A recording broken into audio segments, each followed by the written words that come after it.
Sirai Jinsuki, Spirit Chronicles, Volume 25. Prologue Preparations. Immediately after the Divine War ended, that is, 1,000 years before the modern era which Rio lived in and somewhere in eastern Stral, a woman with extremely elegant features stood alone in an uninhabited wasteland. She looked frail enough to be blown away by a gust of wind, and appeared to be no older than 20. This should be the spot. She looked around the area with certainty. She seemed to have come to the uninhabited wasteland with a clear purpose, but she didn't appear to be a traveler of sorts. She was wearing a casual dress, as though she was out on a stroll through the neighborhood. She didn't have any belongings on her. Ugh! The woman staggered, mouth twisting in pain. She had a hand pressed down against her abdomen, and her face was as pale as a ghost. She looked like she was in so much agony that she could faint at any moment. But the woman clenched her teeth and mustered all her strength. She had something she had to do first. I'm sorry. There's no time. He's going to die before I can copy everything over. I have to leave everything to you, 1,000 years in the future. Those were the words she had uttered just before coming here. She had said them to Aisha, the humanoid spirit girl who would travel with Rio in the future. The woman, Lena, would do everything she could to prepare for the future to come in 1,000 years. Even if she had lost her power to see into the future, even if the otherworld powers had placed her in a state of certain death. I will use the little of my remaining lifespan to do everything I can. Lena looked up at the blue sky over her head with renewed determination. My battle begins here. Despite her awareness of how little time she had left, Lena beamed with satisfaction, then lowered her gaze to the land she stood on. It was the spot where the Galark Castle would stand in the future. Chapter 1: The Seventh Wise God. Year 1000 of the Holy Era. Early in the morning, when the sky was still dim, a huge pillar of fire rose from the red light district of the capital of Galark. It was the flame Sendo Takahisa had released to burn down the brothel. The fire was so fierce, it was visible from the castle, and it created a commotion as people wondered what was going on. Satsuki and the others in the mansion were also roused from their sleep and rushed outside in a hurry. The pillar of fire could be seen from the garden, where Celia, Latifa, Sarah, Orphea, Alma, Satsuki, Aki, Masato, Charlotte, Komomo, Guki, and Kyoko had gathered. They were accompanied by Guki's servants, including Seo and her brother, Shin, and Charlotte's personal knights, as well as Celia's mother, Monica, and Liselot, who just so happened to be staying overnight. Miharu was the only one who wasn't with them. The entire group held their breaths as they watched the pillar of fire. The flames eventually died away and disappeared from view, but the silence lingered after. They were all thinking the same thing. It couldn't have been a natural phenomenon, as any normal fire couldn't burn all the way up to the sky as this had. Thus, it had to be an artificial flame. However, there was a limit to how large a man-made fire could get. Magic that could create a flame this large generally didn't exist in modern Stral, and producing something of this scale with spirit arts would be absurd. It would take someone with an enormous amount of latent power to do so, and there was only a select number of people who fulfilled that condition. Hey, that fire just now, Masato said hesitantly. Do you think it was my brother controlling it? The question of whether Takahisa, who had sneaked out of the castle and vanished, was the culprit behind the phenomenon was on the tip of his tongue, before he swallowed it back down. What was he trying to burn with a fire like that? Why would he do such a thing? Just the thought of it was terrifying. Hey, where'd Miharu go? In an attempt to shake off the bad feeling she had, Aki glanced around at her surroundings in search of Miharu. Although they weren't related by blood, she sought the comfort of the girl she adored like an older sister, but Miharu was nowhere to be seen. Wah! A vast amount of magic essence suddenly appeared in the sky above the castle. The scene was comparable to the shock wave of a bomb radiating from the sky. The air shook with the pressure of the essence, and those who could detect it quickly prepared themselves for battle with panicked expressions on their faces. A spirit aura? Sarah, Orphea, and Alma all whirled around to look at a corner of the garden. Their contract spirits had probably informed them that a spirit had appeared nearby. Sure enough, Aisha stood where they were looking. She was wearing one of the masks that allowed her to evade the restrictions of a transcendent one. Who is that? Everyone wondered curiously. Of course they would. Aisha had become a transcendent one along with Rio, so no one could remember her. Aishia? Why did you materialize? Never mind. I can see the situation calls for it. The only exception was Celia, who the rules of God didn't apply to for some reason. She could remember both Rio and Aishia clearly. Everyone, run! Aishia yelled, flying into the air. Her normally emotionless voice was filled with a strong sense of urgency. Everyone, we have to get out of here! Hurry! Run now, was what Celia was about to say when she spotted Miharu making her way out the entrance of the mansion. Miharu, this way! Celia shouted. Her yells drew the attention of the others in the garden, who all looked to Miharu as well. However, Miharu appeared to be half asleep, eyes unfocused as she trudged forward. The sight of her like that made Celia run over in concern. But Miharu merely came to a stop and gazed up at the pressure in the air illuminated by the sunrise. What's wrong, Miharu? Celia drew closer to her. A sumo, Miharu said. Huh! Celia doubted her ears. That word was the same as the start of the ancient magic spell she had obtained just recently. Exemplar, septimum caelum vel persona. I knew it. But... After hearing the rest of Miharu's words, Celia was convinced, but confused.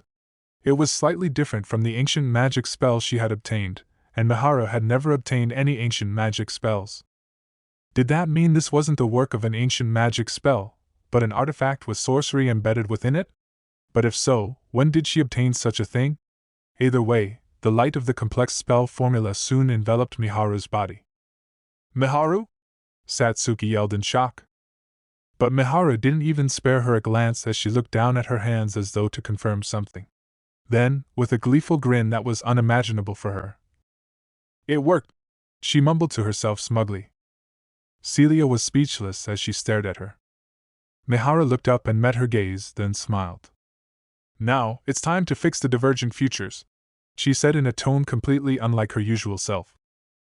A short while ago, in the time between the disappearance of the fire pillar in the red light district and the appearance of the powerful essence source above Galark Castle, the ambassador of the Proxia Empire, Rice Vulf, was in the sky above the city. He hovered in place while looking down on the Galark Castle below. Floating beside him was a transparent orb, several dozens of centimeters in diameter. Rice placed a hand against the orb and poured his magic essence into it. After a pause, a complex spell formula unfolded around the orb. This meant the orb was some kind of magic artifact. The precious parting gift of the wise gods, the golem. I wanted to analyze how the official owner registration worked before using it in combat, but alas. Indeed, the ancient artifact Rice was about to activate was a golem, created by the 7 wise gods long in the past. They were an autonomous mobile weapon of war that only obeyed the orders of the owner they were registered to. However, Rice was not its official owner. The golem was protected with a spell formula that prevented them from being activated, which he had circumvented to input his own orders. Of course, activating it this way came with its own problems. The golem couldn't be given any new orders once it was activated. To be more precise, while the golem was activated, any attempts to give it new inputs would be perceived as an enemy attack and trigger a fierce counterattack. Thus, in order to input new orders, the golem had to be deactivated first. That being said, it wasn't easy for someone who wasn't the owner to deactivate the golem. Golems were the strongest autonomic combat artifacts designed by the 7 wise gods for use in the divine war. The golems couldn't deactivate themselves either, so the only choice was to wait for their internally stored essence to run out, or deactivate them by defeating them. However, I cannot defeat an activated golem in my current state. If I'm going to use this, I must be certain it will bury them. The target are the people in the mansion garden, and the highest priority is Celia Clare, followed by the humanoid spirit. If any other threats appear, those should be eliminated too. Rice was prepared to discard the golem after activating it. With Rio and Sora absent, this was a once-in-a-lifetime chance to eliminate those in the castle. The strongest present were Aishia and Celia, who had ties to the wise god Lena, but it was possible there were other threats hidden among them. I would have liked to exclude the hero, but if she gets in the way, there's no choice but to kill her. I'll set it to keep damages to the castle and city to a minimum. I've got plenty of essence from saving up my magic for 1,000 years. Worst comes to worst, the capital will just be erased from the map. Once he finished inputting his entire order, Rice removed his hand from the orb. The light of the spell formula faded, and a large amount of magic began to emerge from the orb. It was a sign of the golem activating. Those on the ground will notice this ridiculous amount of essence soon enough. The essence that was enough to make the air seem like it was shaking would reach the ground soon. Just then, a change occurred to the source of the essence. A human-shaped exterior appeared like a materializing spirit. It was a bipedal robot with 2 arms, measuring roughly 2 meters tall. The orb had been the core of this golem. This exterior form was what represented the activated golem. It stared down at the Galark castle below. The sun was yet to rise completely, so the sky was still dim. In addition to this, there was over 2 kilometers distance to the ground, yet its eerily glowing eyes were able to clearly see the mansion and garden where everyone was gathered. Then, the golem moved its head and looked at Rice. Rice had inputted his orders without being registered as the official owner. In this state, as long as he didn't attack the golem shouldn't register him as an enemy. Rice raised his arms in a show of non-resistance, and slowly backed away from the golem. The golem then lost interest in him and looked away. Instead, its gaze was fixed on the mansion and its occupants below. Immediately after, the golem pointed its mechanical right hand towards the mansion. Its magic essence swelled even more, concentrating around its hand. Then, with a thundering boom, it fired a powerful bombardment of magic essence. "Now, it's time to fix the divergent futures," Mihara said to Celia with a smile. For a brief moment, Celia was stunned into forgetting the current situation they were in. Then, she detected a surge in the essence source high overhead and looked up with a gasp. The sky was dim, and the golem was so far away, it wouldn't have been visible even in the daylight, but it was clear which direction the source of the essence was in. Magic essence that normally needed training to be visualized had been condensed so much, it formed visible rays of light. Immediately after, enough magic to wipe out the mansion and surrounding area was fired from the golem. The sight was like a full moon appearing at early dawn. "No way," Celia muttered, freezing as she stared at the light falling from the sky. In fact, everyone in the garden was still with despair, as though they were watching the end of the world take place. There were only 2 exceptions: Aishia, who was rising into the sky while preparing her essence to face the golem, and Miharu. "Dolus Magus, excelsis magia castrum muris." Her hands were held up towards the sky as she recited a spell. As soon as she did so, 10 enormous magic circles appeared in the air above Aishia. Remote activation of magic? Celia instantly understood what Mihara was trying to do. The remote activation of magic was extremely technical. Spells were normally cast by forming the circle right by the caster's hands, but those that excelled at essence control were able to cast their magic circle anywhere within their field of view. But the farther the distance from the caster, the more difficult that was to accomplish. When it came to advanced magic, that difficulty increased even more, especially when deploying multiple circles at once. The multiple magic circles Mihara had just cast were located 50 meters away from her, and the formula appeared to be incredibly complex. At any rate, a total of 10 magic circles activated, forming a thick defensive wall of light around those in the garden of the mansion. Aishia gazed in wonder at the barrier of magic essence that had suddenly appeared above her. For a brief moment, she wondered if she should activate something too, but promptly determined that the wall was enough and ceased her casting. No sooner had she did, the blast from the golem struck the essence barrier Miharu had deployed. Blinding light filled their field of view, illuminating the entire city. With a rumbling roar, a storm blew over the area. In the midst of their obscured vision, the sound of a barrier shattering could be heard 4 times in quick succession. But eventually, the sound slowed down to a stop with the 9th shatter. Celia still had her eyes closed against the light. "This isn't the time to be standing around," Mihara said from right beside her. "Huh!" Celia cracked open her eyes and glanced to her side. "Transilio," Mihara said, having grabbed Celia's shoulder. A magic circle appeared under their feet, and the space around them distorted. The 2 disappeared from where they stood. "What?" Multiple voices screamed as a thunderous sound like a falling meteorite could be heard. The golem had rapidly descended and landed on the ground. No, it was more like a fall than a descent. A violent shock wave spread from its point of landing. It was at this point that Celia finally realized her surroundings had changed. Moments ago she had been with Miharu away from the rest of the others in the garden, but now they were in the middle of the group. It was as though they had both teleported. Lady Celia, Lady Miharu, when did you both? Guki gasped. But his attention was soon drawn to the golem that had descended. Celia looked as well, and realized that the golem was where she had been standing moments ago. A cold chill ran down her spine. If she hadn't moved, she would have been crushed into a lump of flesh. This time, Aishia was the one to descend rapidly upon the golem, stomping down with the momentum of her fall. The sound of forceful impact rang out. But the golem had raised its right arm to easily block Aishia's feet. Feathers from the wings growing from the golem's back separated from the wings and floated into the air. Aishia immediately distanced herself from the golem. Each feather was shaped like a sharp, triangular blade, connecting together to form the shape of wings. In separated form, it was like having countless knives floating in the air. Satsuki materialized the spear that was her divine arms. "You've got to be kidding me," she muttered with dread in her voice. "Stand back!" Arya yelled at the others. She grabbed her enchanted sword and stood before Liselot to protect her. The others similarly grabbed their weapons to protect those who were unarmed. Aishia positioned herself between the golem and everyone else. Satsuki's feeling of dread was on the mark.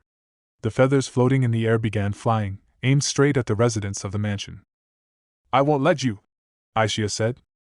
She immediately deployed countless light orbs of essence. Each one moved all at once to intercept the approaching blades. Her aim was so accurate, it managed to strike and deflect every single blade. However, while the orbs Aishia released had struck the blades and deflected them, they hadn't been able to harm them. The blades were knocked off trajectory, some falling to the ground, but they all quickly readjusted and started flying at the residents of the mansion again. Aishia quickly tried to make more light orbs, but the golem moved to attack her directly.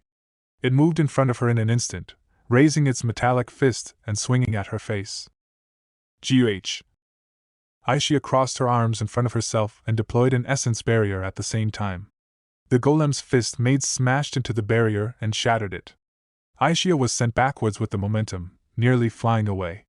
She wasn't able to kill the force of the impact completely, and her arms bent in a disturbing way. She nearly proceeded to crash into Latifa behind her, when Aishia turned into her spirit form just before making contact. "Wah! Ha!" Only the mask she had been wearing remained, which fell to the ground. Latifa blinked, wide-eyed in shock. But Aishia promptly reappeared, grabbing the falling mask and putting it back on. Her arms were restored by rematerializing, although a dull pain remained. However, by that point, the feathers of the golem were about to reach the residents of the mansion. Aishia's normally inexpressive face was now panic-stricken. She must have thought there were too many people for her to protect alone. Despite that, she quickly tried to deploy more essence orbs to do something about the flying blades. Just then, without any warning, countless magic circles appeared all across the ground. Each one was cast in the way of a flying feather. A light bullet of magic shot vertically out of every magic circle, striking the golem's feather blades and deflecting them upwards. Setting aside the matter of who had cast the magic, Aishia immediately fired her orbs of light too. The essence flew through the air like it was being sucked towards the feathers, deflecting them all further. But her attention on the blades had distracted her from the golem's main body, and the golem had used that chance to vanish. With the disappearance of the golem, everyone including Aishia looked around on high alert. The next moment, a fist swung down upon Celia's head. The sound of a fierce impact rang out, but the golem's fist was prevented from reaching Celia by a wall of light. Celia flinched belatedly as she realized the golem had been closing in on her from above. While the others were also reacting with their own shock, Miharu was the only one staring up at the golem with a completely calm look. Then, a crack appeared in the barrier above their heads. "No! Humph!" Guki immediately readied his katana, but a new magic circle appeared between them and the golem. Magic essence fired from that circle, but the golem reflexively dodged the extremely close-range blast at high speed without any issue. But another magic circle appeared where it moved to, as though its evasion had been predicted from the start. A new blast of magic essence was fired from there, but the golem was able to evade that one easily too. The magic circle was positioned in what appeared to be the golem's blind spot, yet the golem had reacted as though it had seen it. But more magic circles appeared in rapid succession, forcing the golem to keep evading. "Huh!" The continued deployment of circles with no verbal casting made it confusing to tell who the caster was at a glance. Miharu is casting all of those. While everyone else was staring at the golem's movements in astonishment, Celia was the only one who was watching Miharu's side profile with bated breath. She understood that Miharu was using the highly advanced technique of wordless magic activation. Aishia had also noticed that Miharu was activating magic without using verbal spells and came to stand beside her. Alice Luminous. Just then, Miharu recited a spell, and wings of light grew from her back. Her body rose into the air, ignoring gravity. She can even use light-wing flying magic. Celia's surprise intensified. Light-wing flying magic was an ancient spell she had only just obtained recently herself. Satsuki and the others were taken aback as well. Miharu! Meanwhile, there was a change in the golem's movements as well. It drew its feather blades back towards its body while readjusting its posture, then swung its arms to send a sweeping shock wave at them. It seemed to have determined that Miharu's attacks weren't powerful enough to bother avoiding. The odds will be stacked against us at this rate. Aishia, can you do something about the blades in the air?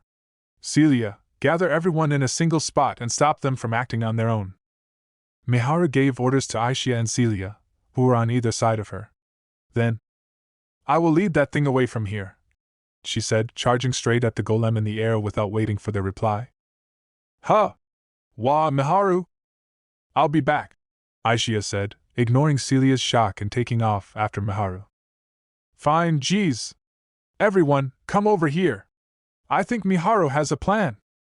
There were a million things on Celia's mind, but she raised her voice and called for the people in the garden first. However, they were more hesitant than Celia herself. Everyone was slow to react.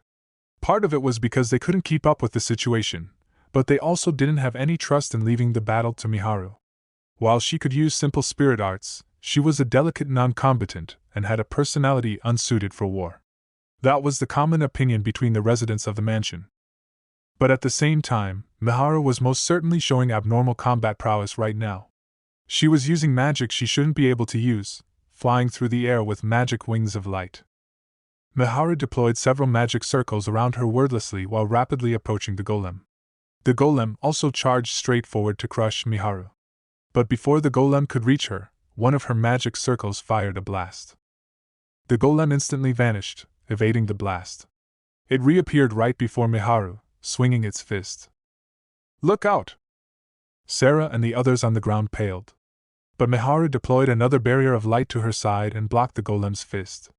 The golem's feathers closed in on her from behind to pierce her in the back, but Aishia manipulated her orbs of light to deflect the feathers. Well done, Miharu said with a pleased grin. She then shot Celia a glance to urge her into gathering everyone up faster. Celia startled, then raised her voice. Come on, everyone! Gather here! At that, everyone finally started approaching Celia in confusion. The battle above their heads continued as they did so. The golem was flying around at a speed faster than the eye could follow. No human body would have been able to withstand the recoil, but that didn't affect the golem. It rapidly repeated its sudden acceleration and sudden braking, attempting to attack Miharu from her blind spot. Yes, attempting. Miharu was casting spell circle after spell circle without moving in the air. She was only using two types of magic, one that fired a blast of magic essence, and one that deployed an essence barrier. She prevented the approach of the golem using these two spells alone. She wasn't even looking at her surroundings, yet she was able to accurately block the golem no matter which direction it came at her from and aim her essence shots perfectly every time.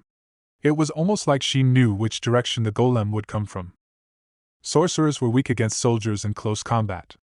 That was common sense, yet the way she was fighting right now overthrew such concepts completely. Amazing. Celia was so captivated by the sight, she nearly forgot about the situation they were in. But just then, the golem's magic essence increased. Those on the ground who could detect it stiffened. Immediately after, the golem charged straight at Miharu. Miharu deployed a barrier of light to block the golem's fist, but the moment the golem made contact, the barrier shattered like glass. Miharu rose diagonally upwards to distance herself from the golem. But the golem flew right after her, closing that distance once again. Looks like this is as much time as I can buy. At least everyone's gathered as planned. Miharu took one glance at Celia and the others on the ground and grinned. She then cast a magic circle in front of her, aiming a blast at the golem below her. The golem swung its left fist and swept away the incoming blast. It then held its right hand up at Miharu and released an intense heat ray. The heat ray spread in a conical shape starting from its palm, swallowing Miharu and blocking her escape route. "Look out!" Sarah and the others yelled from the ground. But at that moment, Miharu was already enveloped by the light. The beam converged and eventually faded. "No! That can't be! Miharu!" Unable to see Miharu anywhere, Satsuki paled in horror. She feared that Miharu had been erased without a trace by the heat ray, but... "I'm right here," Miharu's voice said from beside her. Satsuki and the others whirled around with a gasp to see her standing there with them. "What?" The group was stunned speechless. Just when did she get there? The golem had also noticed how Miharu had moved to the ground, its gaze following her there. Aishia had also noticed Miharu and Celia moving and positioned herself between the golem and everyone. "Aishia, you can't fight freely with all these hindrances, right? I'll get everyone away from here, so you deal with that thing," Miharu said, raising her voice to call out to Aishia. After a brief pause, Aishia nodded. "Got it." At the same time, the golem aimed its blade feathers at those on the ground. Aishia reacted immediately, sending out light bullets to deflect the feathers, but Miharu chanted first. "Uni versus Transilio." A gigantic magic circle immediately appeared beneath everyone's feet.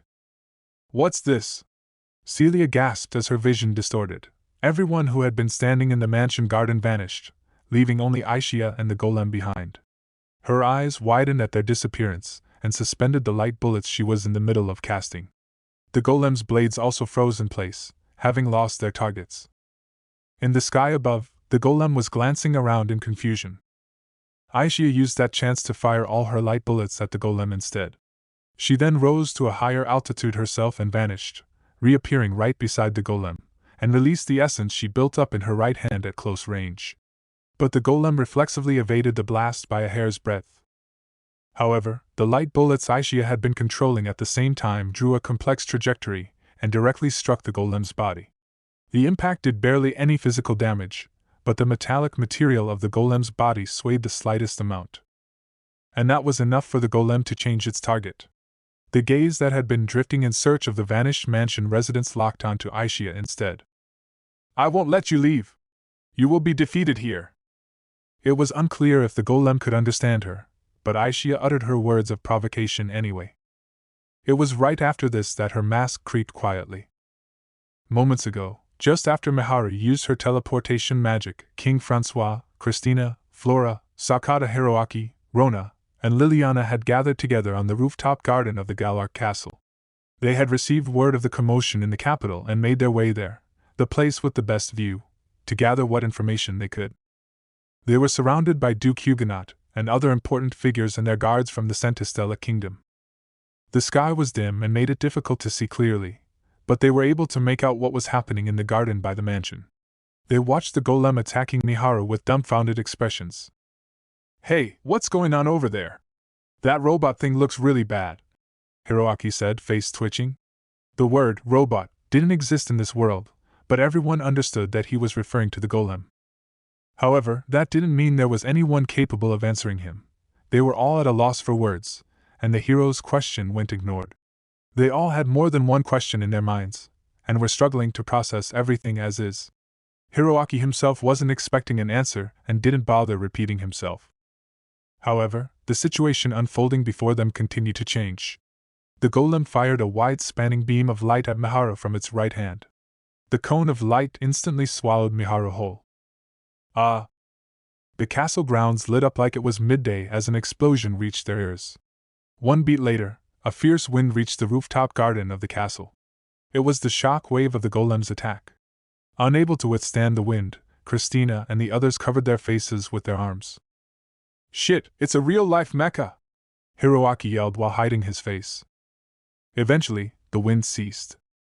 "Lady Miharu? Lady Miharu is gone! It's okay, she's alive!"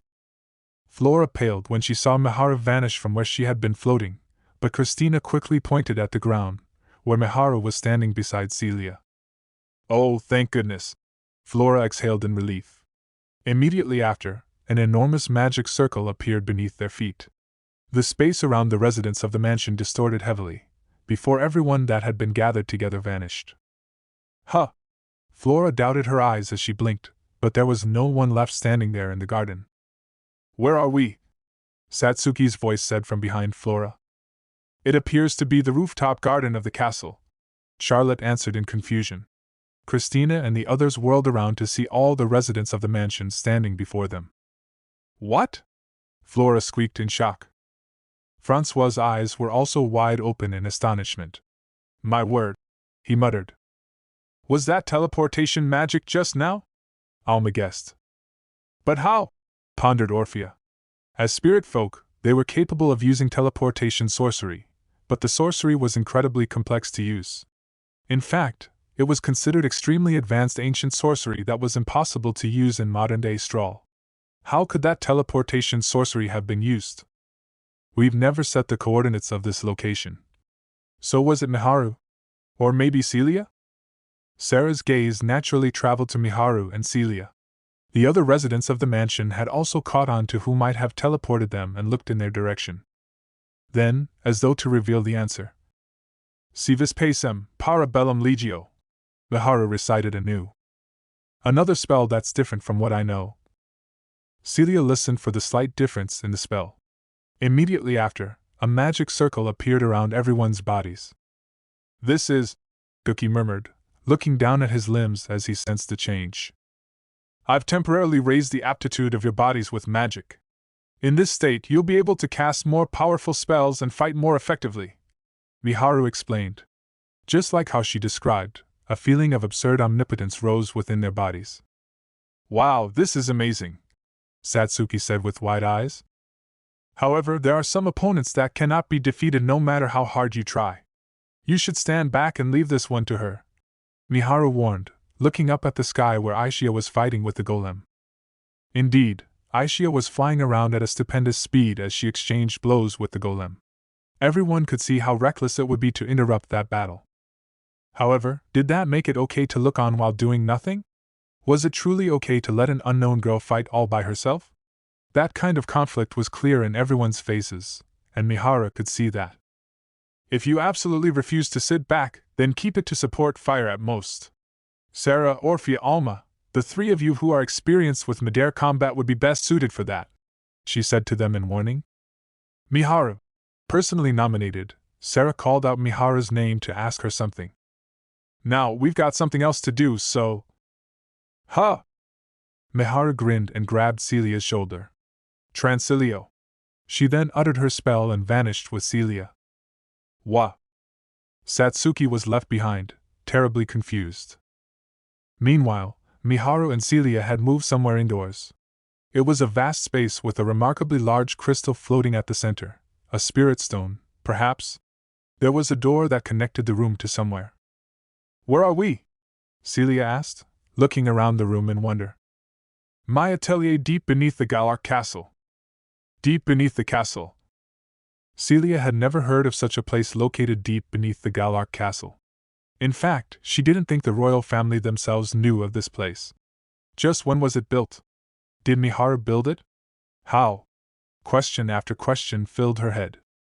"I prepared it 1,000 years ago," Miharu explained, marching over to the crystal floating in the middle of the room. 1,000 years ago.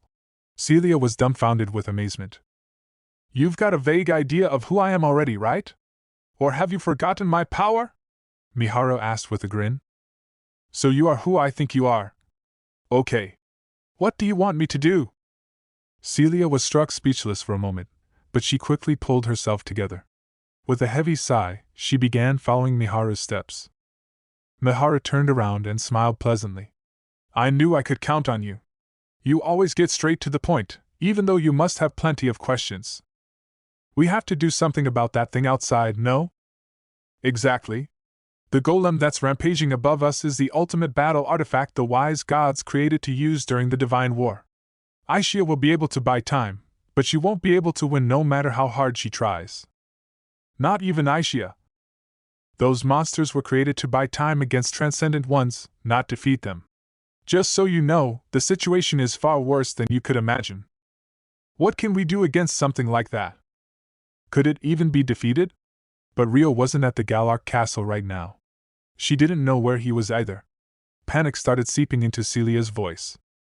It's simple, Miharu said, unexpectedly calm and eloquent. If the people at the castle can't defeat it, we'll just call someone who can. Someone who can? Don't tell me.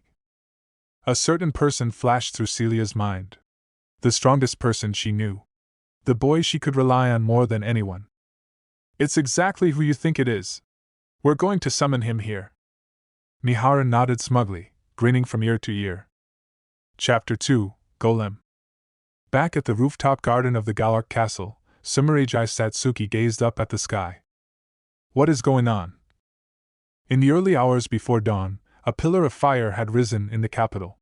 Then, a beam of destruction rained down from the skies to destroy the mansion. But before it could do so, a giant magic circle appeared and blocked the beam with a barrier. After that, a metal robot-like being fell down and started attacking, but an unfamiliar pink-haired girl in a mask began fighting it as though to protect them. Miharu also began casting magic to fight it, before teleporting everyone to the rooftop garden of the castle, then taking Celia and teleporting away. That left Satsuki and the others in their current situation, standing in the rooftop garden, wondering what had just happened. Were they dreaming? Their confusion was only natural, and they needed more time to process things. However, what was certain was that the battle was still ongoing. The pink-haired girl in the mask, Aishia, and the metal puppet, the golem, were still exchanging blows.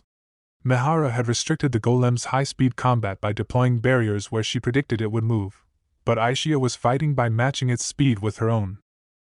The golem flew around fast enough to look like teleportation, but Aishia was moving at the same speed. Wow! She's keeping up with that speed, Orphea mumbled in wonder. Even as a high elf that specialized in flight-related spirit arts, she was incapable of such a feat. Who is she? King Francois asked, wondering if anyone knew her. She's a spirit. A humanoid one, Sarah answered hesitantly. Francois had been given information about their contract spirits, but not everyone else present was in on the loop. However, now wasn't the time to worry about the restriction of information. In fact, Sarah's hesitation was entirely due to the rarity of Aishia's identity as a humanoid spirit. A humanoid spirit? Humanoid spirits are extremely high-ranking among spirits. There should only be a handful that exist in the world. And one of them is that masked girl? Yes, Sarah said with a nod, then added an explanation. Though I don't know who she is or why she's fighting. Francois hummed in thought. But she's protecting us, right? She told us to run earlier, Latifa pointed out. She looked over at Aishia with a worried gaze. Yes, she did, Alma agreed gravely. Suddenly, the evenly matched battle between Aishia and the golem tipped heavily in favor of one side. Aishia was flying around at a high speed, attacking the golem while taking care to keep her distance. The golem seemed to have deemed that closing that distance was the easiest way to overpower her, and was resolutely attempting to do so. Aishia knew that if the battle turned into close combat, she would be at a disadvantage. The golem was covered in hard armor. The exact material was unclear to her, but it looked like a sturdy metal. If it was regular steel, she would have been able to dent it with a physically enhanced blow, but steel was nothing compared to the armor of the golem. She could guess that much from watching her spirit arts strike it. The golem covered in hard armor was 2 meters tall, while Aishia was just a petite girl. Even if she physically enhanced her body, it was clear who would have the advantage in direct hand-to-hand combat, which was why Aishia was maintaining her distance while casting elemental spirit arts of fire, water, ice, and lightning. Lightning is no good either. None of the elements had any effect. Did the golem have no elemental weaknesses? If so, her only option would be to physically damage the armor, but in order to activate a spirit art with enough force to do that while flying at such high speeds, she would have to give up on using any other spirit arts to defend herself. That would leave her open to the golem's attacks. The golem was constantly manipulating its feather blades to attack Aishia as it moved towards her. Aishia intercepted each one by deploying several hundred bullets of light, but that left her unable to activate a spirit art to break through the golem's armor. Ugh! A crack ran down the mask she was wearing. After being recognized as a transcendent one along with Rio, she fell under the influence of the same rules of God as him. In other words, if she did anything to support a specific individual, a penalty would be inflicted that removed their memories of her. The mask was able to bear the burden of that penalty, but it had reached the limit of what it could withstand. I'm going to run out of time like this. I have no choice but to do it. Focusing on running would allow her to buy time, but that would only end in disaster once her mask broke completely. She had to defeat the golem before that happened. Aisha started allocating some of her defense to prepare her essence. Unfortunately, the golem changed its attack pattern at the same time, most likely in response to Aisha's constant aversion to close combat. It started increasing its means of long-ranged attacks in addition to the feather blades. In other words, apart from the detached feathers from its back that were flying about freely, it gained a ranged attack that converted magic essence to destructive energy. 1-meter-long spears of light started shooting rapidly from the sharp ends of its hand and feet. The golem spread its wings, held its arms up, and directed its suppressive fire at Aisha's most likely route of flight. The number of bullets was off the charts, and enough firepower to cause widespread annihilation was directed at Aisha alone. Each spear of light had ridiculous might behind it. When several spears struck the large lake beside the capital, huge pillars of water rose in Aisha's view. At that, she realized how bad it would be if the spears fell upon the castle or city. Aisha immediately restricted her movement to the area above the golem's head. Fortunately, the golem was unable to alter the trajectory of the light spears after firing them. Instead, it was able to precisely control the movements of the feather blades from its back. Thus, the light spears were used to limit her movements, while the feather blades were used to finish her off. And so, in order to deal with the golem's suppressive fire, Aisha was forced to deploy and maintain hundreds of light bullets. She was capable of controlling her light bullets with spirit arts, so she used them to block the approaching feather blades. It would be bad if the powerful light spears hit her directly, but she was able to dodge them all by watching them. Guh! The golem was using a tremendous number of projectiles, demanding control like threading a needle while running. Since Aisha was also restricting her movements to reduce damage to the castle and city, it was even harder for her to deal with the attacks. Pushed back by the golem's attacks that overwhelmed her in both power and number, Aisha was forced into focusing solely on defense. She normally didn't show her emotions, but her expression was hard-pressed right now. Why doesn't it run out of essence when it's putting so much power into each attack? From the looks of its barrage, it was hard to believe it had an essence limit. How long could it continue firing like this? Was it possible to aim for it to exhaust itself? Aisha considered all the possibilities as she evaded the rain of light spears. However, with no means of measuring the golem's magic essence, aiming for it to run out would be as good as a gamble. There was a limit to how much her mask could endure, and there was a limit to her own essence without Rio to resupply it. It was more likely Aisha would reach her limit first. Besides, it was doubtful if she could even continue to fend off the golem's attacks like this. She was just barely blocking the attacks. A single mistake could result in a direct hit on her. If that happened, she would immediately be rendered incapable of combat. I can't wait for it to run out of essence. I have to be the one to attack. Aisha came to that conclusion, but her hands were so full with enduring the barrage, she couldn't think of any way of counterattacking and breaking through the golem's armor. The number of projectiles was so stupendous, it was too risky to neglect her defenses to save essence. Aisha panicked. At this rate, she would be wasting her essence and mask endurance, and run out of time. It was right after this that the barrage of light spears ceased, and she lost sight of the golem's main body. Back at the rooftop garden of the Galark Castle, Satsuki watched pillars of water rise from the lake in horror. "What is that ridiculous rain of light?" she muttered. Aisha had immediately positioned herself above the golem's head to deal with the incoming barrage of beams. Like Satsuki had described, it looked just like light was raining upwards. "She's being cornered," Sarah suddenly mumbled. It was clear Aisha's situation had taken a turn for the worse. "She's fighting to reduce damage to the castle and city," Guki immediately observed. The mighty spears of light that created explosions upon impact were being strewn about like handfuls of sand. If those spears were directed at the capital, the city would be reduced to rubble in no time at all. "That lady is protecting us after all," Latifa shouted in a fluster. Say, shouldn't we fight too? Masato asked with a serious face. Dumbass! What can you do out there? You'll die! Worried for her little brother, Aki immediately scolded Masato with a horrified look. But there's nowhere for us to run, right? We don't know when those attacks will turn on us instead. Besides, I'm a hero now too, and that lady is gonna die at this rate. Masato clenched his fist in concern. Indeed, even if they were to evacuate into the castle, they would just be buried alive if it were destroyed. If the spears of light were scattered across a wide area, there was no telling where they would land. There was nowhere safe they could flee to. Their only options were to evacuate indoors and pray they wouldn't get buried alive, or remain somewhere they could observe the situation and prepare to run when needed. More importantly, this wasn't the kind of place they could just abandon and flee from either.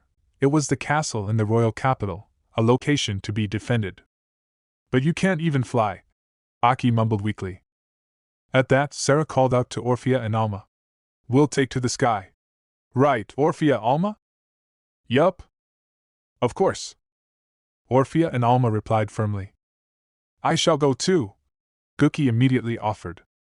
No, you should stay here and guard everyone, Sarah replied, shaking her head. We don't know how many enemies there are or what their goal is, so the strongest of us should remain in case it descends here. We're more experienced at fighting in the air anyway. Got it.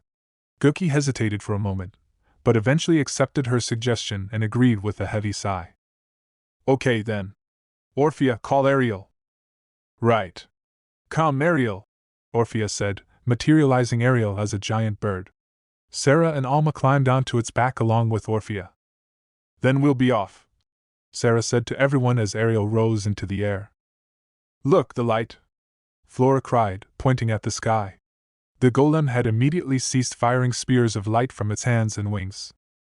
Look out! Satsuki yelled. In the next moment, the golem had moved above Aishia, swinging its fist down with all its might. Aishia immediately deployed a wall of magic essence to catch the golem's fist. But the barrier was unable to withstand the impact and shattered in an instant. However, it was able to buy enough time for Aishia to distance herself from the golem. The golem chased after her right away. At the same time, it manipulated its feather blades to slash at her from every direction. Aishia used light bullets to deflect the feather blades and stop the golem's main body from approaching further. However, the golem seemed to have determined that the light bullets weren't powerful enough to fear from their battle until now. It continued towards Aishia without flinching. Ugh! Aishia left the minimal number of light bullets around her to fend off the feather blades and aimed the rest all at the golem. Several of the bullets struck the golem in succession. But as expected, the golem's armor was tough. Its speed was reduced a bit, but it didn't falter as it charged at Aishia. She was lacking power. Even if she wanted to retreat and gain distance from the golem, the feather blades were flying around to cut off her flight routes. At this rate, the golem would reach her and bring them into a close combat battle. Aishia promptly braced herself for the worst, when a thick beam of light passed in front of Aishia, striking the golem directly. Aishia looked downwards in search of where the unexpected reinforcements came from and saw three figures riding on Ariel's back. Orphea, Sarah, and Alma. The shot just now had been fired by Orphea, who still had her hand held out. Don't come closer! Aishia immediately shouted at them. The spirit folk girls stiffened in surprise. The essence shot Orphea had fired was definitely stronger than the countless light orbs Aishia had created. The shot had burst upon impact, creating a surge of shock waves that succeeded in stopping the golem's approach. But that was all. The golem's armor was undamaged as always. The golem seemed to decide the spirit folk girls were to be targets as well, as it included them in the feather blades attack. Aishia controlled her light bullets to deflect the feather blades attacking the three girls. At the same time, she approached the golem to redirect its attention to herself. The golem swung its arm at Aishia, slashing at her body with its sharp nails of light. But Aishia rose in the air while twisting her body, skillfully evading its nails while landing a roundhouse kick at its face. It's so heavy. She could feel the heavy weight of the golem through her leg. It was like she had kicked a thick steel pillar fixed firmly to the ground. The golem's torso shook slightly, but it didn't feel like she had done any damage to it. Just then, the tail growing from the golem's back bent like a whip. the end of the tail that was as sharp as a spear stretched forward like a bullet, attempting to pierce Aishia's body. Goh! Aishia twisted her body and avoided the tail. But the golem's tail wrapped around her like a snake, as though it had predicted that. Aishia instantly turned into her spirit form. Only her mask was left behind, as it began its fall to the ground, but she quickly reappeared and put it back on. The golem moved its tail just as quickly to attack her, swinging its arms at the same time to tear her apart. Aishia used her small size to her advantage and dodged its attacks. It was at that moment that the feather blades returned to the golem, flying around Aishia as though to encircle her and block her escape. She would be able to escape in her spirit form, but she'd end up leaving her mask behind inside the encirclement. Besides, constantly dematerializing and rematerializing consumed a lot of magic essence, so it was best to avoid doing so without her contractor nearby. As a result, Aishia was trapped in the spherical space the feather blades had created, forced to fight with the golem. It was disadvantageous enough having a close combat battle against a giant and sturdy opponent in a spherical space of a few meters in diameter. On top of that, the golem's tail moved like a third arm. With limited space to move, it was impossible to keep evading its attacks, which left her with no choice but to counterattack. She held her hands out in front of her and released a shock wave to push the golem outside of the space. But the golem similarly held its hands out and created an essence barrier, blocking Aishia's shock waves. It didn't even budge. Instead, the golem charged at Aishia, using its nails to slash at her. Aishia quickly evaded by moving up, just barely evading the blades by flipping midair, then descended back down to stomp on the golem with both feet. There was enough force in her attack to easily crush a boulder to dust, but the golem took the attack easily. Immediately after, Aishia spotted the golem's tail swaying in the corner of her eye. It was impossible to continue evading the golem's attacks in this closed space surrounded by blades. She prepared herself to turn into her spirit form and discard her mask. The mask would fall and end up ripped to shreds by the blades, but there was no helping it. Just then, powerful spirit arts started flying over one after another, tearing apart the barrier of feather blades. The blades were blown all over the place, creating holes in the encirclement. Aishia quickly accelerated and escaped through a hole. The next second, a large mass of water dozens of meters in diameter fell from above. It was like a meteor, striking the golem within the circle of feathers directly. Why? Aishia looked upwards to see Sarah and Alma standing midair on footholds of compressed essence created with their spirit arts. She determined that the attack just now was a spirit art they worked together to cast. It was no mere water mass. Despite being a liquid, it seemed to have properties close to a solid, and capable of keeping its shape without bursting as it made direct contact with the golem and feather blades, swallowing them whole. Now let's seal it, Alma. Okay. It's all yours, Orphea. It seemed that Sarah and Alma were still in the middle of casting their spirit art together, and were maintaining the water prison so that the golem couldn't escape. Yup, said Orphea, who then manipulated a powerful electric attack to shock the golem in the water mass. The three of them were all first-class spirit art casters and had splendid teamwork from growing up together. The three of you stop fighting. Run, Aishia said to them with a panicked look. She clearly didn't believe that they could do something about the golem. Please don't speak nonsense, Sarah yelled while maintaining her spirit arts. Aishia's eyes widened. We can tell you're trying to protect us, but there's no reason we can't fight for ourselves. After all, to the three spirit folk girls, Aishia was currently a stranger. This opponent is extremely dangerous, Aishia said, frustrated that she couldn't tell them it was her duty to protect everyone in Rio's absence. We could tell that much by watching it fight. We can also tell you're much stronger than us. But the monster is stronger than you. You can't defeat it alone, can you? Sarah replied while gazing at the water prison, as though to ask her to rely on them. It was true, Aishia wasn't sure she could defeat it alone. At this rate, the most she could do was buy time, and it was obvious the golem would eventually be released into the city. If Sarah and the others hadn't supported her earlier, she might have already fallen to the golem. If that thing isn't defeated, this place may turn into a pile of rubble, Aishia said. So let's fight together. We'll provide you with support. Orphea and Alma called out to Aishia firmly. We won't yield regarding this, Sarah emphasized for good measure. Aishia was hesitant, but she nodded her head heavily. Fine. Then I will face that thing in the front line. The floating blades are most annoying, so please get them out of my way. The spears of light can be evaded, so ignore those. Even if she continued buying time, there was no future for the capital if the golem wasn't defeated. That was the thought that changed her decision. Got it, Sarah replied happily. It was right afterwards that the water prison covering the golem burst from internal pressure. GUH. The trapped golem had spread its wings of light and deployed its feather blades around itself. Its silver mechanical body was decorated with glittering water spray. The sight was so sublime, it was like an angel had appeared. But in the eyes of Sarah and the others, it probably looked more like a devil. Hell! Ifrita! In response to Sarah's and Alma's calls, a silver wolf spirit and lion spirit appeared.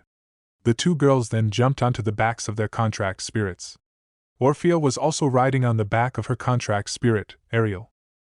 Hel and Ifrita didn't have wings, but they were able to create footholds of magic essence in the air like Sarah and Alma and run on top of them. Leave evading to Hel and Ifrita. We're going to focus on controlling our spirit arts and put up a barrage. Sarah yelled their plan so that Aishia could hear it too. Okay. Got it. Orphea and Alma replied enthusiastically, before the three contract spirits scattered in different directions. Immediately after, the blades being controlled by the golem dispersed and followed after them.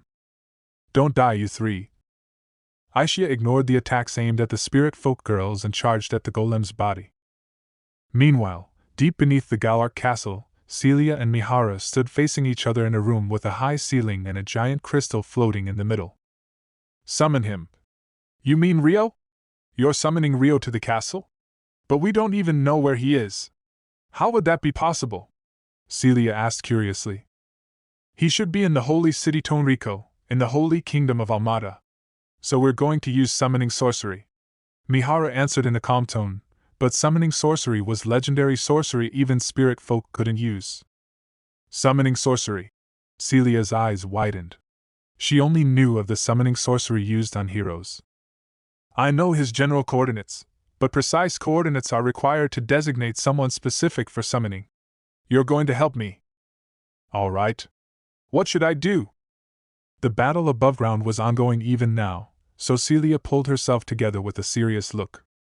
Come over here, Mihara said with a smug smile, approaching the crystal floating at the center of the room. Isn't this crystal a spirit stone?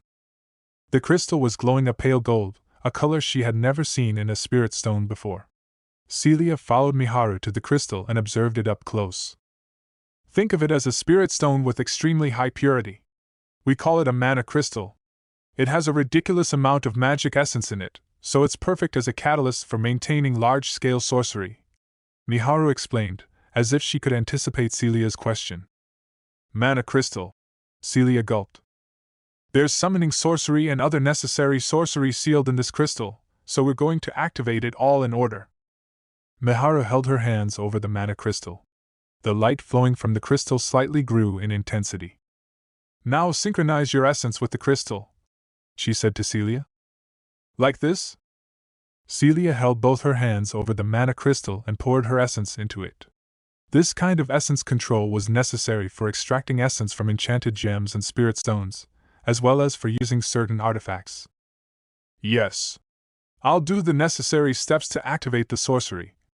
You just focus on synchronizing with the crystal. Leave it to me, Celia said with a firm nod. It'll require a high degree of essence control, so don't let your mind wander. Miharu smiled sweetly and increased the amount of essence she was outputting. At that, the mana crystal glowed even brighter. Celia's eyes widened. What is this? The essence inside the mana crystal began swirling like a violent storm. If she didn't focus, she would fall out of sync and suspend the activation of the sorcery. I've commenced the search for his exact coordinates. I'm going to increase the processing speed, keep up, Miharu said lightly. Right. Increasing the search speed meant increasing the difficulty of the essence control required. A cold sweat broke out along Celia's forehead as she nodded. You can do it. You're the descendant of my best homunculus, whom Lena created, after all. Celia's eyes widened, startled by the sudden revelation of her ancestry. Let's hurry. Before it's too late. A look of sorrow flashed across Miharu's face. Of course. Celia stiffened and nodded. Meanwhile, in the sky above the Galark castle, a fierce battle was taking place. At this point, the golem controlled several hundred feathers. Each one flew as though they had their own will, attacking the target the main body had designated. That target had been Aishia earlier, but was now split between Sarah, Orphea, and Alma. Sarah used water bullets, Orphea used light bullets, and Alma used fire bullets to deflect the feather blades flying at them. She was dealing with all these feathers by herself. The spirit folk girls' faces were grim. The contract spirits they were riding were handling all the evasion, allowing them to focus on unleashing a barrage. But their hands were full even after splitting the duties like that. Just now, Aishia had been taking on the golem's main body while intercepting the feather blades using light bullets and avoiding the light spears at the same time. The spirit folk girls could keenly feel the difference between them as spirit art casters. Guh! How hard are those feathers? Each feather was roughly a dozen or so centimeters long. As long as they made contact, it was easy to knock them off their trajectory. But no matter how many times they were deflected, they couldn't inflict any damage. They immediately corrected their path and resumed flying, so there was no end to the number of attacks. However, just drawing the attention of the feather blades was a boon. Aishia was able to fight the golem's main body more freely with less burden. The golem spread its wings of light as Aishia approached from overhead, firing spears of light at her. Aishia weaved through the attack and closed the distance to the golem. When she was right before it, the golem swung its right arm at her. A direct hit had enough force to reduce any other living creature to dust. It would be more damage to Aishia's physical body than she could maintain too. Aishia came to a sudden stop before the golem, and turned like a spinning top to get around to the golem's back. Immediately after, powerful destructive energy was released from the glowing wings of light on the golem's back. Aishia swiftly retreated to evade the explosion, but the golem moved right beside Aishia and swung its fist. Aishia twisted her body to evade it, stepping on the golem's arm for footing and leaping to increase their distance. But the golem immediately caught up to Aishia and swung its fist again. Aishia smoothly moved aside, having no intention of being caught in the attack. That marked the start of the game of chase between them. The golem swung its fists and tail in an attempt to punch and tear Aishia apart, which she continued to evade by a hair's breadth. Of course, as a spirit, Aishia could regenerate her spirit body to perfect condition even if she sustained a serious wound in her physical form. However, when a spirit's physical form was wounded to that point, it took much more magic essence to materialize again than when materializing normally. From their battle up until that point, she knew that the golem couldn't easily be harmed. In order to kill the golem, a considerable amount of essence needed to be expended in an attack. Aishia wasn't sure she had enough essence to regenerate her body in case of a serious wound and defeat the golem once regenerated. I can only evade its attacks for now.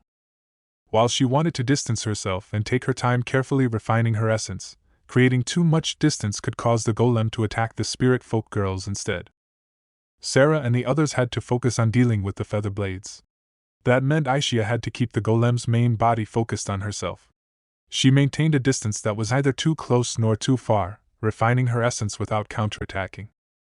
However, putting on a united front with the spirit folk girls seemed to be putting a substantial burden on the mask. It began to peel and crumble apart. There's no time, but... She had no intention of making a half-hearted attack. Aishia evaded the attacks while focusing on refining her magic essence. Just a little more. Haste makes waste. Landing an attack on Aishia when she was focused on evasion was quite the backbreaking task. That being said, did it become suspicious of Aishia for approaching but never attacking? The golem suddenly ignored Aishia. Perhaps it decided to tip the current equilibrium by going after the weaker Sarah, Orphea, and Alma first, as it suddenly moved towards Sarah, who was the closest. Aishia immediately chased after the golem. However, once the golem began its acceleration, even Aishia couldn't catch up. The golem arrived where Sarah was located over 100 meters away in the blink of an eye. Its initial velocity alone was close to the speed of sound. A solid object over 2 meters long moving at a speed like that didn't need any petty tricks to destroy something. Just a mere tackle was enough to crush Sarah, but the golem gathered its destructive power in its fist and aimed at her body. Wah! By the time Sarah was able to react, even with her physical body enhanced, the golem was right before her. Since she was a wolf werebeast, her highest initial velocity when running with her physical body enhanced easily surpassed 100 kilometers per hour. Her fastest speed was over double that, and it was even higher right now with Miharu's magic raising her potential. However, that was nothing to boast about against the golem, and her agility couldn't be put to use while riding her contract spirit anyway. I'm going to die. The moment Sarah realized that, her body jerked upwards. Hell had suddenly leaped up to prevent her from being killed. As a result, the golem's fist was unable to land against Sarah's body. Instead, the fist dug into Hell's side. Hell was immediately unable to maintain its material form and shattered into particles of light. Hell? Sarah screamed as she was sent flying by the shock wave of the attack. As a spirit, Hell was able to regenerate unharmed with enough magic essence, but the invisible pain from the damage it suffered would linger. Right now, Hell was still reeling from being smashed apart. How much pain was it in? The damage would remain on its spirit form, hindering its movement even after regeneration, but the golem was unfazed. It closed in on Sarah, who was still falling through the air, and swung its fist. No! Aishia flew over at a speed close to the speed of sound, using her kinetic energy to stomp down on the golem. She attempted to stomp the golem down and away, but a sharp pain coursed through her legs, making her frown. Goh! No matter how sturdy her physical enhancement made her body, the legs of humanoid living beings weren't made to withstand a stomp made close to the speed of sound. Heavy. Indeed, the golem was extremely heavy. Even though she had stomped on it at such a speed, the golem didn't even budge, much less fly away. Furthermore, the golem's feather blades took that moment to target Aishia's back. It was only the portion that Sarah had been dealing with, but the current situation meant they were free to move as they pleased. Aishia noticed the incoming feather blades with a gasp. She hesitated, uncertain whether she should evade them. I won't let you! Sarah moved around behind Aishia, putting up a barrage. Water bullets fired at a rate of dozens per second, blocking the approach of the feather blades. Don't worry, I've got your back. Just focus on that thing, Sarah called out solemnly. Sorry. Aishia nodded and increased the force she was using to stomp down on the golem with. Sarah was speechless for a moment, then pouted. You're meant to say thank you. Thank you? Aishia corrected herself with a soft smile. Just then, the golem's tail extended towards Aishia's abdomen. It writhed just before making contact, which Aishia saw out of the corner of her eye. Wah! The golem's tail pierced sharply through Aishia's stomach. Sarah gaped as she watched. I am fine, Aishia muttered. She then released the magic essence she had been saving up from her right hand. The essence instantly transformed into condensed destructive energy. This is what Celia used, Sarah thought with a sparkle in her eyes. The destructive energy released from Aishia's right hand resembled the light flowing from Durandal that Celia had once used. No, the amount of essence appeared to have surpassed Celia's. The golem instantly realized the danger of the attack. It attempted to withdraw its tail from Aishia and create distance between them, but Aishia grabbed its tail with her left arm to stop it. The golem tried to tear her away. The golem moved with an initial velocity close to the speed of sound and rapidly began to descend. No sooner had it done that, it changed directions and moved to the side, then diagonally upwards, then vertically, darting through the air, drawing a complex route. Despite flying with zigzag movements, its speed didn't fall in the slightest. If anything, it was getting faster and faster in the short span of time that had passed. Still skewered by its tail, Aishia was violently flung around. A heavy force attacked Aishia's body with the complex change in trajectory. A roller coaster ride was nothing in comparison. Any regular human would be long dead. Even Rio and Aishia normally avoided taking complex routes while moving at speeds close to the speed of sound. The burden on their physical bodies was too great, even when they enchanted them. And yet, they had long surpassed the speed of sound. A sonic boom occurred, attacking Aishia's physical body.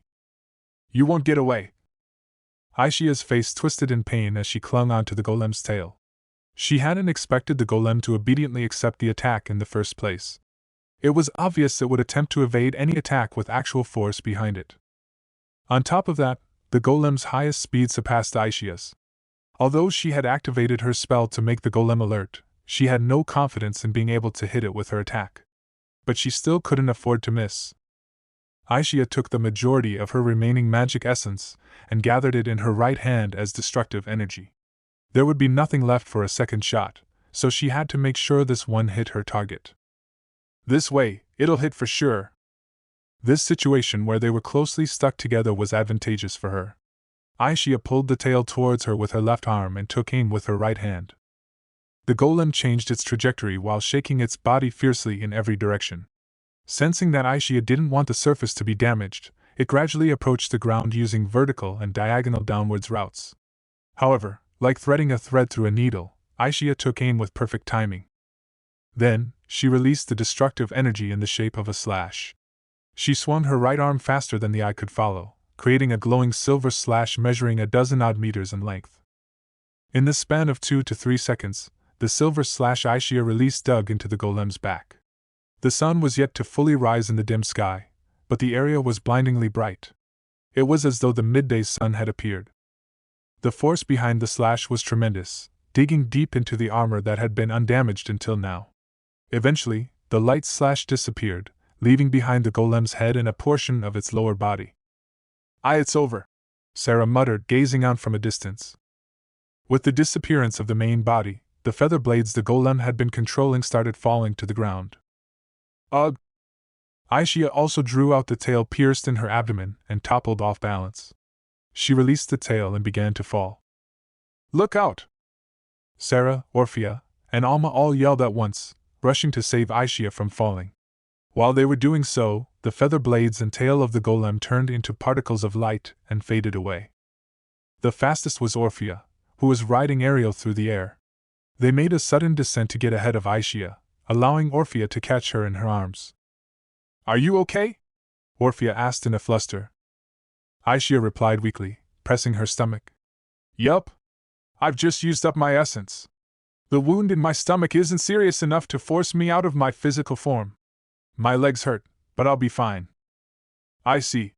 Thank goodness," Orphea sighed in relief. Her gaze was naturally drawn to Aishia's face peeking out from beneath the mask. The mask Aishia wore was over 60% cracked, allowing her divinely beautiful features to peek out. "Pretty." Orphea's eyes widened in surprise. "You did it! Good job." Sarah and Alma arrived belatedly, cheering in joy. "Wonderful," Orphea agreed. She nodded with a relieved smile. Immediately after that, enough essence to shake the atmosphere swelled near the four of them. "What?" Aishia gasped while the spirit folk girls paled. Their gazes were all drawn to the origin of the magic essence. "Don't tell me." The worst possible scenario flashed through their heads, and emerged in reality. Like a spirit regenerating itself, the golem reappeared completely unharmed. Fallen, yet it had revived itself, and with it, disaster. "No way." The spirit folk girls were at a loss for words. Aishia also frowned in silence. So this was what it meant to feel despair. Aishia had barely any essence left, and her mask was at its limit. There was no way she could fight it again. As the sun rose over the capital, an invisible black barrier fell, but the hopelessness had only just begun. Huh! Another source of essence shook the atmosphere. It appeared high above the capital.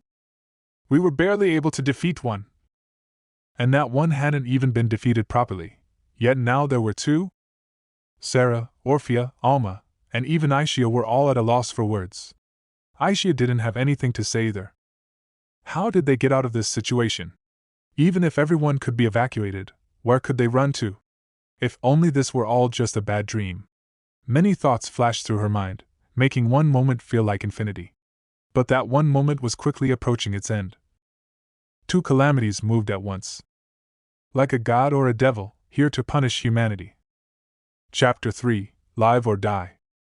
Shortly before Aishia executed her final shot, in the skies far above the Galar castle, Rice had a hand under his chin in thought as he observed the battle below. Where did those two disappear to? His mind was occupied with Celia Clare, the target he wanted eliminated the most, and Ais Miharu, whom he hadn't considered a threat until just now. Mihara had suddenly used the ancient magic of the wise gods, halting the golem in its tracks before teleporting everyone from the mansion to safety, and then vanishing along with Celia. That black-haired girl is Ais Miharu, if I recall correctly. I thought she was summoned here along with the hero, but she was a completely unexpected force of nature. Rice thought of the boy the Proxia Empire had newly welcomed as their hero, Sendo Takahisa. Once I've returned to the Empire, I'll indirectly ask him who the girl is. But there's something else I need to take care of first. The wise god Lena must have something to do with their disappearance. But why isn't she showing herself in this situation? That woman should be able to defeat the golem, no matter how difficult. Yet the wise god Lena had placed Celia and Miharu in the firing line while withdrawing herself. At least, that's how things appeared in Rice's eyes. What was the reason? There must be some kind of circumstance preventing her from using her power freely, a reason she can't move of her own will. Several possibilities came to mind, and Rice narrowed his eyes as it felt like he was getting close to understanding the situation. There isn't enough information to form a conclusion yet. Moreover, before I worry about where Lena went, I should think about why Ais Miharu and Celia Claire disappeared. Rice couldn't afford to be distracted by Lena's absence right now. He sighed and racked his brain for where the two could have vanished to. Did they escape by themselves when they realized they had no chance against the golem? Or did they hide to prepare something to turn the situation around? Rice's gaze fell to the rooftop garden of the Galark Castle. The residents of the mansion that had been teleported away by Miharu were standing there. From Rice's point of view, they seemed to be placed to lure the golem into attacking them, but it has to be a trap. Rice suspected that Lena had purposefully evacuated them to the conspicuous rooftop garden on purpose. He then frowned, realizing that was exactly what Lena wanted, and what made her so annoying to deal with. To Lena, her power to see the future wasn't something to hide from her enemies. If anything, she was first to volunteer that information herself. After all, by informing her enemies that she knew the future, she'd be able to use all kinds of situations to her advantage. The cunning goddess was the only one in this world who had the ability to see into the future. And so, if Miharu had been moving according to Lena's wishes, then the evacuation of the mansion residents to the rooftop garden of the castle could be interpreted as both a trap, or as her purposefully moving people she didn't want attacked somewhere they would be more likely to be attacked. What a pain, as always. He was left with no choice but to observe the situation closely. Perhaps even this situation was all part of Lena's plan to buy time. Oh well. If it's a trap, then I'll just treat it as an opportunity to see what tricks she's got up her sleeve. Rice prepared himself for the worst and held out his right hand. Vocare, lutum monstrum, he muttered. One of the multiple rings on his hand glowed eerily, and a transparent orb several dozen centimeters in diameter appeared. Rice touched the orb and poured his essence into it, and a moment later the light of a complex spell formula began to appear around the orb. It was right at that moment when Aishia's final attack landed on the golem. Her powerful slash took out a chunk of the golem's torso, causing it to fade on the spot. I activated the golem with restrictions, and she put up a good fight. However, Rice watched the scene unfolding below with the leisure to widen his eyes in awe. He knew that the golem couldn't be defeated that easily. Aishia wouldn't have the strength left to defeat it again once it regenerated. At this rate, it would only be a matter of time before the battle came to an end. Just for insurance, Rice let go of the orb he was pouring his magic essence into. The light of the spell covering the orb disappeared, and an immense amount of essence started flowing out instead. The command input had been completed, and the second golem was activated. The orb immediately vanished, and a humanoid combat weapon just like the one Aishia and the others had been fighting appeared. The overflowing essence wasn't something that could be hidden, so those below were quick to notice the second golem. It was just as the first golem regenerated too. There were certain people whose deaths could mess up his future plans, and others that could become potential annoyances later, but Rice decided against using any more unnecessary limitations. Whether it was a hero or royal, kill anyone who gets in the way, that was the order he had given the golem. Now it's time to get to work. Erase everyone in the rooftop garden. As though responding to Rice's call, the second golem began its descent towards the Galark castle. Meanwhile, as Rice was deciding on sending the second golem into the fray, Miharu and Celia were still using the mana crystal to search for Rio's coordinates, while deep beneath the Galark castle. This is bad. It's about time the second golem joins the battle, Mihara muttered, as though she knew what was going on above ground. Celia was stunned for a second, then repeated Mihara's words for confirmation. Huh? A second? There's a second one? It was doubtful whether they could stop even a single golem, and now there were two. Like I said, we have to hurry before it's too late, Mihara replied plainly. Will it still take time to summon Rio? Yes. We need a little more time. Wouldn't it be better for one of us to return first, then? Celia asked hesitantly, but... No, because I'm activating another sorcery at the same time. If either one of us leaves, the spell will be ruined. Mihara curtly shook her head. Huh. There was no physical tremor, but the torrent of magic essence that came pouring down from above was enough to give the illusion of the room shaking. Even without seeing the surface, it was easy to presume the second golem had appeared. An intense look of impatience crossed Celia's face. She was worried about those above ground. Just so you know, even if we return to the surface, there's nothing we can do besides delay the inevitable.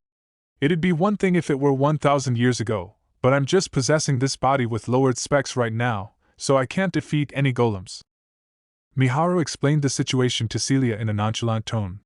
She was aware that panicking wouldn't help anything. Mihara, you said before it's too late earlier, right? Yes, I did. What kind of situation would be too late in this case? Celia asked with an air of frustration. I can't answer that. The future I know cannot be shared with others like a fixed answer.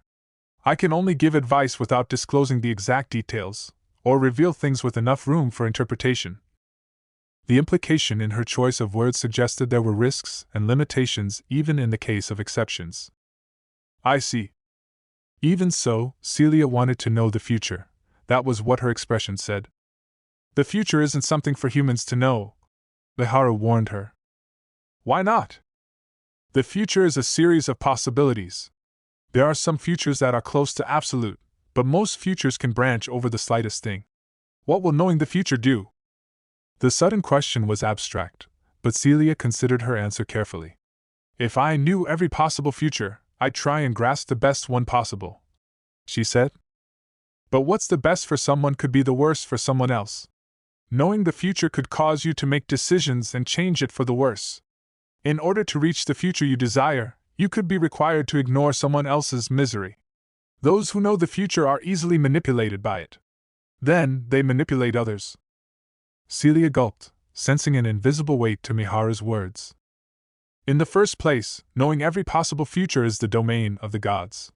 If a human tried to know every future, the amount of information would burn up their brain in an instant. The most you'd be able to handle is fragments of the most probable future. Mihara paused after saying that much, then suddenly hurled a question at Celia. So hypothetically speaking, if you had the power to see the future, would you use it to see which future you're most likely to get hitched with Rio in? Huh! Celia immediately blushed. Hey, don't lose control of your essence. I'll go along with your chatter, but stay focused on the task. It's your fault for asking something so weird. Mihara laughed teasingly, making Celia turn away with reddened cheeks. So what's the answer? Do you want to know which future is the one that you and Rio are most likely to get hitched? The color in Celia's cheeks receded as she paled. Unable to give an immediate answer, she fell silent for a while. You're afraid you won't be chosen, Mihara said, seeing through her thoughts. Celia's eyes widened as though Mihara had hit the nail on the head. This is what you're thinking. If it isn't me, then who's most likely to get together with him? But what will you do once you learn what the most likely future is? Will you try and change the future so you can have him instead? Celia fell silent in hesitation. Like I said, the future is a series of possibilities. Even the most probable future could be changed over the slightest thing. Would you strive to change the future? Mihara threw question after question at Celia, as though she was reading her thoughts. Maybe I don't want to know the future, Celia eventually answered with a frown. The more she thought about it, the more terrifying the idea of knowing the future and being able to change it was. It almost made her hate herself. It was better to do her best right now, without knowing the future. That's how humans should be. Humans cannot know the future. That is the absolute law of this world, the natural way of things. Breaking it would inflict terrible karma. That's why it's better for humans to know nothing of the future. Was the dark shadow over Miharu's expression a figment of her imagination? Either way, it was only there for an instant. I knew you'd be there, Eru. Mihara suddenly muttered out of the blue. Huh! Celia was puzzled. It's nothing. I've identified his exact coordinates. Here goes. The light flowing out of the mana crystal increased in brightness, and a complex three-dimensional spell formula appeared. Celia squeezed her eyes shut on reflex, when a thick pillar of light rose from the mana crystal and up towards the ceiling. Some time ago, back at the rooftop garden of the Galar Castle, Satsuki and the others in the garden were able to see the intense aerial battle with the golem from afar. Aishia released a slash of light into the golem's back, blowing its body away and eliminating it. Yay! They did it! Latifa cheered. Yes, it seems they've defeated it, Liselot said with a happy nod. Everyone in the rooftop garden celebrated. Everyone other than Hiroaki, who was muttering under his breath as he anxiously watched the people cheering around him. Stop that! Celebrating early is just asking for trouble. Haha, that only happens in anime and manga, bro, Masato said, teasing Hiroaki with a friendly grin. In the sky above, Sarah, Orphea, and Alma were rushing to Aishia as she lost balance and celebrating their victory. Hiroaki sighed in relief at the sight of that. Immediately after, a new source of incredible magic essence appeared in the sky above Aishia and the others. What? Guki, Kyoko, and Arya promptly reached for their weapons. The others who could detect the magic essence all stiffened and looked up. I have a really bad feeling, Satsuki said, face twitching. Look over there. The thing they just defeated is. Liselot was pointing at the first golem that had regenerated beside Aishia and the others in the air. There seems to be one more, Guki said. The second one was higher in the sky than the naked eye could see, but he didn't miss its presence. See? It's just like I said, Hiroaki yelled, completely losing his composure. He glanced around frantically in search of an escape. But there was no telling when an attack would land on them and destroy the area. Rather than fleeing inside the castle, it was probably safer to stay somewhere where the golem's movements were visible, and he could run whenever he wanted. Despite wanting to flee immediately, Hiroaki held his ground with a vexed look. Everyone stay together. Sorcerers, set essence barriers in the air. Knights, take your positions and stay alert. King Francois called over the figures nearby and gave orders to his sorcerers and knights to guard them. Magiki Murim. The royal sorcerers set up layers of essence barriers of light overhead to protect them from any attacks. Immediately after, the second golem descended upon the rooftop garden so fast, the sound of its arrival was left behind. No sooner had it done so, it softly came to a stop right above the floor of the roof, like a bird's feather ignoring all air pressure and inertia. It was a silent appearance unimaginable for its huge, 2-meter-large size. Its silver mechanical body released a divine radiance that, combined with its feathered wings, made it look just like a beautiful angel. While everyone else was taken aback with fascination, Guki immediately ran towards the golem. He was so fast, it was as if his legs had grown wings. So light. When he moved, he could feel it clearly. His physical body enhancement was at a much higher degree than usual. The cause of that had been Miharu, who had cast magic before disappearing with Celia. Si vis pacem, para bellum legio. Setting aside the question of why Miharu could use magic, the effect of her spell was extremely reassuring right now. His initial velocity surpassed that of a werbeast warrior, who were far superior to humans in physical ability. But even then, the golem was faster. It hovered a hair's breadth above the ground and glided towards Guki. Before he knew it, the swinging fist of the golem was right before his eyes. Its aim was locked onto his face with unmatched accuracy. In that instant, Guki could see his head flying off in his mind. There was no time for him to even blink. Even so, Guki's katana was already moving. He was able to react thanks to his many years of combat experience, and his potential that had been increased by Miharu. If he had lacked any one of these things, he would have died to that strike just now. G.H. Guki forced the side of his katana into the golem's arm and swung it, using the recoil to move his body aside. Immediately after, the golem's fist passed by the side of Guki's face. The golem's fist created a strong tremor in the air that shook Cookie's eardrum, making him frown. But he couldn't afford to take his eyes off the golem. He turned to face the golem, and kept its body within his field of view. When facing it from this close, its presence and essence made him want to step back. But he had approached the golem in the first place in order to make the first move. Humph! Gookie boldly swung his katana down. On top of reducing his movements to the utmost extent, his supersonic strike was sharp enough to easily slice through rock. Any regular opponent would struggle to react, but the golem's sharp-pointed tail swayed. It shot forward, aimed right at Gookie's katana. Gookie extended his swing to continue slashing at the golem. But the golem's tail could move freely like a whip, preventing him from doing so. Its main body didn't budge in the slightest, as though to say its tail was enough of an opponent for him. In fact, Gookie was unable to get any closer past the tail. The moment he stepped within reach, the tail would shoot towards him, and it was all he could do to deflect that. If he stepped too far into its range, he could see himself being sliced into two, and if he went even further into the range of the golem's arms, this could be bad. He couldn't see any chance of winning. He was swinging his katana with all his might, but he couldn't see the depths of the golem at all. His hand was going numb from the impact, and it was dubious whether he could keep up with the speed of the tail. Gookie broke out in a cold sweat. "I will draw this one away. Retreat to somewhere out of its sight now!" he yelled at those standing behind him. It was dangerous to evacuate inside when the golem's attacks could cause a collapse at any moment, but with the golems right beside them, it was safer than remaining here. However, the golem wasn't about to wait patiently for them to move. The next moment, the feather blades separated from its wings and scattered through the air. "Place all barriers towards the front," Francois immediately ordered the royal sorcerers. All the sorcerers moved the light barriers they had cast overhead to surround Satsuki and the others instead. But before the barriers completely blocked them off, Gookie's wife, Kyoko, and Liselot's attendant, Arya, stepped outside of them. "I will team up with my husband to lure the blades away. Everyone, use this chance to retreat to safety." Kyoko and Arya gave orders for retreat and split into two directions as though they were moving in sync. The majority of the feather blades swiftly followed after them. Countless blades approached at a rapid rate. Not even Kyoko or Arya could deal with them directly. They focused solely on keeping their feet moving, luring the feathers after them as much as they could. Gookie, Kyoko, and Arya were risking their lives to buy time. The problem was whether there was a refuge inside the castle that was both out of sight of the golem and not at risk of collapsing from an attack. "Everyone fall back. There's a royal escape passage underground.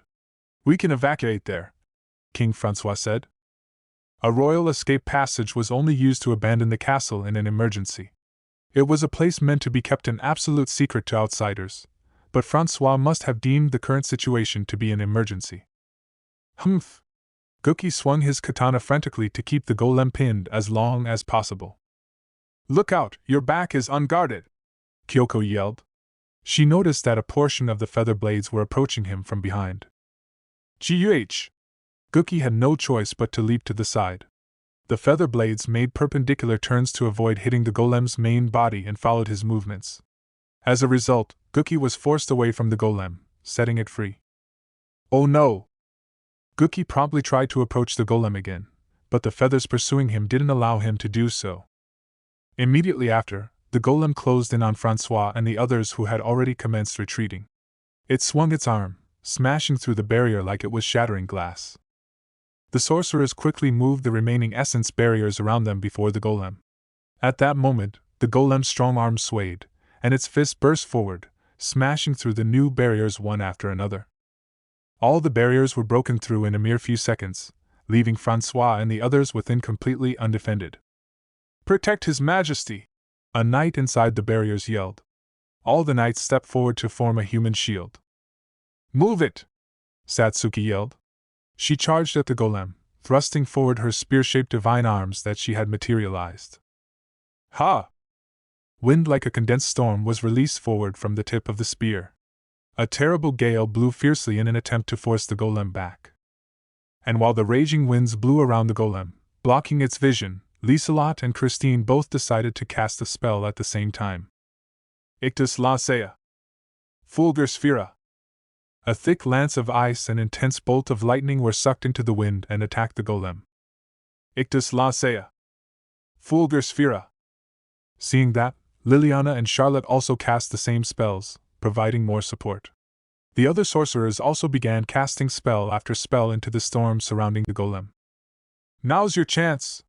Quickly! Get inside! Was what Satsuki was about to yell at the people behind her. But at that moment, something struck her chest with a thump. The feeling was accompanied by the sensation of her body floating. Huh! Satsuki slowly looked down. The golem's tail had extended through the wind and pierced through her chest. There was a hole opened right through her chest, which the tail was using to lift her up. The divine arm's spear slipped out of Satsuki's hand. The raging wind extending from its tip vanished as she let go of the spear. The falling spear clattered to the floor and disappeared into particles of light like a spirit turning into its spirit form. Satsuki! Latifa, Masato, and Aki screamed. Oh, I'm dead was the thought that crossed Satsuki's mind. Everyone's going to be worried. I have to tell them it'll be okay. Thoughts rapidly flashed through her head. Everyone run! With a pale face, Satsuki smiled at Latifa and the others, but the golem flicked its tail as though to say such sentiments were worthless, flinging Satsuki's body aside. Her body fell heavily to the ground, and it rolled across the floor of the garden and stopped moving. A large amount of blood was flowing from the hole in her chest, creating a puddle of blood. Masato's eyes turned bloodshot with anger as he grabbed his divine arm's sword. Latifa wasn't armed with a weapon, but she clenched her fists and readied herself for combat. Hey, you guys! Hiroaki called out to stop them. The golem's combat power was painfully evident. There was no way they had any chance of winning. Challenging it would just result in unnecessary deaths. Of course, Masato and Latifa understood that too. The fear was clear in their side profiles. Even so, their eyes burned with fighting spirit, unwilling to forgive the golem. But there were some things in this world that couldn't be dealt with using feelings alone. The golem was the embodiment of that. Everyone. Above the castle, Aishia, Sarah, Orphea, and Alma were busy dealing with the first golem that had regenerated. Exhausted from the earlier battle, Aishia was struggling just to evade the attacks. She couldn't save those in the garden even if she wanted to, and there was a look of panic on her usually emotionless face. It was a hopeless situation. The golem standing before Latifa and the others was unharmed from the attacks they had launched at it. It spread the wings of light on its back and formed enough spears to blow away everyone on the roof. There was nowhere to run. It was at that moment that a thick pillar of light rose from a corner of the rooftop garden. Chapter 4: Counterattack Signal. In the rooftop garden of the Galark Castle, a huge pillar of light stretched up to the sky. The wondrous sight captured everyone's gazes, almost making them forget about the precarious situation they were in. However, there was an odd sense of déjà vu to the scene. A hero summoning! Christina mumbled in confusion. Indeed, the pillar of light was terribly similar to that of a hero summoning. The golem turned its body away, wary of the pillar of light. The spears extending from its wings were aimed at the pillar, ready to fire at any moment. Two figures appeared within the light as it faded.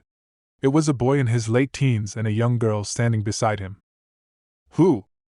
In other words, it was Rio and Sora, who should have been in the holy city Tonrico of the Almada Kingdom. But those in the rooftop garden didn't know who Rio and Sora were. They blinked at them blankly in shock. Where are we? Meanwhile, Rio and Sora were just as confused. After all, as mentioned already, the two of them were just in the holy city Tonrico of the Almada Kingdom mere moments ago. They had just encountered the priestess named Era at the entrance of the labyrinth by the city, and now. The Galark Castle? Why? Rio's eyes widened as he realized they had returned to the Galark Castle, far from the holy kingdom of Almada. Then, he noticed the disastrous spectacle around them. Rio's face fell as he spotted Satsuki lying in a puddle of blood with a large hole in her chest. His gaze immediately froze over with anger. When he saw Masato with his sword and Latifa with her fists clenched for combat, he understood that the culprit was the golem they were facing. He could also see Aishia being pressured by another golem in the sky above them. Why is that thing here? Dragon Key, Master Rio! Shocked by the sight of the golems, Sora immediately tried to report something to Rio. But when she saw how furious the normally gentle Rio was, she swallowed her words. The golem seemed to be aware that Rio and Sora were no ordinary people. It watched them with a cautious glare, calling back the feather blades that were attacking Guki, Kyoko, and Arya. Guki, Kyoko, and Arya used that chance to return to Latifah and Liselot to strengthen their defenses. Sora, can you protect everyone? Rio asked, taking out a mask from his breast pocket. Yup. Leave it to me, Sora replied energetically. Rio instantly vanished from where he stood. Everyone's eyes widened in shock. It almost looked like he had teleported. But the golem was able to follow Rio's rapid speed and turned to face him immediately. Dissolvo.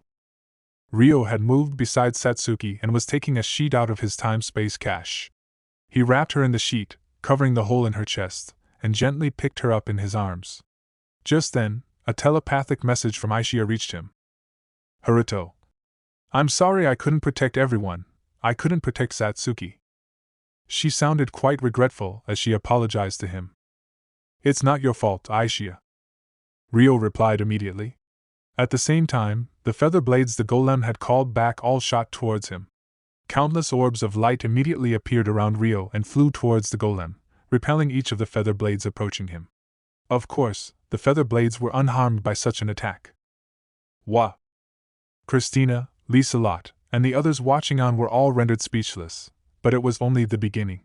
Rio vanished once again, this time with Satsuki in his arms, and reappeared beside the dumbfounded group on the rooftop. Satsuki is alive, he said to them.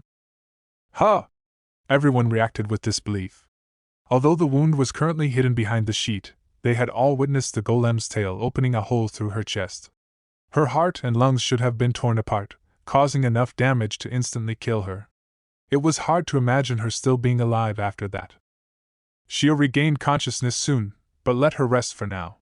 I'll take care of that thing. It won't lay a hand on anyone else, Rio said quietly. The golem spread its wings of light as though to rise to the challenge. The wings glowed brightly as the spears all fired towards Rio. Master Rio! I know! Sora yelled as she held out a hand at the golem. Rio did the same. Immediately after, countless spears of light hurtled towards them. They struck one after another, causing a series of fierce explosions. Ah! Light burst brightly, forcing many of those watching on to clench their eyes shut. The blast had enough force to blow apart the average human. Huh! But everyone noticed the lack of pain they felt and gingerly opened their eyes. Rio and Sora stood before them, casting a barrier of light together. That was apparently strong enough to block all the light spears. The barrier was also angled to direct all the shock waves upwards, minimizing the damage to the floor. Just then, the golem suddenly appeared right before Rio, swinging its fist at the barrier. Shock waves surged, causing a small earthquake on the floor. However, there was so much essence poured into the barrier between Rio and Sora, not even a crack appeared at the golem's punch. Wow! As fellow spirit art casters, Komomo and Seo understood how hard it was to create such a strong barrier. They gulped in awe. Sora, I'll take care of this guy. It seems to be quite troublesome. Could you go assist Aishia? Rio asked, glaring at the golem. Understood. These guys are golems created by the wise gods, so please be careful. Sora nodded anxiously and gave him an explanation. This thing is... Sora had mentioned that they were once disciples of the 7 wise gods the first time he met her. And now there was one right before him. Rio took a deep breath. Sorry, it might be a very dangerous fight, he said, worrying for Sora's safety. What are you saying? There's no way we'd lose to these guys. Sora will clean that guy up with Aishia in no time at all, Sora said proudly. See you later. She rose into the sky and flew away. The golem manipulated its feather blades into going after her, but Rio deployed numerous orbs of light to intercept the feathers. As a result, the golem's feathers were all deflected by the orbs, and Sora safely reached Aishia and the others. The golem shot Sora a sidelong glance. Hey! Rio had moved before the golem in the blink of an eye. Then, with a right fist wrapped in wind spirit arts, he punched the golem in the abdomen. In that instant, condensed wind exploded, blowing the golem's body back by a meter. Pay attention, he said in a cold voice. He kept moving forward to keep the golem's attention on him, this time throwing his left fist forward. Rio activated the wind spirit arts wrapped around his left hand, but the golem only backed away a little this time. By backing away at the moment of impact, it killed the momentum behind Rio's attack. There was enough force to blow an unguarded human to pieces, but the golem only shifted slightly. At that moment, Rio understood how abnormal his opponent was. Meanwhile, golem seemed to have determined Rio was a greater threat than the others, as it took its attention off Sora and glared at him with its eerily glowing gaze. Its tail wavered like a mirage, taking aim at Rio's heart. But the wind spirit arts around Rio's right hand accurately smashed into the tip of the tail, diverting its trajectory astray. It pierced Satsuki's heart with this tail. Rio realized how the hole in Satsuki's chest had gotten there, and frowned bitterly. He would be the one to punish it. I will be your opponent. He stood before the golem, determined to protect the people behind him.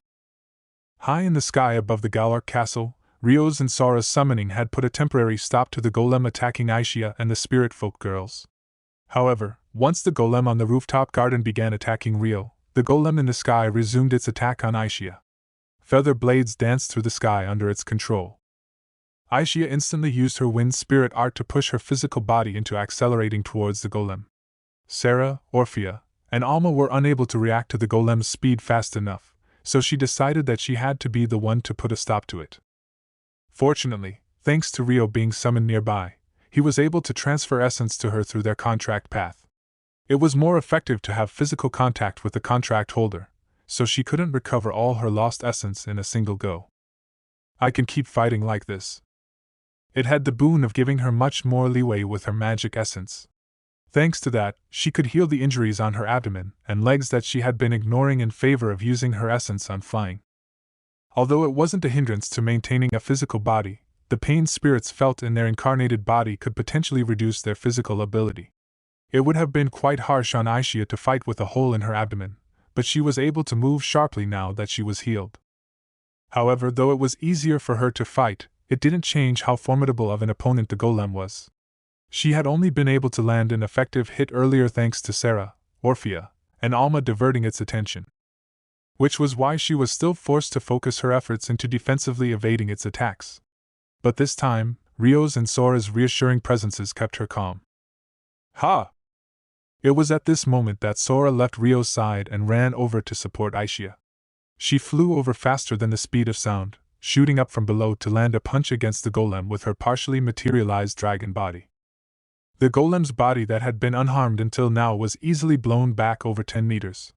Its momentum eventually diminished, and it came to a stop. There had been significant force behind the punch, as the area where it was hit was dented. Wah! Sarah and the other girls were wide-eyed in amazement. Hey, Aishia! You're just gonna be in the way with a tattered mask like that. Go to the Dragon King's side. Sora will take care of this. Sora came to a stop before the golem, as she called out to Aishia behind her. This is a really dangerous opponent, Aishia said hesitantly. Although she was worried about Rio fighting below them, she was also concerned about Sora fighting alone. Oh? Do you think Sora needs your concern? Aishia silently conveyed her affirmation through her gaze, which Sora noticed when she looked over her shoulder. Sora is well aware of how dangerous this opponent is, which is all the more reason you should go to the other fight, where there are more hindrances. You're not going to make Master Rio fight alone in such a situation, are you? She shrugged in exasperation and waved her hand to shoo Aishia away. Got it. Thank you for coming to save me, Sora, Aishia said to her back. Huh! It's not like Sora came here for your sake, Sora snapped with a blush. But when she looked over her shoulder, Aishia was no longer there. She had already started moving towards Rio. We're going to descend, you three. You can leave this one to Sora, Aishia called out to Sarah and the others on her way down to the rooftop garden. Huh! But... Sarah, Orphea, and Alma's gazes looked over at the blushing Sora. They seemed reluctant to leave such a small child behind, which was a sensible reaction to have. The force behind her punch had been stupendous, but her appearance was still that of a helpless little girl. Humph. As usual, you make no sense. Being relied on and thanked by someone was new to Sora, which was probably why she turned her head away shyly. Meanwhile, the spirit folk girls were hesitant about what to do. They gazed at the back of the small figure floating before them. "Hey, you three!" Sora called out without looking back. "Huh! You're in the way. Get out of here," she ordered. "But," Sarah and the others still hesitated. Just then, the golem instantly repaired the dent in its armor from Sora's attack and moved close to her. The spirit folk girls only noticed it after it had closed the distance to and finished swinging its fist.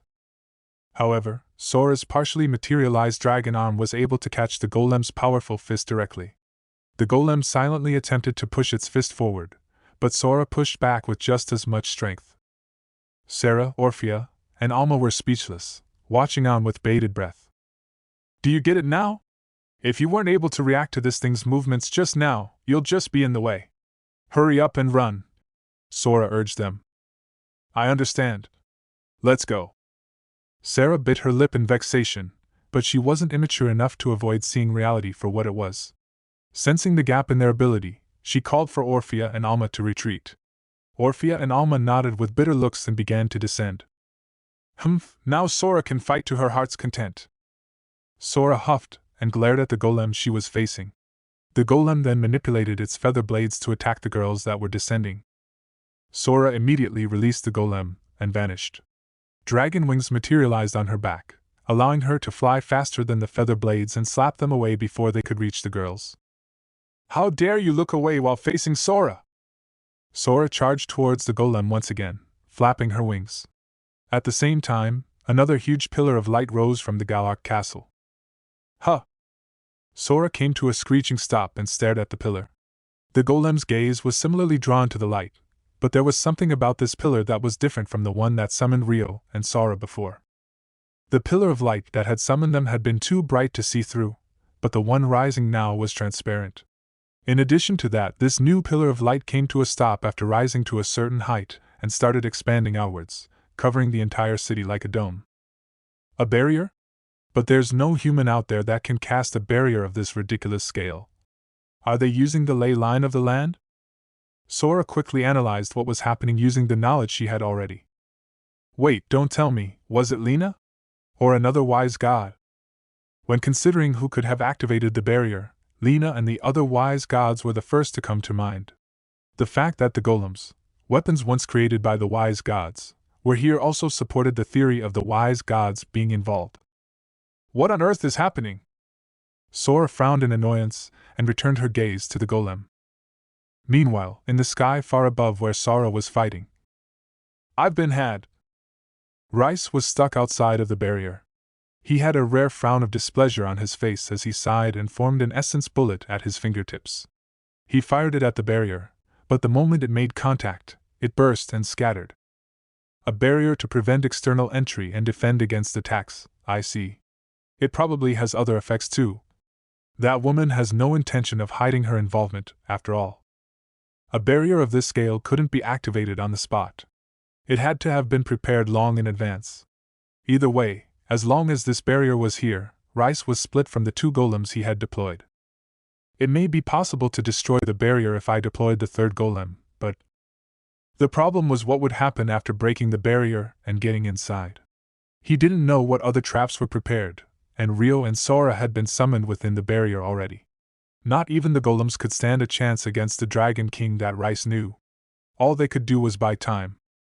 It would be foolish to continue deploying his forces without any chance of victory. However, Rio wasn't the Dragon King that Rice knew 1,000 years ago. There was no telling how much of the Dragon King's power he could use. 2 golems should be a good test of how irregular his combat power is. Although that changes my original goal quite a bit. He should use this chance to evaluate him. It was the least he could do after his plans to use golems to eliminate Celia and the others in Rio's and Sora's absence had been ruined by their summoning. I'm also curious about what that woman will do next. With that, Rice decided to watch over the fight within the barrier instead. Meanwhile, deep beneath the Galark castle. What was the sorcery you just activated?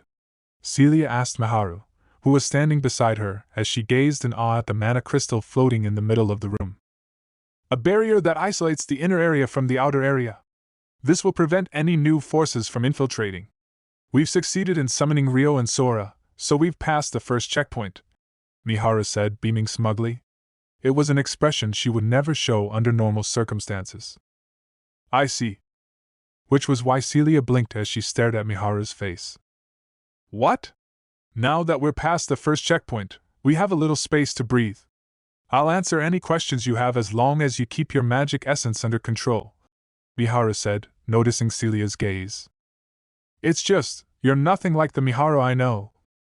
She had a faint idea of what was happening to Miharu right now, but with the situation being what it was, she hadn't sought any confirmation. But now that she had been told the first checkpoint was passed, Celia shot Miharu a searching look. Of course. I'm not her, after all. Don't lump us together, Miharu muttered in disgust. Don't lump you together. So am I talking to the wise god Lena herself right now? Not Miharu speaking on Lena's behalf? Celia made an accurate guess of the situation based on the information she gained from their conversation. Ais Miharu's consciousness has completely withdrawn back. She has no idea what's happening right now. Did you think she was speaking with the memories of the wise god Lena? Oh, yes. But wait. Huh! The wise gods were figures of worship in the Straw region. Celia adjusted her tone, thinking it would be bad to speak to Lena like how she normally spoke to Miharu. But then she tilted her head curiously, realizing something odd about that. Is it strange for the wise god Lena, who reincarnated into Ais Miharu, to have a different personality to Ais Miharu? Miharu, no, Lena asked, guessing Celia's question before she could ask it. Yes. I was told that people who leave this world through reincarnation or teleportation cannot keep their memories. Rio didn't have the memories of the Dragon King, so how come you do? And as a separate personality. I'm not the only one. Aishia regained her memories too, no? Oh. Now that she mentioned it, that was true. Aishia had regained the memories Lena copied to her in the middle of the battle with Saint Erica, creating the opportunity for Rio to awaken as a transcendent one. There are exceptions to everything, Lena said with a meaningful smile. That said, the way Aishia and I retrieved our memories is different. I've kept my personality along with my memories. It's a long story, so I'll keep my explanation brief for now. You know the spell you recently learned that allows you to assume an alter ego? I used a variation of that magic to possess this girl. My abilities are drastically lesser compared to my former self, and I can't use any powers since I'm no longer a transcendent one. Does that mean you're a split personality? I guess so. The main personality is Miharu, so I can't come out unless the possession magic is used. I was shocked when Miharu suddenly started using powerful spells one after another. After all, Miharu was a spirit art caster, and spirit art casters couldn't learn magic. If they did, they were no longer able to use spirit arts. There was no way Celia wouldn't be surprised to see her using magic out of the blue. They're still wasted on this girl, though. Really? It's all magic she can't use. Even if she could, her personality isn't suited for conflict, so you just end up annoyed at how meek she is, no? That's not true.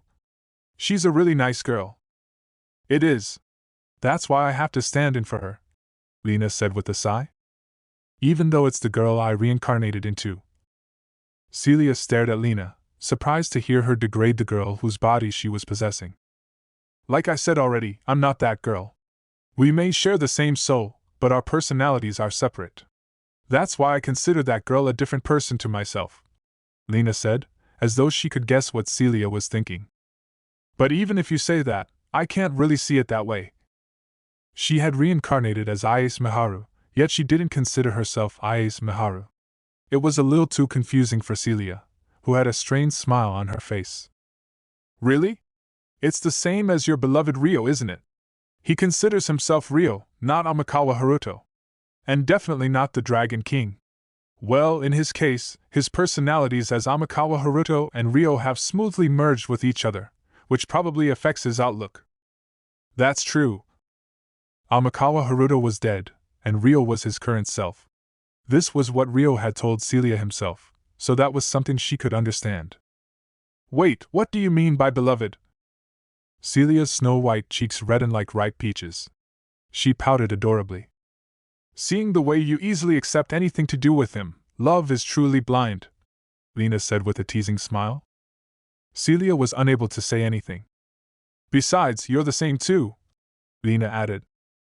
Huh? Celia tilted her head, unable to comprehend the sudden information. You're the reincarnation of my disciple. How does it feel hearing that? Do you consider yourself the same person as my disciple? I do not. I don't have any memories of that, Celia said, shaking her head hesitantly. There was nothing left of that disciple's memories, so it was only natural for her to think that. In the first place, reincarnation sorcery is a technique used to be reborn as a different person. A body can only hold one soul. That's why reincarnation sorcery fuses the soul of the person who wants to be reincarnated with the soul about to be born. Do you know what this means? That the person born from reincarnation was originally a separate person to the one who wanted to be reincarnated? In other words, regardless of the one who wanted to be reincarnated, they would have been born anyway, Celia said, forming her answer from the information she was given. Correct.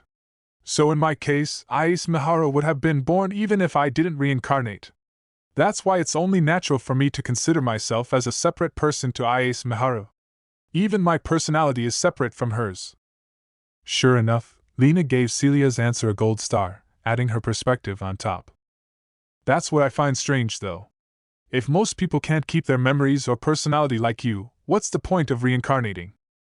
The point is to increase one's talent and abilities after reincarnation. Transcendent powers and magic spell formulas can be inherited too. The Clare family was originally a notable family of sorcerers, but your exceptional sense as a sorcerer is because of my disciple fusing with your soul. But even if the soul is fused, if there's nothing left of the memories and personality from before reincarnation, that person from the past life is as good as gone, no? Why would you reincarnate if there's nothing left behind? That depends on the individual, don't you think? In fact, the memories that remain after reincarnation all depend on the spell formula used beforehand. Of course, it's restricted to those born or reincarnated into this world. Those who were born in this world couldn't choose to reincarnate in another world with their memories. This was the basic premise behind why Rio didn't have any memories of the Dragon King, but still had memories of Amikawa Haruto. Then the reason I've lost my memories of being Lena's disciple despite being reincarnated into this world is because that disciple herself had chosen not to leave any memories behind. Is that what Lena was saying? Celia wondered to herself. For the record, it's also possible to designate the timing of when one will inherit their powers and spell formulas, you know? It'd be dangerous if a baby without any sense of self used their powers or magic unknowingly, Lena added. Then the reason I recently learned my new magic is because the same applied to Rio and the powers he regained while fighting Saint Erica. Was it all prepared in advance in their reincarnation sorcery? Yes, it was decided in the reincarnation sorcery that you would obtain those spells at that exact point in time. The trick needed for you to regain your memories of Rio and Aishia was also activated at the same time. I knew it. Celia had a look of understanding on her face, like she had found the missing piece of the puzzle. Then if you use that trick on the others, they should be able to regain their memories of Rio and Aishia too, right? She said, looking at Lena hopefully. That isn't possible. Huh. Why? Celia wondered, looking like a kicked puppy as her face fell. Or rather, there's no need for that. We're going to use another loophole to get out of this situation. Another loophole? There are other ways of evading the rules of God. Oh. The light of hope returned to Celia's eyes. We're about to activate the sorcery for that now. It'll help defeat the golems above us as well. Are they a difficult opponent to defeat even with Rio and Sora here? There's no doubt they're a troublesome opponent to face. Destroying the golem's armor isn't enough, since they'll keep regenerating until they run out of magic essence. And the ones on the surface would have saved 1,000 years' worth of essence. 1,000 years of essence? How many times would they have to be destroyed for their saved essence to run dry? A chill ran down Celia's spine. They've probably used a month's worth at this point, I'd say. That's all. Celia once again realized just how dangerous the golems were. Not even the transcendent ones would want to deal with them directly. Well, the Dragon King can defeat them easily with his annihilation powers. He could even eliminate the saved essence within the golems directly. It's such a cheat-like ability. We're lucky he's on our side, Lena said gleefully. But aren't the transcendent powers? Unlike Lena, Celia frowned with uncertainty. She had been told that using the powers placed a huge burden on the human body and soul. Besides, transcendent ones had to use their power for the sake of the world as a whole. If they tried to protect a particular group or individual, they would forget who they were trying to protect. That was one of the rules of God. Wearing the mask eased the burden of this penalty, but there was no telling how much of the recoil from using the powers for someone could be endured. It was possible for the mask to break in a single instant. Like I said, once this sorcery activates, the rules of God won't be an issue anymore. He'll be able to use his powers without losing his memories. But he'll still have to endure the burden on his body and soul. Worried about the burden that would descend on Rio if he used his powers, a look of anxiety flashed across Lena's face.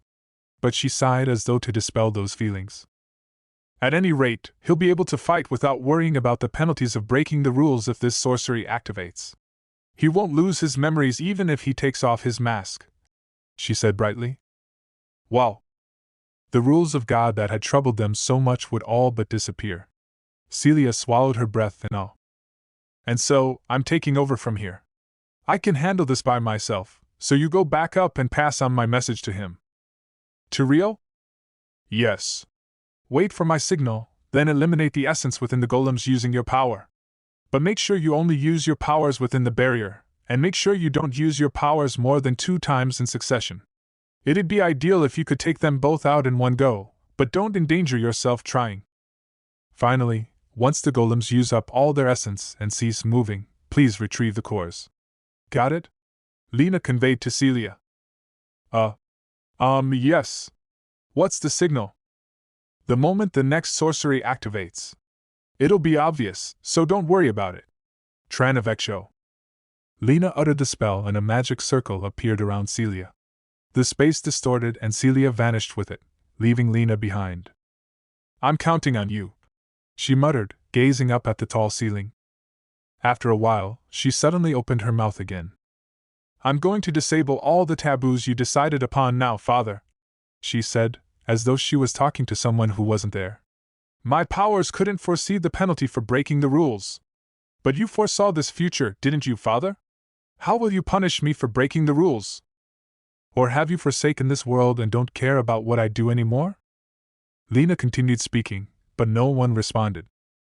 So you won't answer me after all. Then I shall break the taboos. Lena continued gazing up at the ceiling in hope of a reply, but pulled herself together with a look of determination. In the rooftop garden of the Galark Castle, Rio had just closed the distance to the golem to draw its attention. Both his hands and legs were wrapped in wind spirit arts as he attacked fiercely.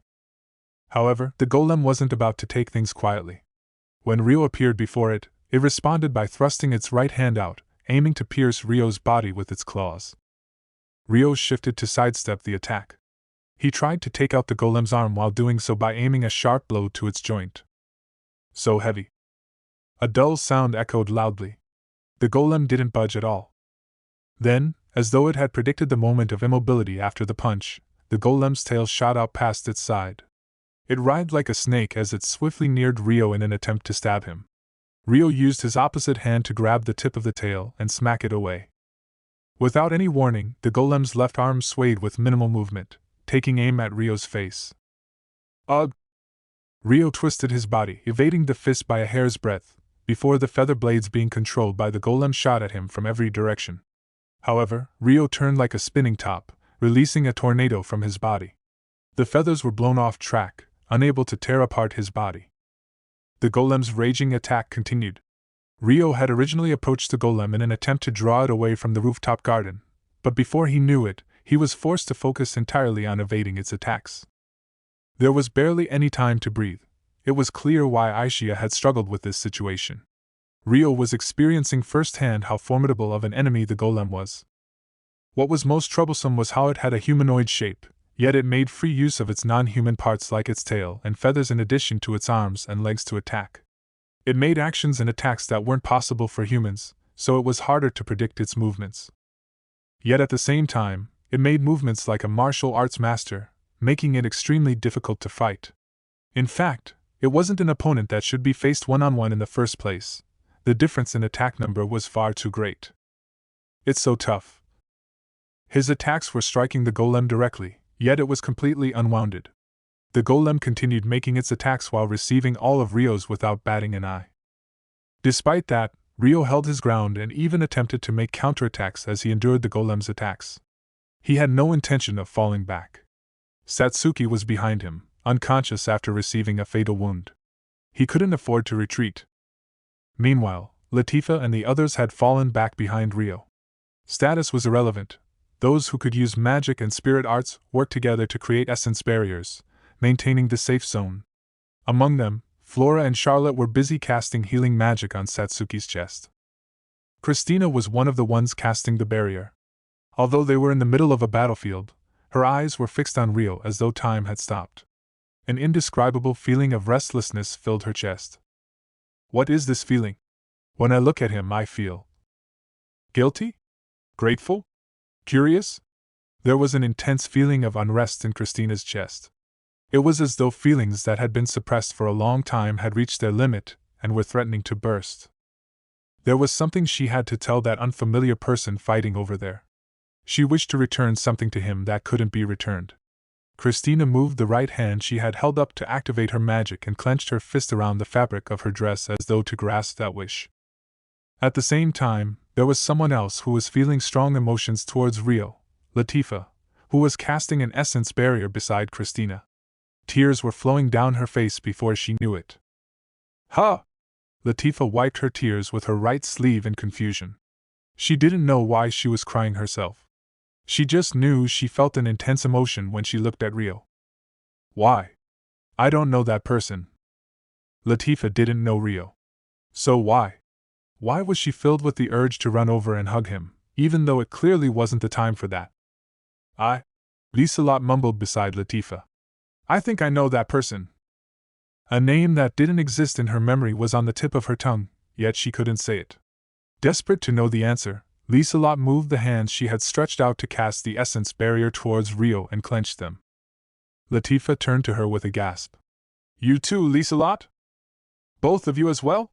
Me too, Christina said, joining their conversation. The three exchanged a look of confusion. Just then, Aishia landed on the floor near the barrier the three of them were casting. She glanced at the barrier to check what was happening within. Would you like to come inside? Liselot asked. No, it's fine. I'm going to fight too. Aishia shook her head and began to help Rio. Whoa! Celia appeared within the barrier via teleportation. Celia? Where were you all this time? Everyone inside the barrier reacted with shock. Ahaha. Sorry, I was busy activating some sorcery. How do I even begin to explain things? Naturally, everyone rushed toward Celia, making her shrink back. Just then, she spotted Aishia standing outside the barrier. Aishia, she called hurriedly. What? I have a message for you. At the signal, use your powers on the enemies. If you erase the magic essence stored within them, they'll cease moving. But stay within the barrier. Celia passed on the message Lena had given her to Aishia. Signal? Apparently a large-scale sorcery is about to be activated, so that'll be the signal. She also wants you to retrieve the cores once you've defeated them. Got it. One last thing. Your powers can only be used twice in succession. If possible, try and defeat both of them in one go. Celia's brow furrowed slightly as she stared at Aishia. She was worried about the burden of using the powers that would fall on Rio. All right. I'll be off now. Aishia nodded firmly in understanding and leaped up lightly. She then headed to where Rio was fighting the golem, and approached from the side. The golem was still making its fierce onslaught of attacks on Rio. Feather blades flew at Rio while the main body attempted to beat him up with close combat. Rio deployed countless orbs of light around himself to fend off the golem's attacks.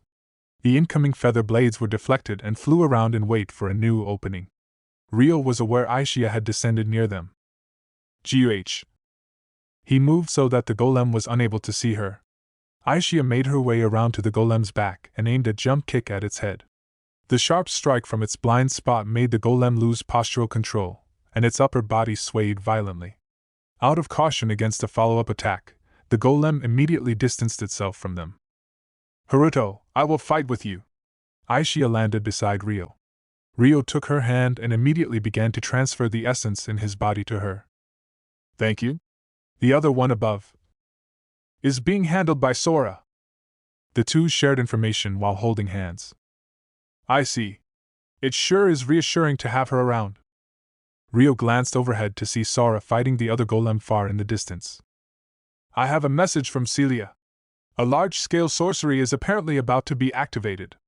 Wait for it, then use your transcendent power to erase the essence within the golem. But make sure to stay within the barrier. Is the ridiculously large barrier also Celia's doing? It could be Miharu's. She was acting funny earlier. Miharu. Rio's eyes widened. Now that he thought about it, he hadn't seen Miharu anywhere. He assumed she had been somewhere else. Could it be Lena? Let's talk about it later. Our first priority is to deal with this thing. We just have to buy time until the next sorcery is activated, right? Now wasn't the time to be chatting away. Rio quickly pulled himself together. Yup. I destroyed its body earlier, but it repaired itself immediately. It can't be hurt by any superficial attacks. Be careful. Got it. For now, let's get it away from everyone else. Just as Rio said that, the golem that had distanced itself sent its feather blades flying over to them. I'll create an opening. Leave the feathers to me too, Aishia said, releasing Rio's hand. She had recovered a considerable amount of the essence she had consumed, and was able to deploy an abundant number of light orbs around them. Each one struck the incoming feather blades with perfect accuracy, deflecting them away. Thank you. Leaving behind those words of gratitude, Rio started running.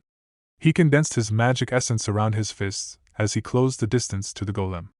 Since he didn't have to worry about the feather blades anymore, he could afford to activate powerful arts. This guy's armor is thick. An art that was merely big in scale wouldn't be enough. It needed the power to break through the armor. In that case, what he needed was penetrative power at a single point. He aimed to reduce the scale of the art, and focus more on the might instead. Of course, the golem wasn't just waiting patiently for him to move. It made use of their size difference, and the hardness of its armor to force Rio into a corner. Just then, the orbs of light being controlled by Aishia started falling on the golem like a meteor shower. It did barely any damage, but the golem's movements were slowed. That single instant allowed Rio to sneak right up close to the golem, but the golem's tail reacted by sliding across the floor towards Rio. However, one of Aishia's light orbs struck the underside of the dimly glowing tail. Her unparalleled accuracy caused the tail to veer into another direction. Amazing as always. Rio was able to freely move close to the golem. The essence gathered around his fists was so dense, its blinding light was visible to the naked eye. He first swung his right arm, aiming a sharp punch at the golem's belly. However, the golem seemed to deem that single blow capable of doing harm and made its first attempt to evade. It twisted its body with nimbleness that was unimaginable for its heavy metallic appearance. Rio's fist soared through the air. It's not only big but fast. Rio's eyes rounded. The golem proceeded to spin away from him before making a sudden approach again. But Rio had already moved back within reach, and the destructive energy wrapped around his right fist was still present. Rio took aim and swung his arm again. The golem bared its pointed claws and gathered magic essence at the tips, thrusting them out at Rio. As a result, Rio's fist collided directly with the golem's claws. The essence they had both collected was released, creating a surge of light upon impact. Rio was sent reeling backwards through the air, but regained control of his balance with a single flip. It'll be impossible to face this thing with pure strength, he thought as he was upside down. Rio pushed off the floor with his right hand and distanced himself from the golem. He spotted the golem approaching him. Its inherent weight had made it indifferent to the impact of their collision, allowing it to pursue him freely. The next moment, Rio slid to the side while in his handstand position. The movement should have been impossible under the laws of physics, but he had activated his flying spirit arts to do so. The feather blades showed signs of raining down upon him, but Aishia obstructed them using her orbs of light. Ugh! In the blink of an eye, a dazzling exchange of blows happened. Rio and Aishia showed off their advanced teamwork, and the onlookers within the barrier held their breaths in awe. Wow! Basato mumbled. The battle unfolding before him was at such a high level, it felt like it was on another dimension. His gaze of admiration was fixed on Rio, who stood undaunted before the fallen angel wreaking havoc. Rio corrected his posture upon landing and approached the golem again. Essence was once again gathered around his right fist, which he released in an extra-large blast. The golem swung its fist, repelling the blast attack easily. But the blast had another purpose: stalling and distraction. Rio lowered his posture and ran beneath his blast towards the golem. Wary of Rio's approach from its blind spot, the golem flew backwards to distance itself from him. But just as the golem started to rise up into the air, it lost balance as though someone had yanked on its leg. Its leg had been frozen to the ground. Rio had activated the spirit art by touching the floor as he ran. Immediately after, Rio's left fist slammed into the golem's jaw with an immense amount of magic essence. The condensed destructive energy flowed out of his hand and swallowed the golem's head.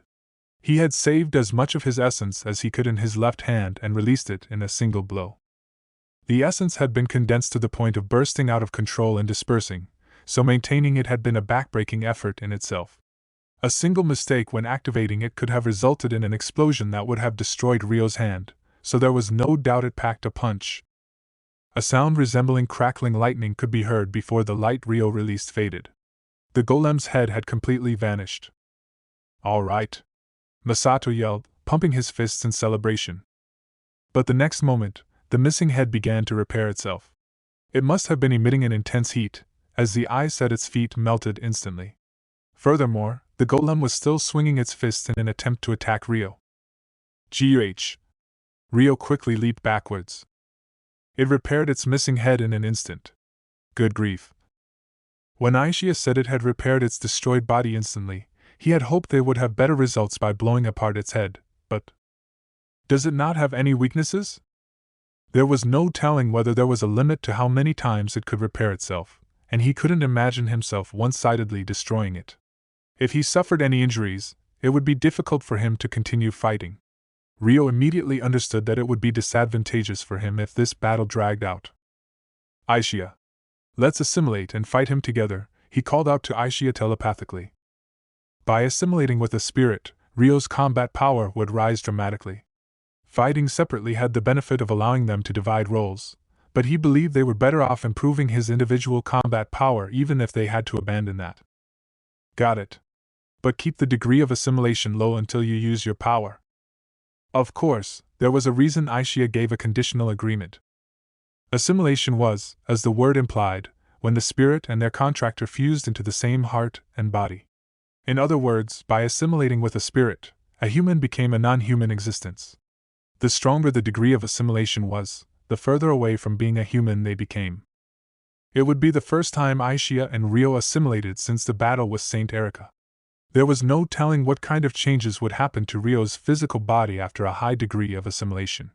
Depending on the situation, it was possible for trouble to occur when everything was over, turning Rio into a non-human existence. After all, the first time they assimilated, Rio's hair and eyes changed color. "I'll leave the degree of assimilation to you, Aishia. Just keep in mind that we may have to use our powers before the signal arrives."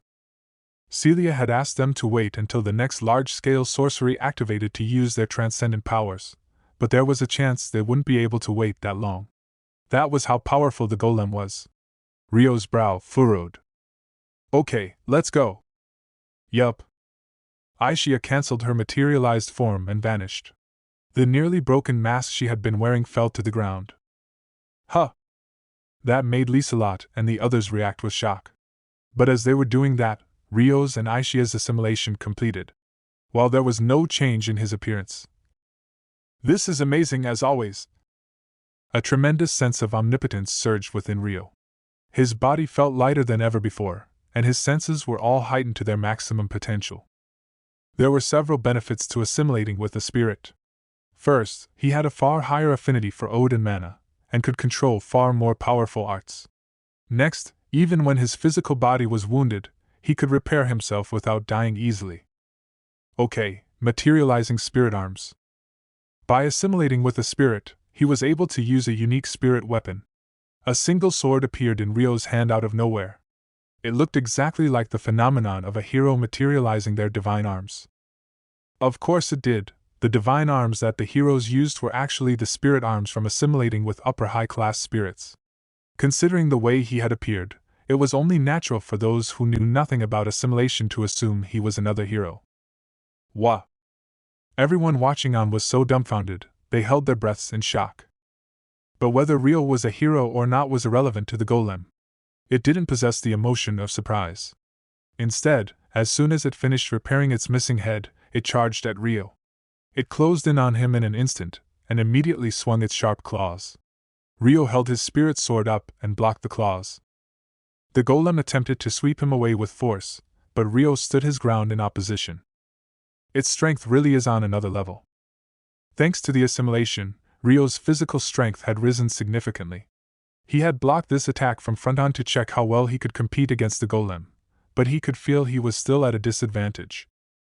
He could only compare based on his own experience, but it felt like the golem's physical strength was comparable to when Erica was possessed by the upper high-class spirit. In order to fully compete against the golem, Aishia would have to raise the degree of their assimilation. If it's like this, we still have a chance. Rio had just enough strength to put up a fair fight for now. Besides, it wasn't just his physical abilities that had increased. Look out! Just then, Sarah's voice could be heard. She had just landed some time after Aishia, and yelled to inform Rio of the feather blades flying at his back. However, an orb of light floated behind Rio's back. Without a single glance backwards, Rio steered the orb into intercepting the feather blades. How is he able to knock those down? Sarah, Orphea, and Alma were all rendered speechless. There were far more than just 10 or 20 feather blades, and each one flew at a tremendous speed. Knocking them down without even looking at them was such an amazing feat, they wondered if he had eyes on the back of his head. Of course, Rio didn't actually possess a third eye. His senses were merely sharpened by the assimilation, almost like a sixth sense. He didn't even need to use spirit arts to search his surroundings since his senses extended outwards. It was almost like he had become one with nature. The position and shape of anything with magic essence could be clearly seen in his mind. That was why he could tell the golem's tail was sneaking towards him from below. On top of that, the golem also thrust out its free left arm in an attempt to stab Rio. It would be difficult to deal with all those attacks with a single sword. Rio temporarily retreated and distanced himself from the golem. The golem wrapped essence around its claws and slashed them at Rio. The sharp slash of light extended from its claws, closing in on Rio from outside of his attack range. Rio immediately moved upwards and out of the range of the slash. In exchange, the slash struck the rooftop garden and smashed the floor, sending pieces flying through the air. The golem then took to the air after Rio. If it's going to follow me, then. Rio flew even higher to get away from the golem. The golem immediately rose to close the distance, so the space between them didn't change. However, with this, I can lead the golem away from the roof. He succeeded in drawing the golem away from the rooftop garden as planned. The feather blades the golem was controlling also rose into the air after the main body, shifting the battlefield to the sky. Rio continued rising to create as much distance from Latifa and the others as possible. The golem spread its wings of light and fired countless spears to shoot him down. Rio flew in a zigzag pattern to avoid them. The transcendent powers have to be used within the barrier, right? If they had to fight within the barrier, the capital would be exposed to their battle. In order to minimize the damage to the castle and city, it would have been better to leave the Galark kingdom like this. But there must have been a reason he was told to remain within the barrier. Alright, then let's go that way. There were multiple uninhabited areas included within the wide barrier that covered the capital. Rio glanced around quickly and selected an area where there would be little damage even if they fought intensely. However, the golem accelerated endlessly, closing in on Rio at a speed faster than the speed of sound. Rio reacted instinctively and evaded the charge, but that allowed the feather blades to surround him. It seems like I won't be able to move so freely. With no other choice, Rio prepared to fight back at their current location. Just as he did so, the mask on his face creaked. In the sky above Galark's royal capital, Sora and the other golem were darting through the sky in a complex route. Their speed had long surpassed what the human eye could follow with the naked eye. Each time they flew within range of each other, their fists would collide, creating shock waves across the sky. A direct fistfight with a golem would normally be a suicidal act. A human body would be flattened by a single blow. Even a grazing blow could end a life. Especially since they were flying about faster than the speed of sound. The wind pressure of the golem flying past was enough to kill. That's why Rio and Aishia, who had their physical bodies enhanced, slowed their speed the moment before making an attack. They flew at near supersonic speeds, but only made minimal turns out of consideration of the burden on their bodies. However, as a disciple of the Dragon King, Sora's traits allowed her to fight the golem in close combat while maintaining that supersonic speed. That was her dragonkin form. Sora was able to materialize her spiritual dragon body around her physical body. A dragon's body was the strongest body in the world, acting as a suit of armor to protect oneself. Its skin was resistant to all kinds of magic attacks, and at the same time was hard enough to deflect all physical attacks, sharp or blunt. Furthermore, it dramatically increased the physical strength and speed of the person beneath the armor. "You've sure got guts," directly facing Sora, disciple of the Dragon King, Sora yelled. She currently had horns growing from her head, wings growing from her back, and other dragon parts scattered along the rest of her body. Her overall form remained humanoid, but she clearly looked like a dragonkin. But the armor of the golem directly facing Sora could also be said to be the strongest in the world. It had specs capable of overwhelming most opponents with the strength of its armor alone. Be it in close combat, ranged combat, or against an army, the golem could deal with anything. The title of the ultimate weapon of the 7 wise gods wasn't just for show.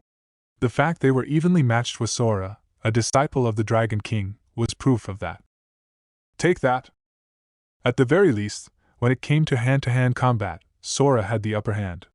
As they flew around at high speeds and exchanged blows, she was able to land her particularly strong hit in one spot.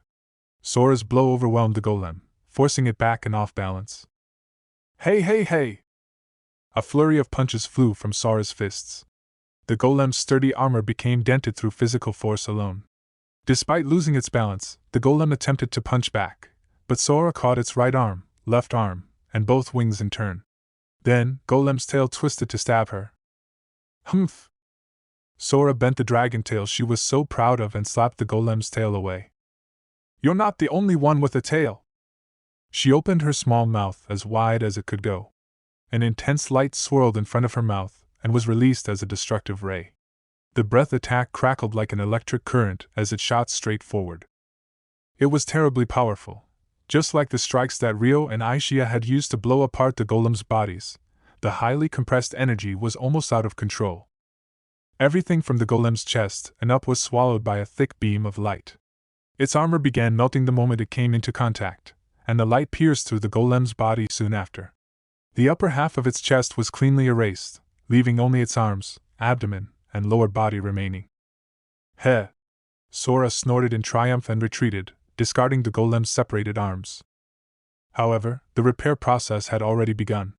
Particles of light gathered and formed the shape of the lost body parts. If this guy is the disciple of one of the wise gods, the master may be nearby. If they are, it'll have an endless supply of magic essence. There'll be no end to this fight. Ugh, how annoying! Sora sighed in her head as she crossed her arms and waited for the golem to repair itself. "Hey golem, which wise god is in charge of you? What reason does your master have for causing a commotion here?" Instead of making a counterattack, Sora mouthed off at it. Naturally, the golem didn't reply. It had long since finished repairing itself, but it seemed to have learned that Sora couldn't be easily defeated with close combat. It refrained from charging recklessly. "You lot are as hard to read as always. Do you even have a will of your own? At any rate, you should be able to understand Sora's words. In fact, your master should be able to speak through you. You're listening nearby, aren't you? Come out already!" Sora had once fought Lena's golem disciple. It had been at Lena's request, since she wanted to collect combat data, so she was pretty familiar with the workings of a golem. Assuming one of the 7 wise gods was controlling the golem, Sora attempted to gather information through conversation. However, the golem remained silent, eyes glowing eerily. "TCH, piece of junk!" Sora huffed. Is it possible this thing isn't a disciple? It was a lot easier to fight than Sora expected. There was something that felt off. As far as Sora could remember, the golem disciple of Lena's she fought had much higher combat abilities than this. She could vaguely remember being told that golems could only use their full potential once they became disciples of the wise gods. Maybe the one who activated this guy isn't a wise god. But then who? There was no end to her questions, but there wasn't enough information to make a conclusion. In the end, Sora gave up on thinking. Whatever. Maybe your master will appear if Sora keeps beating you up. If you don't want to get sick of being defeated by me. Sora sighed in exasperation and swung her arms as though she was warming up. You better prepare for the worst. She charged at the golem. But at that moment, the golem released light energy that wrapped around its entire body. Sora came to a sudden stop. Ha, trying to use an aura to harden yourself? She said with a smirk. Well, Sora can do that too. She released a light that converted essence into energy and wrapped it around her body like the golem. Let the beating begin! Sora charged towards the golem and resumed the battle.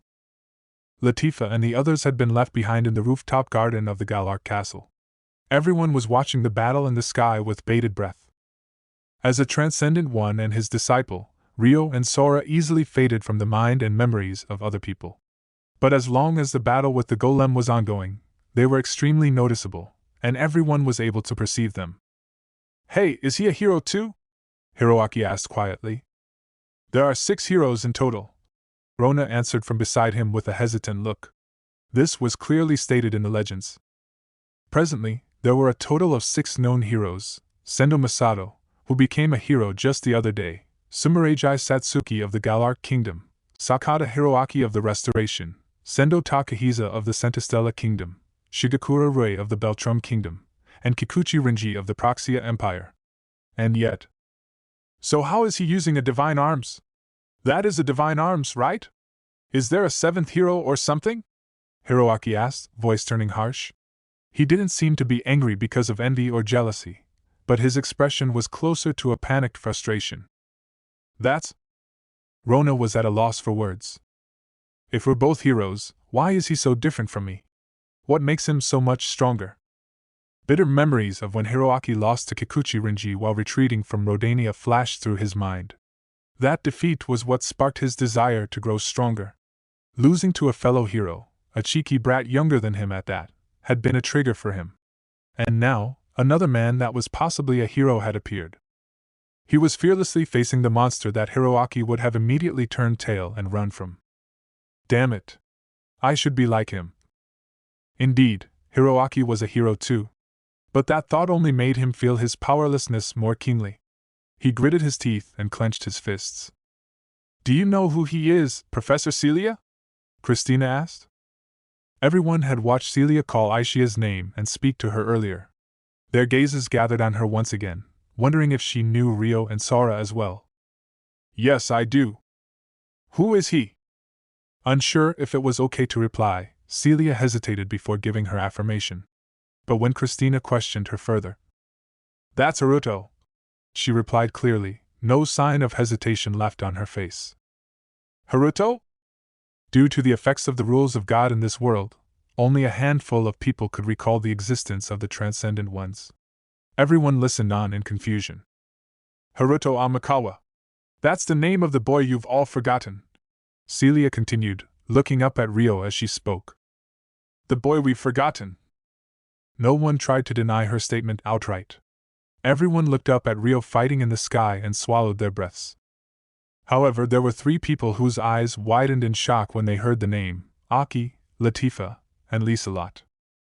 The peach-haired girl's name is Aishia, and the smaller girl that was here earlier is Sora. Everyone here once had a connection to Haruto. That connection is severed right now, but... Celia began to explain. Wait. Please wait a moment, Aki shouted in a fluster. Masato flinched. What's wrong, Aki? Calm down. But that... Aki's lips trembled. That's the name of my blood-related older brother. There was no doubt she had forgotten the name Rio, who was born and raised in this world. But she could still remember Haruto's name, who was born and raised on Earth. He was her biological brother who she was separated from when her parents divorced when she was 4 years old. However, Haruto was a sensitive topic for Aki. Regardless of whose fault the divorce was, her earliest memory was of how depressed her mother was. This made her form a misplaced resentment towards her father and Haruto for leaving them, lasting until now. Those feelings shouldn't have changed since she came to this world. But for some reason, that sense of hatred was oddly faded right now. Aki touched a hand to her chest as though to confirm those feelings. A short silence passed. Before my mother remarried, my name was Amakawa Aki. Aki hesitantly revealed her name from before her parents' divorce to everyone while she stared up at Ryo in the sky. While those in the rooftop garden were gazing up at Ryo, the boy in question was in the midst of a fierce mid-air battle with the golem. When he flew around and kept his distance, the golem naturally made long-ranged attacks. The feather blades approaching from every direction were annoying to deal with, but the light spears being released from its wings of light were even worse in the current situation where he had to worry about damage to the surroundings. The light spears that exploded upon impact contained significant force.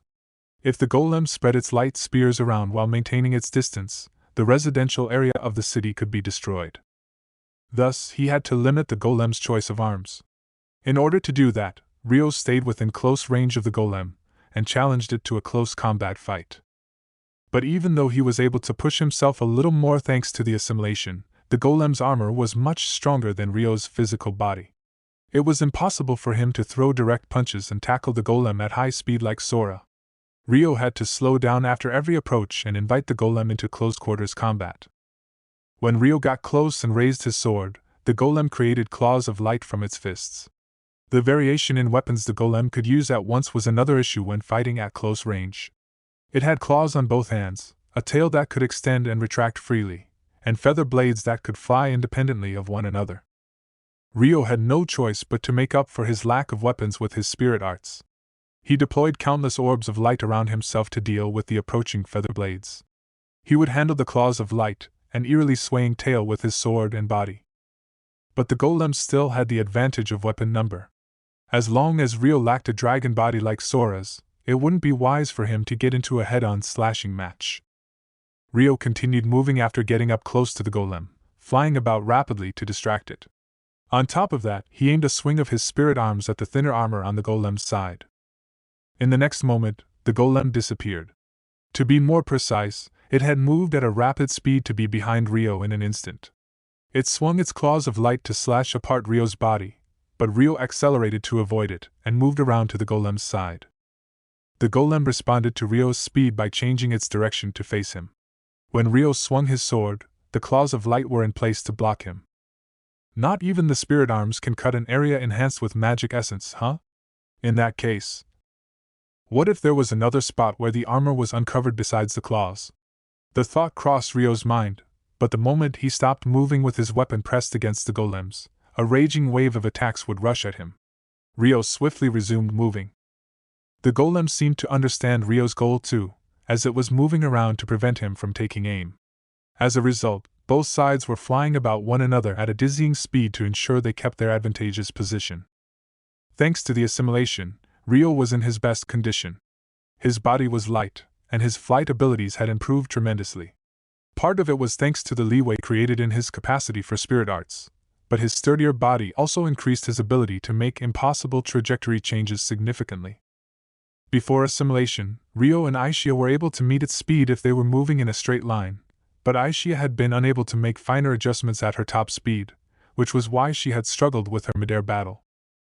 Ryo made heavy use of trajectory changes he would have hesitated to make before assimilating in an attempt to tear down the golem's defenses. It's following me without a problem at this speed. He was putting up a better fight than a head-on battle of power, but he still wasn't able to outspeed the golem. Since Ryo's physical body was inferior in toughness, if he were to make a proper strike while flying, he had to be at a faster speed than the golem. There'll be no end to things at this rate. Aishia, can you increase the degree of our assimilation? Ryo asked Aishia telepathically while he moved. We're already at 60% or so. The current number was already fairly high. Since the degree of assimilation and its effect on the human body was yet to be fully verified, Aishia couldn't say it would be fine with certainty. But at this rate, they lacked a decisive blow. Lena had instructed them to use their transcendent powers and defeat the golem on her signal. All they really needed to do was distract the golem until then. If possible, make it 70%. Okay? Rio wanted to test how far he could fight without using his transcendent powers. He asked Aisha to increase the level of their assimilation. Fine. Tell me immediately if you notice anything strange about your body. Got it. Rio's condition instantly increased significantly. It was a mere 10% change, but the effect it had was night and day. As soon as Rio felt that difference, he wrapped a large chunk of his magic essence around his sword. The blade glittered silver and began to scatter crackling sparks. Then, Rio raised his flight speed. The sudden change in speed caused a delay in the golem's reaction. If it's like this, then... Rio moved behind the golem. He was already swinging his sword. The golem reflexively flicked its tail, but the spirit arms in Rio's hand severed the tail. Without missing a beat, Rio flipped his blade and accelerated at once, slashing at the golem's body. The next moment, the golem turned around to face Rio, blocking Rio's slash with its claws of light. But the path of Rio's swinging sword was slightly faster. Realizing it couldn't defend itself in time, the golem attempted to retreat backwards, but the sword that was swung fast enough to leave sound behind shot towards the wrist of the hand the golem raised in defense. The blade that was sharpened by an enormous amount of essence easily severed the golem's hand.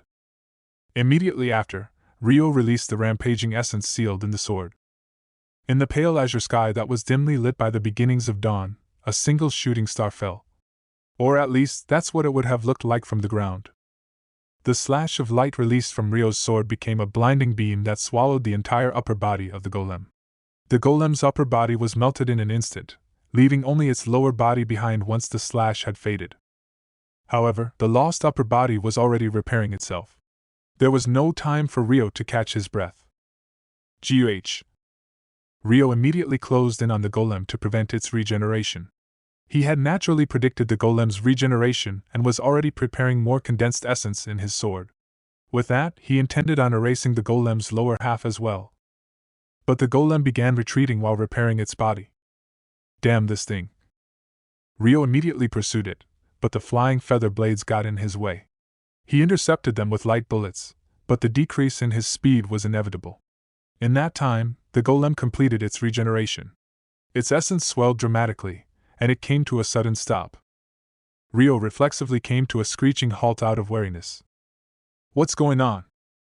The magic essence overflowing from the golem's body was dense enough to be seen by the naked eye.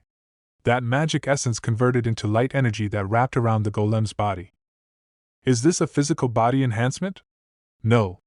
It's the same as the light that grew from its fingertips. It's using the energy from its attacks to cover its body. Rio instantly saw through its actions.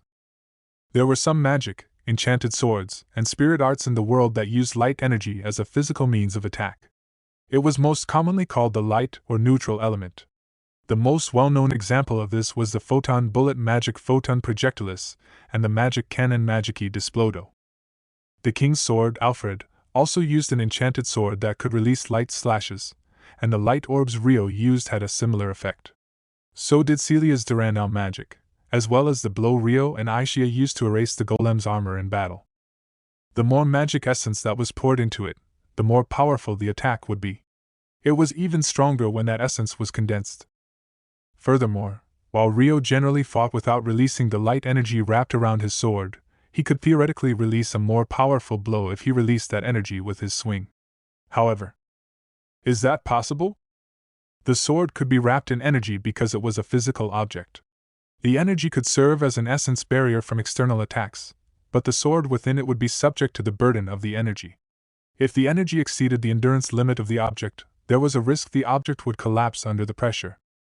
But if it's the golem's armor, it has both offensive and defensive force. How troubling. This meant the golem's essence consumption would also skyrocket, but when Rio considered how much sturdier the armor would become. Is 70% enough? His expression darkened. Just then, a change occurred to the barrier covering the capital. A huge sorcery circle large enough to cover the entire city appeared in the air. Is this? Rio looked up. The surface of the barrier was glittering with a blinding light. Is this the large-scale sorcery Celia mentioned? Rio gazed at the sorcery circle curiously, wondering what effect it contained. Interlude, Sandbox World. When God departed from this world, supernatural rules that should never have existed were born in the world as an afterthought. They were the rules of God. The rules could restrict even the transcendent ones. No, they existed purely to restrict the transcendent ones. When broken, a penalty would befall them. However, the transcendent ones, the 7 wise gods, had been researching how to evade those rules for a long time now, since long before the Divine War era. Indeed, research began shortly after the God that created this world departed from it. The masks were one such result. The wise god Lena had spent a long time on her research. Even after breaking up with the other wise gods, she continued her research alone. As a result, there was something she could say with relatively high certainty. Somewhere separate from this world. The root, the origin, the Akashic record. Whatever it was called, that separate place was connected to this world, and it probably recorded everything in this world.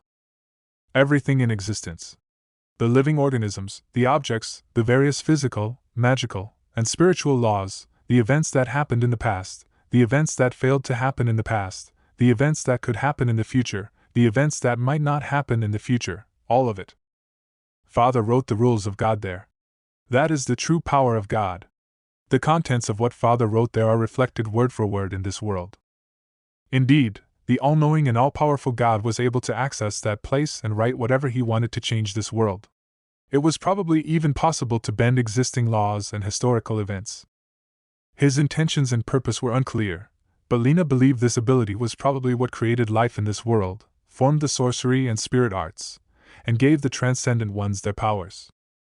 As long as we exist in this world, we cannot avoid the rules Father wrote down. On the off chance something that contradicted the writings happened, huge corrective forces would work at a global scale. That was already proven by the rules of God. In order to conform to what the God wrote, certain events were forcefully twisted, and penalties were forcefully paid. I don't know how far Father's power can reach. Transcendent powers, sorcery, and spirit arts can be used in the outside world as long as they're learned in advance. But at the very least, we know the rules of God don't apply to those outside this world. So what if we created an independent domain that was separate from the rest of this world, right here in this world? It would be a singularity that existed in this world, but was regarded as existing outside of the world. Lena had been making the calculations to create such a domain in this mana crystal for the past 1,000 years. If my theory is right, the rules of God won't apply within this domain. The problem is the vast amount of time needed to calculate the creation of the domain. That, and the fact we don't know how the world's corrective forces will act upon a space where the rules of God don't apply. At worst, an unknown penalty could befall Lena as well. Since she couldn't use her own transcendent powers to see what would happen after the domain was created, she still had some worries, but it's too late to back down now. There's still things I need Celia to do. I feel sorry for this girl, but Lena thought of Celia, who she just sent to the surface not long ago, and placed a hand against Miharu's chest. Just then, the light of the mana crystal floating before her dimmed. Looks like the calculation is done. In other words, preparations to create the domain were ready. Are you watching after all, Father?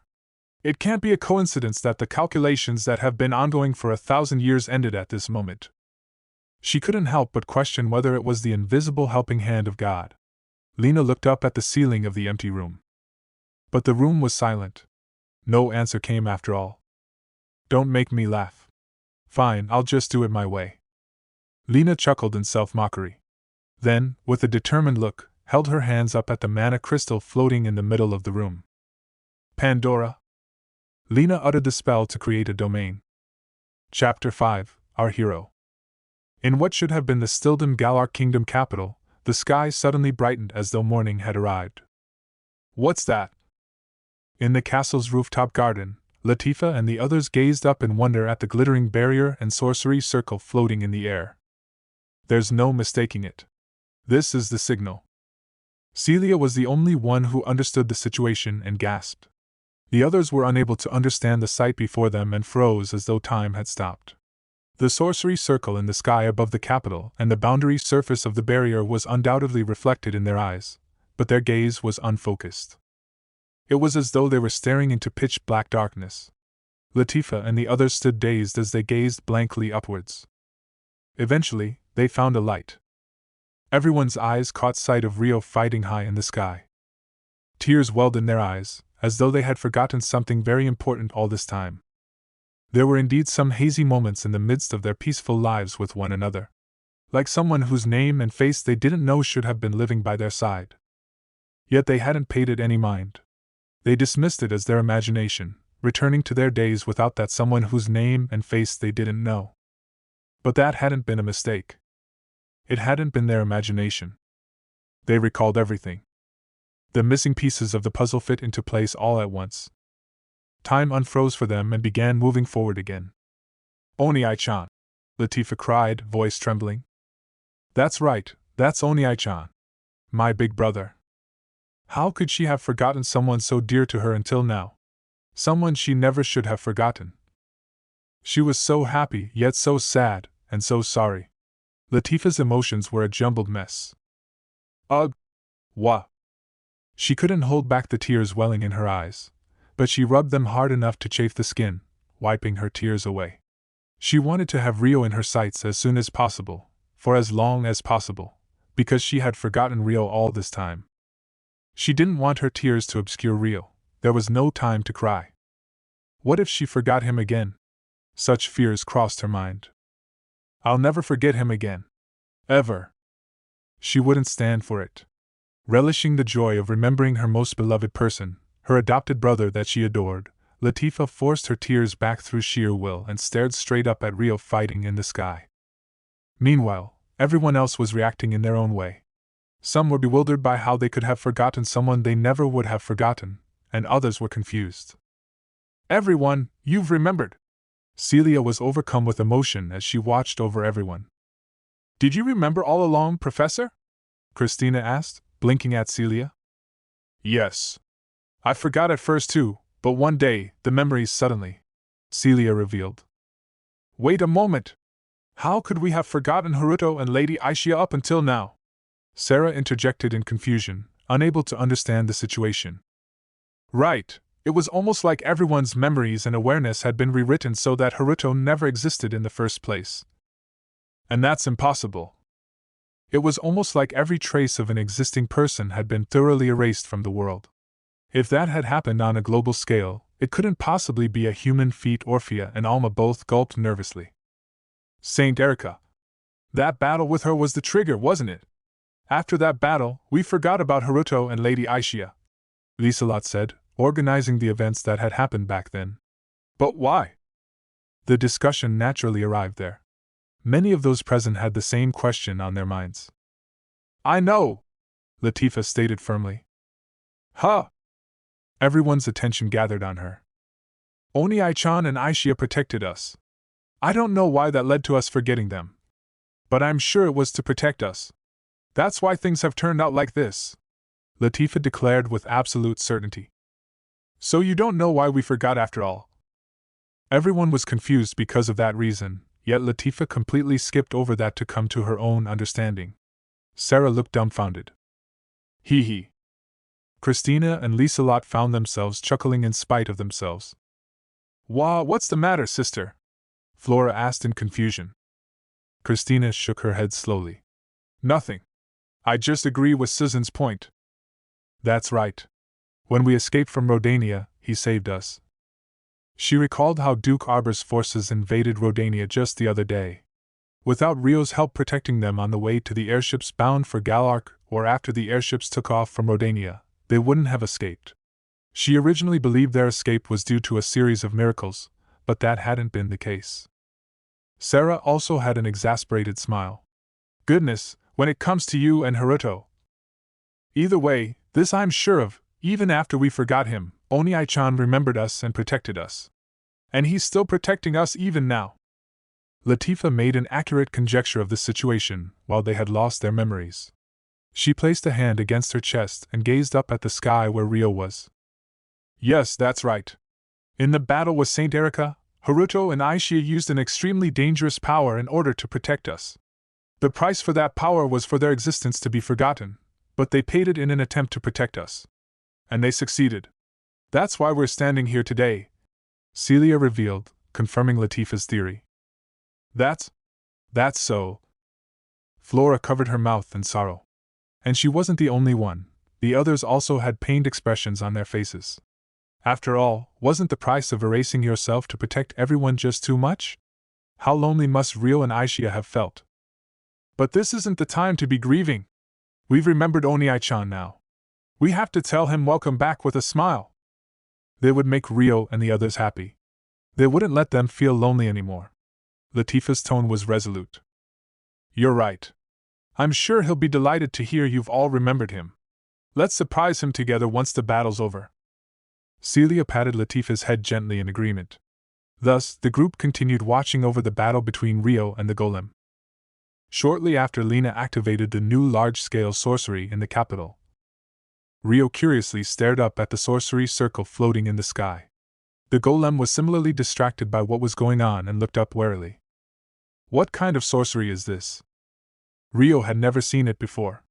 In fact, the spell formula was so complex, he couldn't tell what kind of sorcery it was. Aishia, this is the sorcery Celia mentioned, right? Probably. According to her message, as soon as they received the signal, they were to use their transcendent powers to defeat the golem. In that case, all that's left is to use our powers and defeat them. Rio wondered for a brief moment if he should continue to fight without using his powers. But the light energy flowing from the golem's entire body probably meant it had greater combat abilities than before. Rio could probably increase his own abilities if he raised his degree of assimilation, but since he didn't know how much he could fight in his assimilated state, he decided that it would be better to avoid a drawn-out battle against a constantly regenerating golem. If he fought in his assimilated state without using his transcendent powers, it was possible he would reach his limit first. There's no other choice. But we can only use it twice. Aishia also agreed to using the transcendent powers. Even after taking into account the burden it could place on Rio, she decided that taking it down quickly was the least risky option to take. Got it. What about Sora? Rio looked up at Sora, who was floating in the distance. Sora was similarly intrigued by the sorcery circle overhead and had paused in her battle to observe it. The same went for the golem she was facing. In his current state, Rio could move right next to Sora in a matter of seconds, but in that case, we can use this chance. Transcendent ones had the power to summon their disciples. By thinking silently, Rio could immediately bring Sora to his side. Dragon King! Sora cried as soon as she appeared. Sora, I'm going to use my transcendent powers to defeat the golems, Rio said, getting straight to the point. Sora believes that's best too. These things will keep regenerating as long as they have magic essence, so defeating them normally won't do anything. I see. So that's why she said to erase their internal essence using my powers.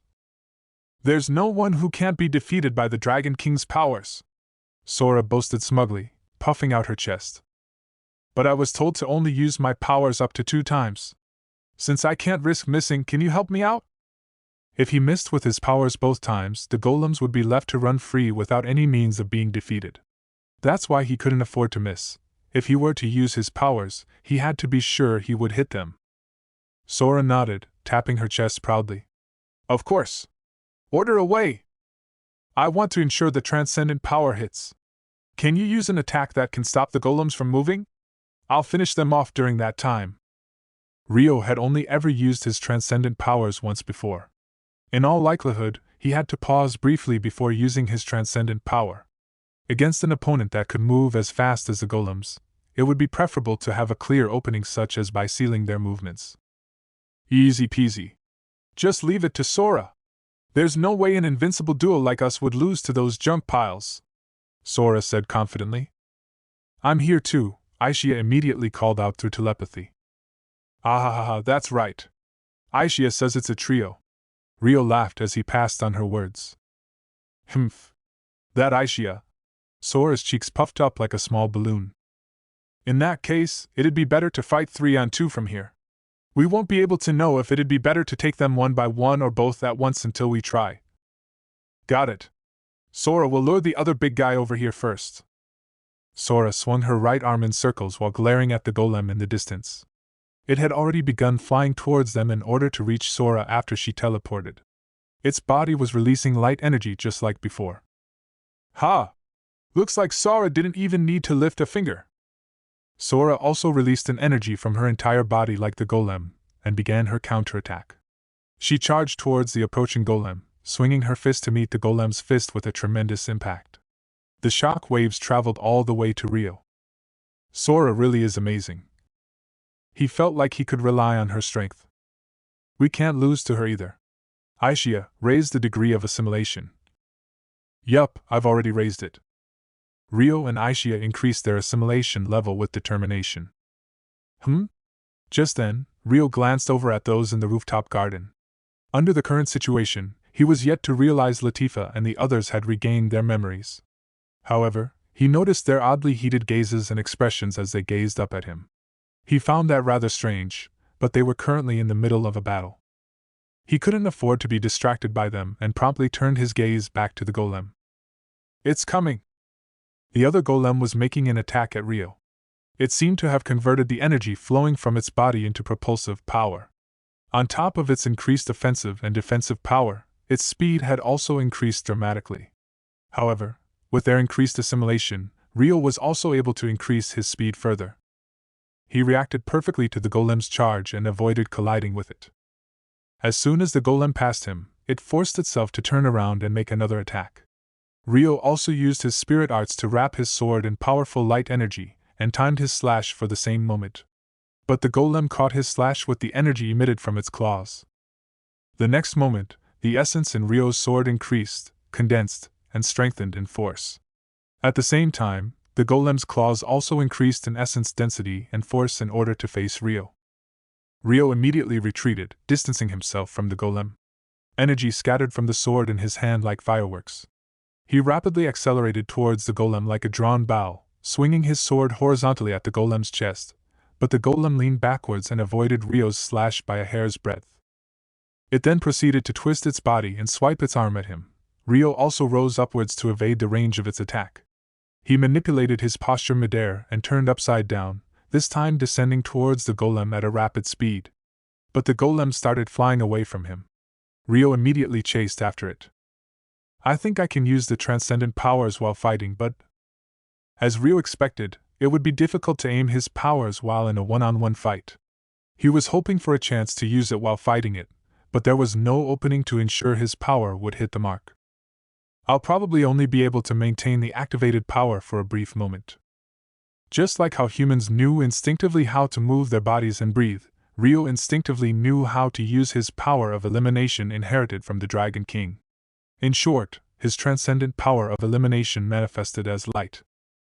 For example, he could cut his target with his spirit arms if he wrapped the sword with the light of his power, or he could make the light take the shape of another weapon and fire it across a wide area. However, he hadn't verified the details and specifics of his transcendent powers yet. After all, it was a dangerous power with the risk of death even in an assimilated state. He couldn't just test its use recklessly. It seems to be wary of my strikes, and it could flee outside the range of my power with its speed. We're definitely going to need Sora's help. While this guy's running around. With that decided, Rio looked over at Sora, who was fighting the other golem nearby. Hey you! Stop running from our fist fight! The other golem seemed to have realized it was at a disadvantage in straight close combat, and attempted to distance itself. Alright. Rio accelerated and moved behind the golem facing Sora. He swung his energy-clad sword and tried to bisect the golem. But the golem immediately noticed his approach and moved to evade him. He can avoid it even at this timing, huh? But barely escaping from the sword's range like that was nothing short of impressive. But Rio's goal had been to create a temporary 2-on-1 situation, and that goal had been successfully achieved. Dragon King! Sora charged in the direction the golem evaded towards, and with that, the golem's reaction was finally delayed. Realizing it was impossible to evade in time, the golem focused the energy emitting from its body around its arms. It folded its arms in front of its body to defend itself against Sora's blow. Ha! Sora took the energy wrapped around her body and gathered it around her dragonkin fist, slamming her punch into the golem's crossed arms with all her might. Immediately after, a booming roar and shock wave shook the area like a meteor had fallen. Forced back by Sora's incredible strength, the sturdy golem's body buckled. The waves of energy the golem had gathered served as a barrier, but it was unable to block the force completely. The arms it used to defend itself were pulverized, rubble flying through the air and vanishing. The golem immediately began to repair its missing arms while distancing itself from the threats of Rio and Sora. Feather blades flew around the air. "Sora won't let you!" She flew ahead of them, predicting the golem's intentions. Rio stayed in place and sent light orbs after the feather blades, making it easier for her to move. Just then, the other golem that had been left ignored made a move. While Rio was busy controlling countless orbs of light, it approached him from his blind spot. "It's here." But Rio turned to face the golem, as though he had been expecting it. He readied his sword in his hands, and the energy wrapped around it instantly swelled. The golem was only a few dozen meters away from Rio, so it was completely out of range, but Rio aimed his sword at the golem and swung it. The torrent of light overflowing from the blade turned into a slashing attack and scattered across a large area. Realizing that a direct hit would deal considerable damage, the golem immediately altered its path dramatically to avoid the strike. Good. Having gained a brief moment of time, Rio turned his attention back on Sora. Sora had brought her battle into close combat and was overwhelming the golem that had lost both arms. Fireworks sparked from her fists, condensed energy on the verge of bursting out of control as she whittled away the golem's armor. The golem's repair was unable to keep up with her attacks, slowing its movements greatly. The problem was how it would resume regenerating the moment it was left alone. "Sora, let's start with that one." They couldn't afford to let this chance pass. "Okay. Sora will keep its movements sealed," Sora replied as she swung her fists, signaling her readiness. "Aishia." "Yup." With that, Rio focused his mind on activating the transcendent powers. The surface of his sword was charged with light. His sword had been wrapped in light energy in the battle until now, but this light was clearly a different kind of glow. It was as though the light was part of a different world, giving the sword a pure white silhouette. Goh. The sword wrapped with transcendent power was mysteriously comfortable in his hand, but it weighed a considerable amount. Although it was activated, a target was yet to be designated, so it was essentially in an energy-efficient state. It would be difficult to maintain this state for a long time. He probably had less than 20 seconds at most. If he didn't use the power properly in that time, the first shot would be wasted with the same amount of burden applied. As I thought, I'm completely defenseless the moment the power is activated. It would be a little challenging to activate the power while moving. Feeling relieved that he asked Sora for help, Rio took a deep breath to regulate his condition. Is it not going to attack? Then, he glanced at the other golem that was being ignored by them. He was clearly unguarded right now, so it wouldn't have been odd for it to attack. In fact, the golem had actually attempted to do just that, but suddenly stopped for some reason. It seemed like it had realized Rio was activating his powers and stopped out of caution. Whether it knew that it was the Dragon King's power or not aside, it seemed to be aware it was facing its natural enemy. Whatever, this is our chance. At any rate, they had no time. With his transcendent powers already activated, he couldn't afford to think about other things. He was told not to use his powers more than twice. Since he couldn't waste a single shot, the only thing he thought about was making sure his shot hit his mark. "Sora, I'm going to stab this sword through its body," Rio shouted, readying his sword. "Okay." At this point in time, he could sense he had a little over 10 seconds left to use his power. The golem facing Sora was still yet to repair its arms, and its body was utterly tattered. Despite that, it seemed to sense the danger in Rio's sword and attempted to flee. "Sora won't let you!" Sora immediately grabbed the golem's tail and legs, yanking them towards her. The golem was unable to move from her restraint and froze midair. The next moment, Rio accelerated towards the golem Sora had suppressed. Ha! The sword in Rio's hand slid into where the heart would be located on a human body without any resistance at all. The light vanished from the golem's eyes. The transcendent power of elimination only applied to the target in Rio's mind. He had activated his power while wishing to erase all the magic essence stored within the golem. The sword in Rio's hand glowed brighter, until the light in the sword spread towards the golem, painting it white. The golem's silhouette turned white, and stopped moving like time had stopped. After that, the sword in Rio's hand lost its glow, and the light surrounding the golem suddenly went out too. The golem had vanished without a trace, leaving only its core behind, which promptly began falling to the ground. Ah! Conditum! Rio quickly used the time-space cache to store the golem core. Wonderful! Sora cheered. Thank you. That leaves just one more. They couldn't relax yet. Just as Rio was about to turn to the remaining golem, he felt a weight that threw him off balance. Dragon King? Sora cried, rushing to Rio's side. I'm fine. I just felt a little dizzy for a moment. What's more important right now is the remaining golem. Rio smiled to brush off the pain, correcting his posture and turning to the remaining golem. The situation was now completely 2-on-1, with Rio and Sora having the advantage. However, they couldn't lower their guards yet. There was only one safe use of the transcendent power left. The fact they couldn't afford to miss a single hit of the power still hadn't changed. On top of that, the golem also seemed to understand its unfavorable position. It should be aware that the elimination power Rio had just used contained its natural enemy. That's why the golem refrained from charging recklessly and maintained its distance silently instead. Please rest here, Dragon King. Sora will capture the remaining one for you, Sora said as she stepped in front of Rio and faced the golem. In response, the golem spread its wings and sent all its feather blades shooting at Rio and Sora at once. Ha! That move won't save you now! You're helpless against the Dragon King and Sora! Sora shouted, opening her mouth to make a breath attack, but the look on Rio's and Sora's faces fell. With its wings of light still spread, the golem turned to face those below them at the Galark Castle. The golem released a large number of spears from its wings of light, aimed clearly at those in the rooftop garden.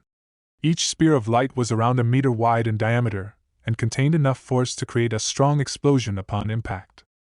The golem they were currently facing was the second golem Rice had sent.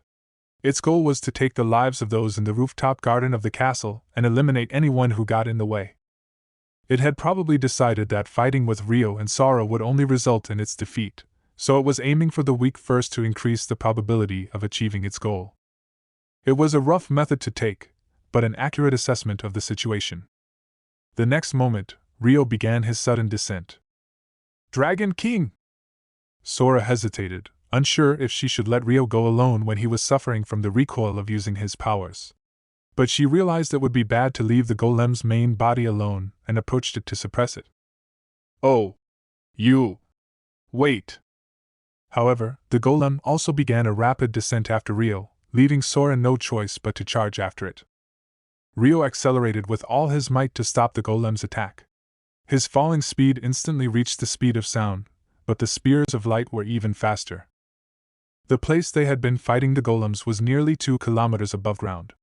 Even if they descended at the speed of sound from their initial velocity, it would take 5 seconds.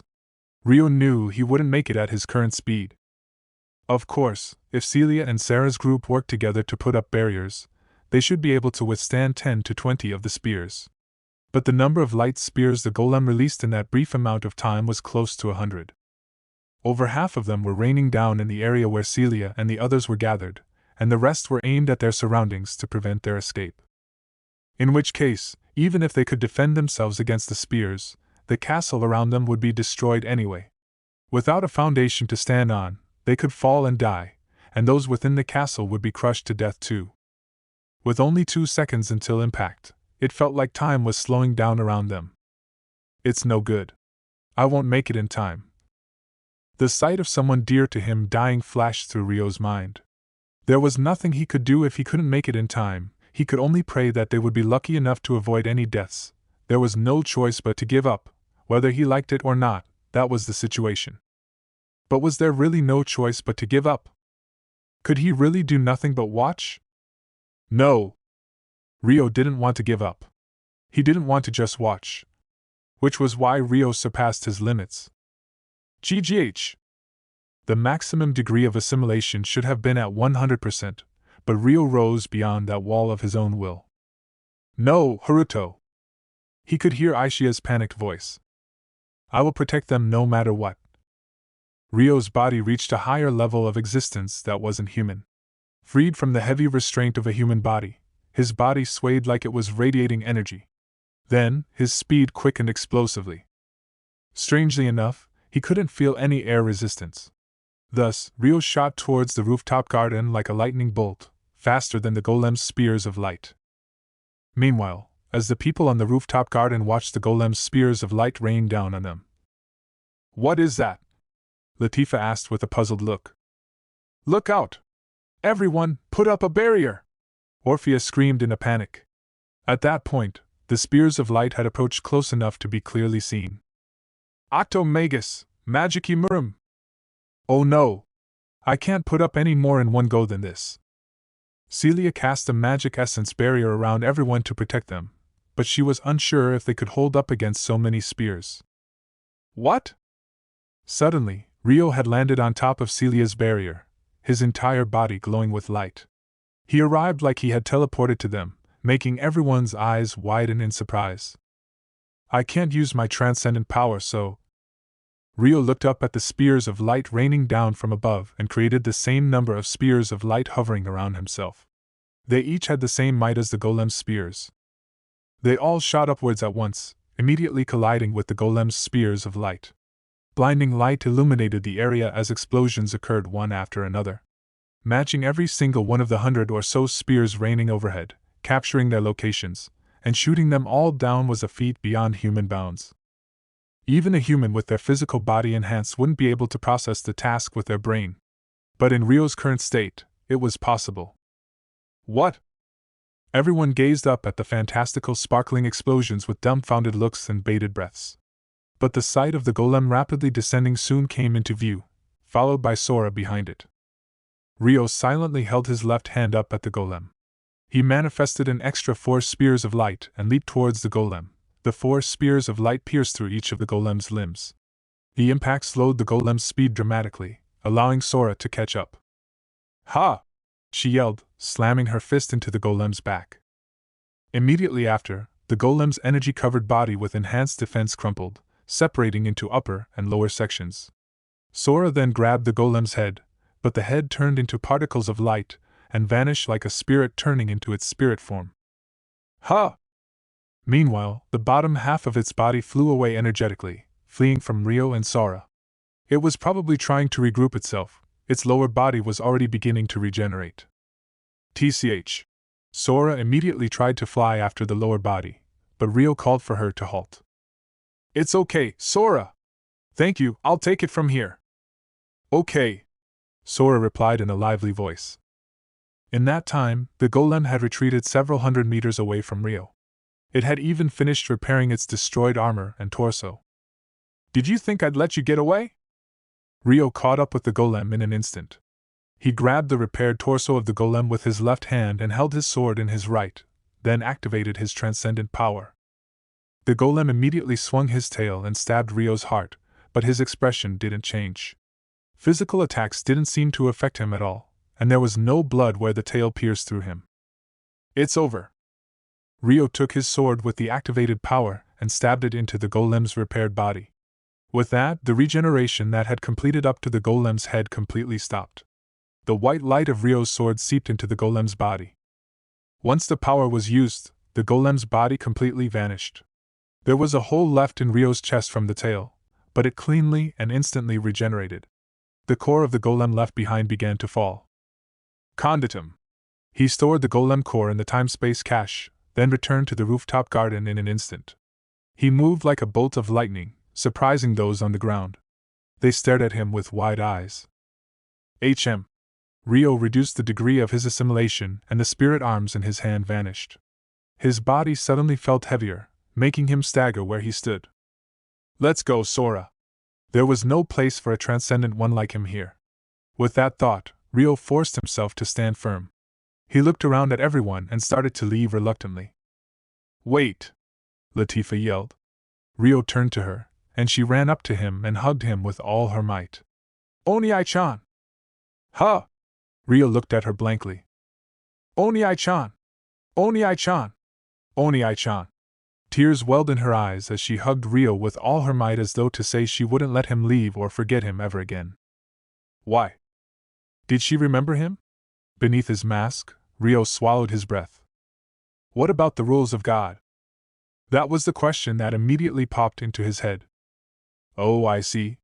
So that's why she said to wait until the sorcery activated before using my transcendent power. inside this barrier, the rules of God were invalid. That was the theory Rio immediately came up with. I see. You remembered, he said with a soft smile, happily hugging Latifa back. I remembered you, Oni-chan. I'm sorry, Oni-chan. Latifa sobbed, unable to contain her emotions. Why are you apologizing, La Susan? It had been so long, Rio almost called her Latifa as he smiled. But he didn't know why she was apologizing, so his expression was one of confusion. Because I forgot you, Oni-chan. Even though you're my big brother. Latifa wailed loudly as she explained why she was apologizing. She clung to Rio even harder and buried her face in his chest. Is that why? It's fine. Don't worry about it, Rio said gently, reassuring her. It's not fine, Latifa argued immediately. Even then, there was nothing that could be done. Besides, Rio cupped Latifa's face in his hands and stared at her at close range. Latifa flinched and turned red. What? Besides what? You remembered me in the end, right? That makes me very happy. Thank you. Rio grinned at Latifa, which calmed her down completely. Yeah. Her cheeks turned as red as a ripe peach. It was the touching reunion of two siblings. Everyone else wanted to run up to Rio as well, but they read the mood and watched over them instead. Sora also puffed up her cheeks in envy, but she read the mood as well and watched on. Sorry for worrying you all, Rio said to everyone. Haruto. Everyone slowly approached him with beaming faces. Oni-chan, why are you wearing a mask? Show me your face, Latifa said, looking up at Rio's face from his chest. Huh? Oh, right. Rio remembered he was wearing a mask and reached up to take it off, revealing his face hidden beneath. What? Latifa and the others looked overcome with emotion. Their gazes made Rio chuckle in embarrassment. Ahaha. Are you crying, Oni-chan? Latifa asked, peering up at Rio's face from close range. A single tear had indeed rolled down his cheek beneath his mask. Am I? Rio asked, playing dumb as he dabbed his wet cheek with his sleeve. You are. You're definitely crying, Latifa declared happily. That tear was proof of Rio's joy at reuniting with everyone. That's what Latifa seemed to believe. Those must be tears of joy from seeing everyone again. I'm really happy right now, Rio admitted honestly. However, he still seemed to be feeling shy, as he couldn't look at everyone directly. I used my powers twice, and it's still not broken? He looked down at the mask he removed and furrowed his brow in confusion. Now that he thought about it, after the second large-scale sorcery was activated, the burden on his mask fell completely silent. Rio concluded that the barrier currently surrounding the capital had the ability to nullify the rules of God. He looked up at the sky to see the giant sorcery circle had disappeared at some point. Despite that, its effect still seemed to be in place. Everyone's memories of Rio served as proof of that. Whoa!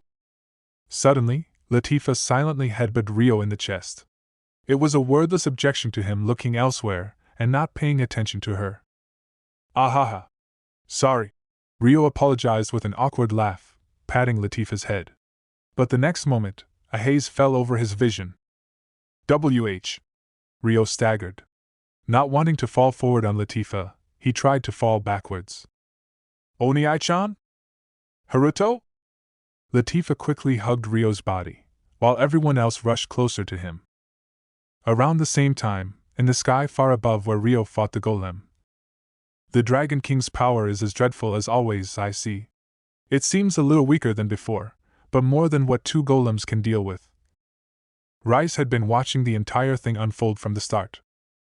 That aside, this barrier's effect. Rice observed the barrier that enveloped the capital. Haven't seen you in 1,000 years, Fenris, a girl's voice called out. Rice turned in the direction of the voice. So it was you after all. A woman was floating in the air. It was Lena. For some reason, her current appearance was completely different from Miharu. No, perhaps this was the original appearance of the wise god Lena all along. She looked to be around 20 years old, and her doll-like face was beautiful like that of a goddess. It's nice to see we're both in good health, huh? Lena greeted with a light shrug. So it seems.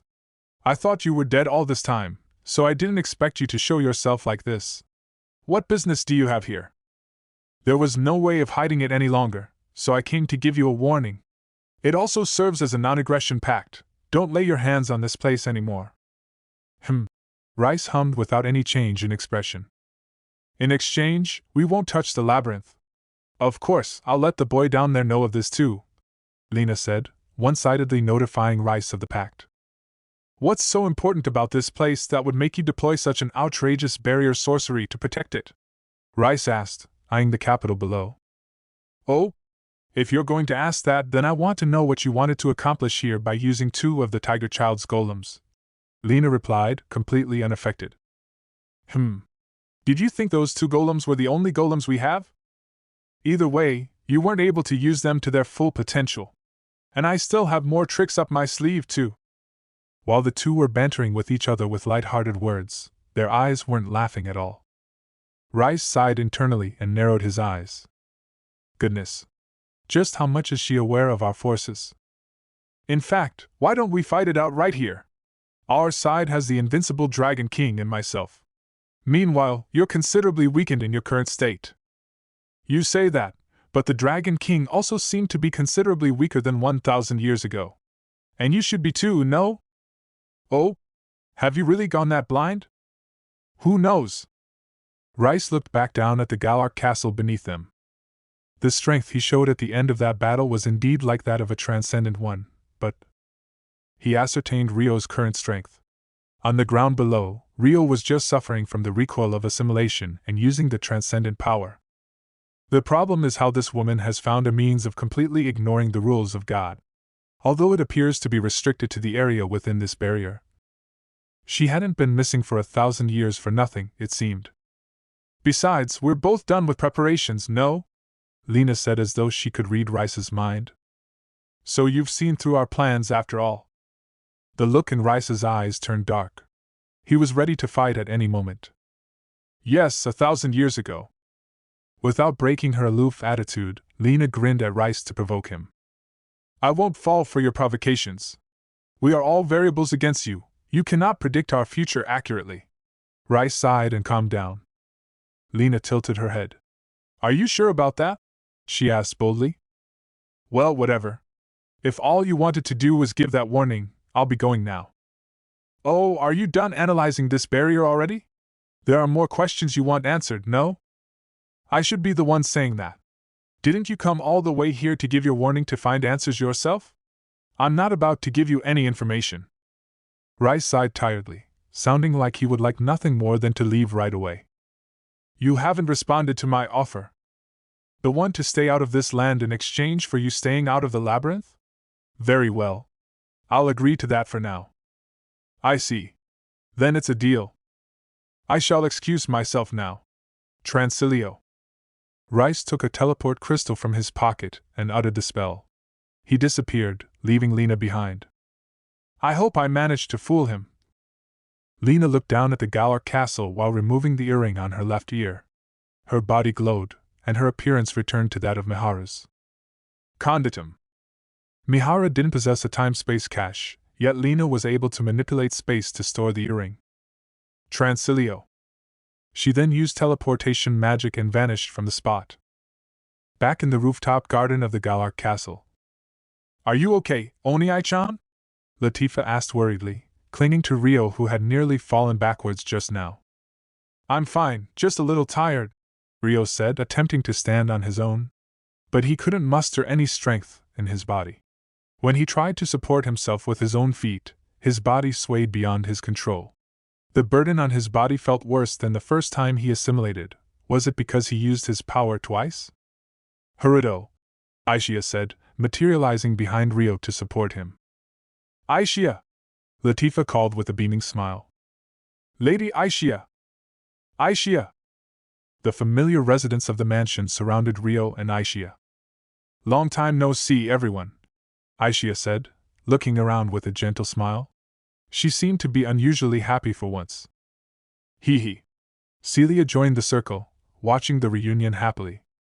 Humph, taking the best part as always, Hiroaki snorted, watching everything unfold from a distance. However, he seemed to appreciate the situation, as he didn't appear to be all that displeased. "Are you sure you don't want to join them, Lord Hiroaki?" Gookie asked heartily, watching everyone from the same distance. "Huh? I'm not the type to do that. I'm not even that close to him to begin with. Shouldn't you be the one over there? He's your master, no? It's because I'm his retainer that I will go last. Besides, Sir Haruto is beloved by everyone. A shabby old man like me has no business cutting in line. The young ones can have the spotlight," Gookie said with a laugh. Nearby, King Francois nodded in agreement. Hiroaki shot a disgusted look at Ryo, who was being tugged in all directions by attractive girls. "Young ones? You mean the women? TCH. How's Satsuki doing? Is she okay?" Ryo asked, seeing Satsuki still lying on the floor. "Yes. Her life is in no danger, just like you said. Her wounds have healed and her breathing has stabilized," Charlotte replied. Ryo sighed in relief. "That's great. Thank you, Princess Charlotte. I should be the one thanking you. Please worry about yourself first." Charlotte blushed somewhat shyly before showing concern for Ryo's condition. "Ahaha. I'm fine, really." Ryo chuckled awkwardly. Aishia hugged Ryo from behind. "You really shouldn't push yourself." Aishia!" Sora yelled. She had been watching on with a slightly uneasy look until now, unable to join the circle surrounding Ryo. But she couldn't overlook Aishia hugging Ryo from behind. "Stop!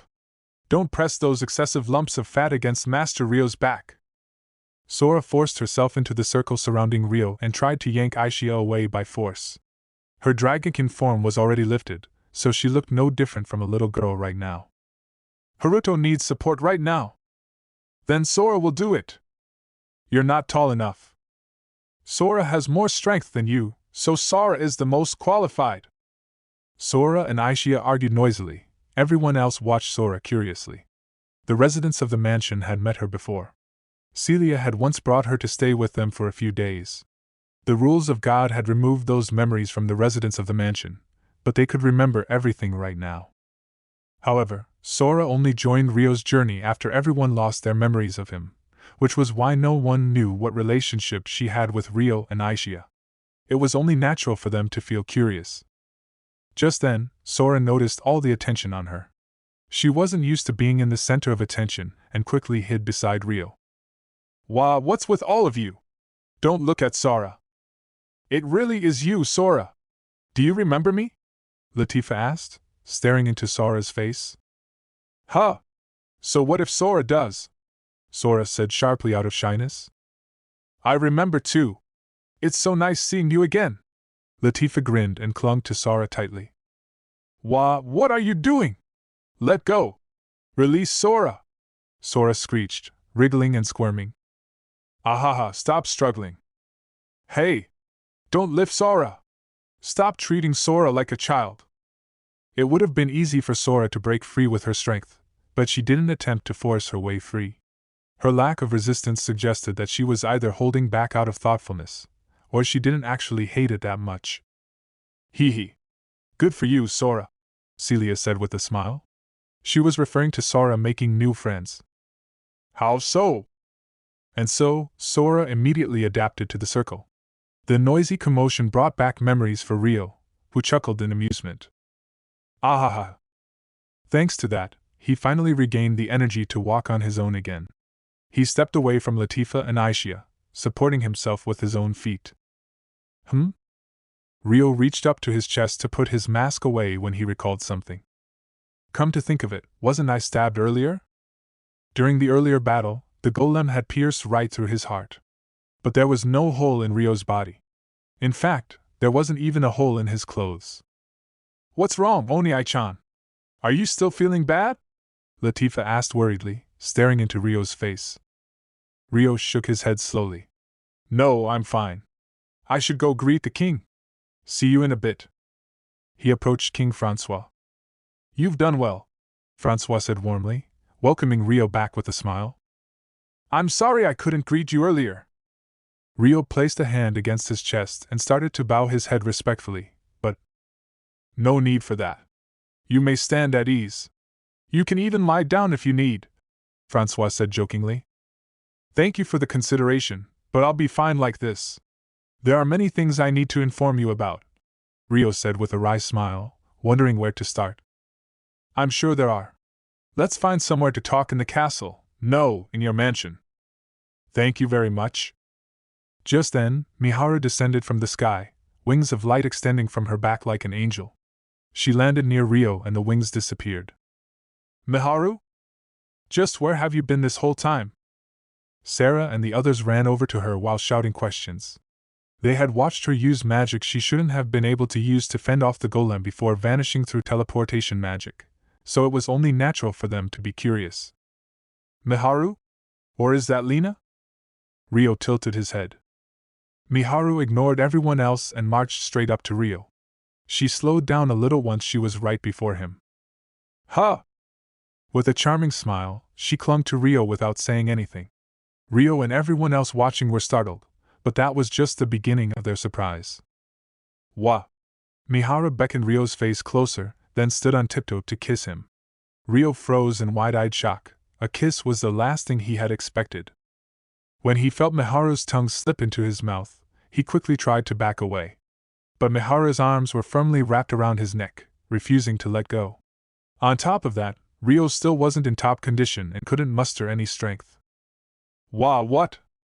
While everyone else was frozen in astonishment, Miharu continued to make a show of kissing him passionately. Eventually, the light disappeared from Miharu's eyes. Wah, what? Everyone yelled, unable to keep up with the situation. Immediately after, light returned to Miharu's eyes. Huh! Miharu tilted her head in confusion, lips still attached to Rio's. Haruto? Like everyone else, she clearly remembered who Rio was. So warm. His face was oddly close. Was she dreaming? He really has a pretty face, she thought in a daze. However. Huh! Eventually, Miharu realized she wasn't in a dream and moved her mouth. With that, she finally noticed that she was hugging and kissing Rio. And not just a regular kiss, a deep one. Huh! Why? What? That had been her first kiss. Well, she had kissed Haruko before when she was a kid, but she was in a complete panic. Multiple thoughts flashed through her head one after another until her mind went completely blank. Sometimes, when people become confused to the extreme, they forget to avoid the immediate situation. That was the state Miharu was currently in. She remained in the kiss with Rio, unsure what to do, frozen as her face turned bright red. Whoa! Miharu's an adult. Masato mumbled in awe, blushing as well. Shut up, stupid! Aki covered his eyes to stop him from looking. However, she looked a little conflicted at Rio and Miharu's kiss. The last time Aki had met Rio was during the banquet. And right now, she knew that Rio was Amikawa Haruto in his past life. It was only natural to feel all kinds of bitter feelings even in this situation. The others around them gradually unfroze one after another. Miharu? Miharu! Ice Miharu! They all yelled Miharu's name. Chapter 6: Untrustworthy Prophet. After the battle with the golems was over, the group relocated from the rooftop garden of the Galar castle to Rio's mansion on the castle grounds. Francois stayed back at the castle to give his retainers orders before joining them at the mansion. Thus, a meeting was arranged to discuss everything. There were two main topics: what happened at the end of the battle with Saint Erica, and why did everyone forget about Rio and Aishia? However, there were many unclear aspects of the rules of God. Considering how Rio himself didn't know the exact reason the memories of him were restored, he decided it would be best to restrict their talk to merely the sharing of information. And so, the information would only be conveyed to the residents of the mansion, King Francois, Liselotte, and Aria. They were the ones who had been present during the battle with Saint Erica. King Francois would then decide how much of that information he would pass on to Christina and Liliana, who weren't part of the Galar kingdom. At any rate, Rio emphasized the need for utter confidentiality before giving a similar explanation to what he gave Celia before, keeping only a select few secrets. In short, he explained how he used the transcendent power to defeat Saint Erica, how those who use the transcendent powers become subject to the rules of God and lose the right to engage with the people of the world, and how his power could only be used for the benefit of the entire world, or else the people involved will lose their memories of him. He also told them about how Sora came to become his disciple. And that is why everyone lost their memories, Rio concluded. Latifa and the others all fell silent with pained looks on their faces.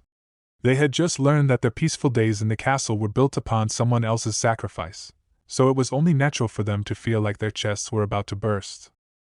The thing that attacked the castle is called a golem, a weapon developed by the wise gods during the era of the Divine War. I don't know why they attacked the castle, but Mihara should know something about them, and why everyone's memories returned. Rio trailed off and looked at Miharu. I'm sorry. I don't have any memory after going to bed last night, Mihara said, bowing her head apologetically. In fact, she appeared to be awfully embarrassed as she looked down. She was still feeling embarrassed about kissing Rio without her own knowledge. The wise god Lina was probably controlling Miharu's body then. Your memories returned to you after the barrier surrounding the capital appeared, right? Rio asked, awkwardly looking away from Mihara to question Celia, who was the one who activated the barrier with Lina. There's no doubt about that, Celia agreed. She then added with a frown. But all I did was follow Lina's orders, so I don't know how the barrier works either. I was returned to the castle before it was complete, so I don't know how to get back to that place either. I see. All this talk about the Dragon King and wise gods reincarnating is hard to believe, but I understand. I never expected a place like that to exist beneath the castle, Francois said. He sighed heavily and fell silent in thought. Oni-chan, Latifa suddenly said. What are you going to do now? She asked, staring into Rio's face anxiously. She was probably worried he would leave again. If allowed, I'd like to live with everyone here. It seems the rules of God don't apply within this barrier, so I'd like to continue this lifestyle, even if it's just for now, Rio said humbly. He wanted to live as Rio and Haruto, not as a transcendent one. Of course. It doesn't have to be just for now. Let's live together forever. Don't go anywhere, Latifa shouted in a fret, spurred by the vague fear of Rio vanishing again. Forever might be difficult, Rio said after a pause, shaking his head slowly. What? Why? The man named Haruto before you right now is probably an unstable existence. We don't know how long the barrier can maintain its effect. You may lose all your memories of me again by tomorrow. Rio clearly voiced his current situation out loud. It was a difficult thing to say, but he knew that everyone needed to hear it. Latifa wasn't the only one who reacted. Everyone in the room had looks of intense fear and panic on their faces. It might not end up that way, but it'd be scary to have a stranger suddenly appear in your house, no? Rio added jokingly, sensing the change in atmosphere. It's not scary. Oni-chan isn't scary. If I forget again, I'll write a diary every day. I'll write as many pages as I have to every single day so I won't forget you again, Latifa said, explaining her plan for preventing memory loss. It'd be better not to do that. If there's any striking contradiction between your memories and your records, the rules will activate, and there's no telling what kind of burden that will place on your brain. At best, you'll just have a vague feeling of something missing. There was no telling what would actually happen until the rules activated. Rio warned Latifa against doing anything that could result in trouble. Why? Why would you say that, Oni-chan? You're right here in front of me. Tears flowed from Latifa's eyes and she started wailing at the top of her lungs. Susan, Lieselot, who was sitting beside Latifa, quietly hugged her. Let's end the talk here, Francois said, standing up from his seat. My apologies. No, I've heard everything I wanted to hear for now. I'd like some time to think things over, so let us meet again on another. No, it'd be better not to assume there'll be another day. But at this moment right now, the man named Haruto has definitely returned home. Rejoice in that together. Yes. Rio nodded, considering Francois' advice carefully. I suggest you host a lunch banquet after this. I will attend too. I'll extend the invitation to Princess Christina and Princess Liliana when I update them on the situation. Thank you very much. Rio stood up and bowed his head at Francois. With that, they wrapped up the talk for the day, when Satsuki entered the dining room. Hi, did you just finish talking? She was accompanied by her guards and those assigned to nursing her. They were Guki's servants from the Egamo region. Satsuki! Are you better already? Everyone ran up to Satsuki worriedly. Yeah, I'm all better now. I don't feel any different from before I was injured, she said, flexing her right arm to show off her recovery. More importantly, she spotted Ryo among those in the room. Wow, it really is Haruto, she muttered, blinking before approaching him. Long time no see, Satsuki. Yup. I heard you were the one who protected us. Thank you. It seemed she had heard the general gist of things from those looking after her. Satsuki smiled happily as she thanked Ryo. Ryo shook his head with a bitter expression. No, I was unable to protect you. I'm sorry I was late. Don't apologize. If you didn't come, I would have died along with everyone else. I'm the one who should apologize for forgetting you. You didn't have a choice. I should explain things properly to you too. Yeah, tell me. But that aside. Satsuki looked over at Latifa. Latifa's eyes were red from crying so much, and that was clear to Satsuki too. Haruto, did you make Susan cry? She asked, sending Ryo an accusatory glare. Huh? No, that's not what I. Tell me everything from the beginning. Satsuki grinned teasingly and approached Ryo as he recoiled. Thus, Ryo ended up repeating everything he'd said to Satsuki as well. Around noon, Christina, Flora, Hiroaki, Rona, Kuda, Rei, and Liliana had been invited to the banquet in the mansion's dining room. Latifa was clinging closely to Ryo. She'd been that way ever since the talk ended. Hey, Susan! You've been glued to the DRA, Master Haruto's side ever since the battle ended. Sora overlooked it earlier, but that's enough. Give him some space. Sora attempted to tear Latifa away from Ryo. She had overlooked Latifa's behavior earlier out of empathy for her, but it seemed she had reached the limits of her envy. No, I don't want to. Why don't you just cling to him too? See, his other arm is free. What? Sora would never do something so insolent, Sora said with a blush. Then I'll do it, Aishia said, entwining her arm around Ryo's. Aishia! You! Move it! That's Sora's spot. Everyone surrounded Ryo noisily. But there were some people who chose not to join that circle. For example, Miharu, who had retreated to a corner of the room to avoid notice, as she didn't want to face Ryo. Say, Miharu, did something happen? You're very obviously avoiding Haruto. Satsuki, who had sensed that love in the air, approached Miharu to question her curiously. Hee. Celia was also a short distance away from the lively group surrounding Ryo, watching over them happily. Her mother, Monica, walked up to her. What a lovely gentleman he is, she said. Mother, are you sure you don't want to join the others with him? Yes. I'll let everyone else have their turn this time. I was able to remember him before everyone else, after all. Celia watched Ryo and the others with a look of fondness and smiled softly. I see. But if you do that, when will you be able to introduce me to him? Huh? I want to be introduced to your beloved one. Indeed, Monica had left with Christina and Flora after the battle to avoid intruding on their talk. Since Ryo had been surrounded by Latifa and the others since then, she was yet to meet him properly. Right. So many things happened I forgot. I should introduce you. But my beloved one isn't quite correct.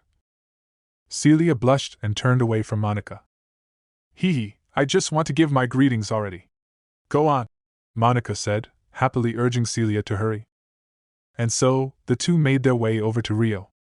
Say, Haruto, Celia said. Hi, Celia. Who's this? With Latifa, Aishia, and Sora latched onto him, Ryo replied to Celia. I'm late in introducing you, but this is my mother. Your mother? Pardon my rudeness. Let go of me, everyone. Ryo, who had been troubled by his inability to move, took the chance to free himself from the three. He then faced Monica and bowed with his right hand over his chest. I'm Celia's mother, Monica Claire. My daughter has been truly indebted to you. Monica pinched the hem of her skirt and greeted him elegantly. I apologize for my delayed greeting. I'm Haruto Amakawa. I'm the one who's been indebted to your daughter. No, I'm the one who was late in introducing myself. I've been living in your mansion for a few days now. I see. Monica bowed her head. I apologize if I've caused any inconvenience. It isn't a problem at all. You're most welcome here, Mother. Feel free to stay as long as you need, Rio said, shaking his head. Oh my! Mother? I'm happy to hear that, Monica said, placing a hand over her mouth. No, that's not what I... Mother! Stop! Rio's and Celia's voices overlapped with each other. You're strong, handsome, reliable, kind, and I can see why you're adored by the children of the mansion. I could even see in Celia's eyes when she was looking at you earlier, Monica said excitedly, like a maiden that loved to gossip about love. Realizing it would be dangerous to let her continue, Celia pushed Monica in the back. Mother?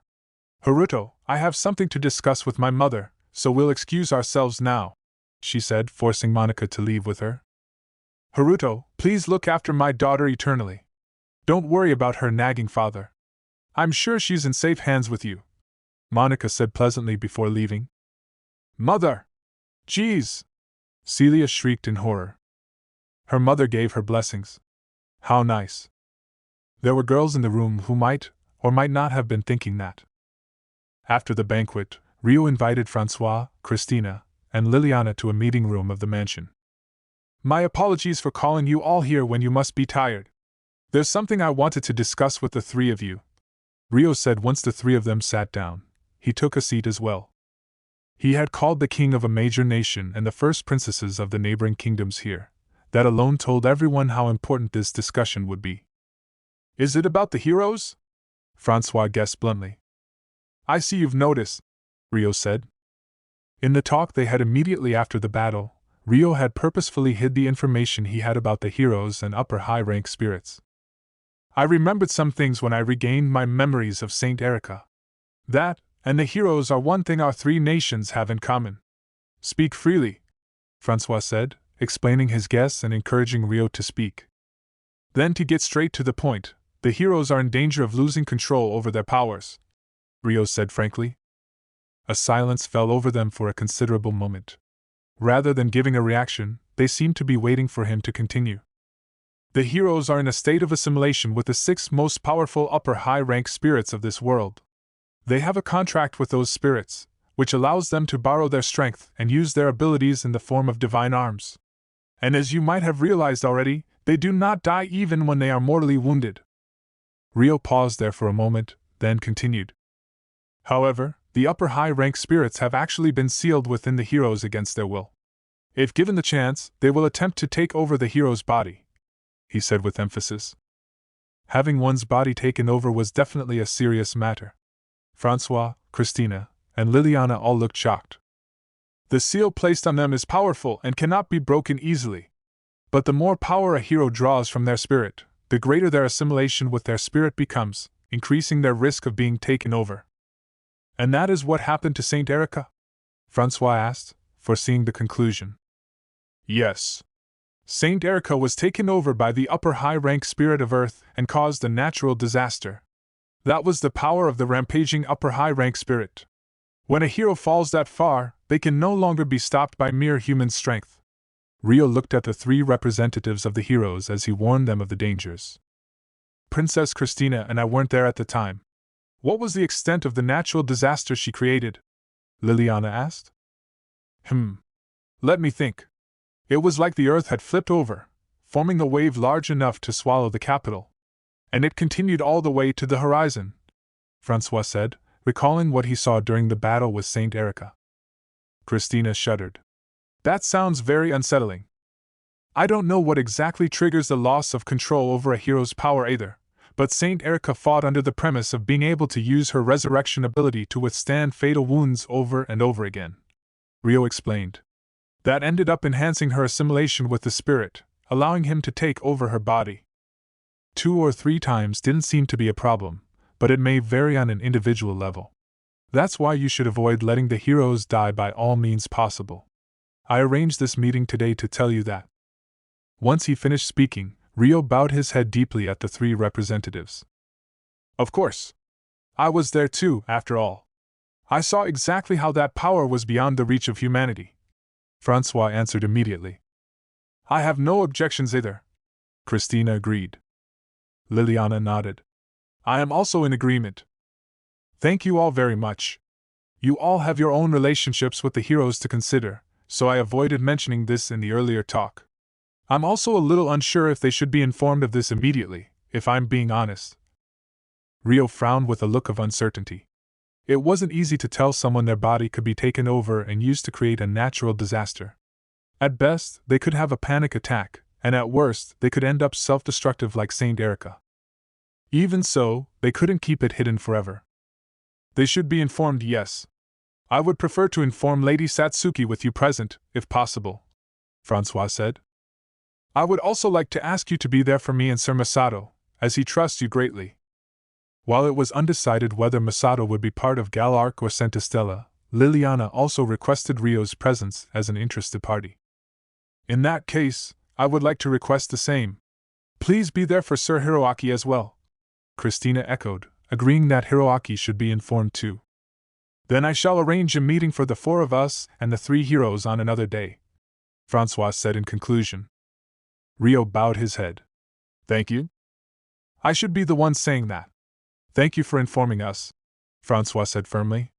With that settled, there was one thing I was wondering. He suddenly changed the topic. What is it? You were also using a sword that resembled the divine arms of the heroes. What was that? Up until I regained my memories, I assumed you were also a hero. Naturally, I am not a hero. That sword is a result of my assimilation with my spirit Aishia. It essentially works in the same way as the hero's divine arms, but since I'm not assimilated with Aishia right now, I can't bring the sword out, Rio said, explaining how the spirit arms worked. I see. So it's a similar power to the heroes. But in your case, there seems to be no danger of losing control of your power. Yes, because Aishia would never try to take over me. Rio chuckled softly, having never considered that possibility until now. No doubt about that. Francois laughed with him. But is your body all right? You seem to be in great pain after the battle, Christina said, worrying for Rio's health. Yes, I've completely recovered, Rio replied brightly. Even so, you must be very tired. We're done talking for today, so please go and rest well. Francois also expressed concern for Rio before getting up from his seat. Liliana also stood up with a smile. Rio also stood up to see them out. Sir Amikawa. Christina called out to him after getting up from her seat as well. It seemed she still had something to discuss. No need to send us off. We'll leave first by ourselves. Francois realized that as well, and he excused himself from the room first with Liliana. Thus, Rio and Christina were left alone. Is something the matter? Rio asked, turning to face her. I'd like to express my gratitude. For what, exactly? Rio tilted his head in confusion. For the events that happened when Rodania fell. It was you who saved us when we were trying to escape, no? Oh, that. Back then, Rinji had used the divine arms of ice to devastate the defense force of Rodania, allowing Duke Arbor's fleet of enchanted airships to descend on the city. Without Rio, Christina wouldn't have been able to escape from the fallen city. She would have been captured and brought back to the Beltrum castle. Their escape was only made possible with Rio's help. If you hadn't intervened, I wouldn't be here right now. Thank you very much. Christina bowed her head deeply. No, I'm sorry I wasn't able to prevent the fall of Rodania entirely. The restrictions of the Transcendent Ones had kept him from doing so. Rio shook his head apologetically. That doesn't matter. You spent one of your valuable masks to protect us, didn't you? I can't even compensate you with another. I did it of my own accord, and I still have spares, so don't worry, Rio said, uttering his usual words of reassurance. But Christina only frowned further, unable to face him. I was living a carefree life with no idea of what you did for us. I don't know how I could ever make up for this. It was only natural for you to lose your memories, and even without the rules, it would be fine if you forget about it. I honestly don't mind. Rio tried to brush aside the matter lightly, but... No. I know I am all but powerless here, having sought asylum in Galark. But if there is anything I can do for you, just say the word. I wish to repay you however I can. Christina didn't back down easily either. She stepped forward and told him her feelings. In that case, please visit the mansion for lunch again sometime. That isn't a form of repayment, she said, taken aback by how unrelated Rio's request was to her repayment. No, it will make everyone happy. Including myself, of course. Rio scratched his cheek shyly. I see. Christina watched him quietly. She knew that his second sentence was just diplomatic flattery, but… Then may I come visit again someday soon? For fun, not business. Was it because she didn't want to let it end as just flattery? Christina looked a little embarrassed as she asked her question. Of course, you're most welcome here, Rio replied immediately. The soonest I can manage would be tomorrow evening. No, that would be too soon. It'd probably cause more trouble for everyone if I came in the evening, so maybe. It was rare to see Christina's thoughts unable to keep up with her words like that. She was so flustered, her mouth moved before she could think, making her stutter over a simple promise to visit for fun. Sure. Let's make it tomorrow evening, so you can join us for dinner. It's decided, Rio promised firmly. Okay. Then I'll see you tomorrow evening, Christina muttered in a daze. Thus, with the promise to meet up again made, the two went their separate ways. While Rio was speaking with Francois and the others in the meeting room, Miharu was in her bed. It wasn't evening yet, but her face was buried in her pillow. You! Ugh! She kicked her feet and moaned as she vented her embarrassment to her pillow. In the end, she hadn't been able to say anything to Rio during the banquet. She couldn't even look at him directly. I have so much I want to say to him too. But because of what happened… Miharu touched her own lips. That was my first kiss. She never thought she'd have it without her own awareness. Well, she woke up in the middle of it, so she did get to experience some of it. At any rate. Ugh! Because she recalled the kiss, her face turned bright red once again. It felt like the kiss still lingered on her lips. It was so soft. I mean, no! What she wanted to know was why she had ended up kissing him. Lena was controlling my body, right? Honestly, she had no realization of that herself. When she was told that one of the wise gods worshipped in this world was her past life, she had no idea what that actually meant. But that was a natural reaction to have. Right now, Miharu's embarrassment over her kiss was far more important to her, and she didn't have the room to think about anything else. And yet, when she looked back on it now, she realized there was something familiar about this situation. She's that person in my dreams, isn't she? Miharu had recently dreamed of being in a white space with a woman she had never seen before. In that dream, that woman would say things about the future, as though she knew what would happen. If I fall asleep, will I be able to meet her? Miharu had met that person in her dreams a total of 2 times. To be more precise, she had also seen her a 3rd time after she had slapped Takahisa, but she was unable to keep her memories of that. In that case, she didn't feel sleepy at all, but she lay still in her bed anyway. Even if she wasn't tired, her body that had been activating large-scale sorcery against the golems since early morning was exhausted. Which was why it didn't take that long for Miharu to fall asleep. Before she knew it, Miharu was standing in a pure white space. What? It was that dream. Miharu immediately whipped her head around to look at her surroundings. There was no one else to be seen but… Good morning. Or would it be better to say good evening? A woman's voice said out of nowhere. Are you Lena of the 7 wise gods? Miharu asked, getting straight to the point. She had something important to say today. Getting right to it, I see. Sure, let's go with that. I am Lena. Lena easily revealed who she was. I don't think you should be using other people's bodies to kiss people. Although she had a point, it was rare for Miharu to scold someone so firmly. Out of all the things we could be talking about, you want to start with something so trivial first? Lena said, giggling. It's important to me. After all, it had been her first kiss. It was with someone you loved, so what does it matter? It matters a lot. It's because I like him that I wanted my first kiss. Miharu mumbled, trailing off. She had wanted to have a proper first kiss with him. Now that the aspiration she yearned for could never come true, Miharu objected with embarrassment. What are you talking about? That wasn't even your first kiss. It was my first kiss. How would you know anyway? What are you to me? Miharu was rarely this emotional. I know your first kiss was with Amikawa Haruto, when you were 7 years old and Amikawa Haruto was about to move away. That was a kiss with Harukun, not. So you do remember. That's right, today wasn't your first kiss with him. The kiss today was your second kiss. So I fail to understand why you keep going on and on about your silly first kiss. Silly. Miharu pouted in spite of herself. Well, you've already given your first kiss to Amikawa Haruto. You can only give Ryo your second kiss onwards. So why? Oh, is it because you're feeling sorry you can't give your first to Ryo instead? Lena asked in realization, but it was clear from her tone that she was teasing Miharu. Gh. Miharu bit her lip.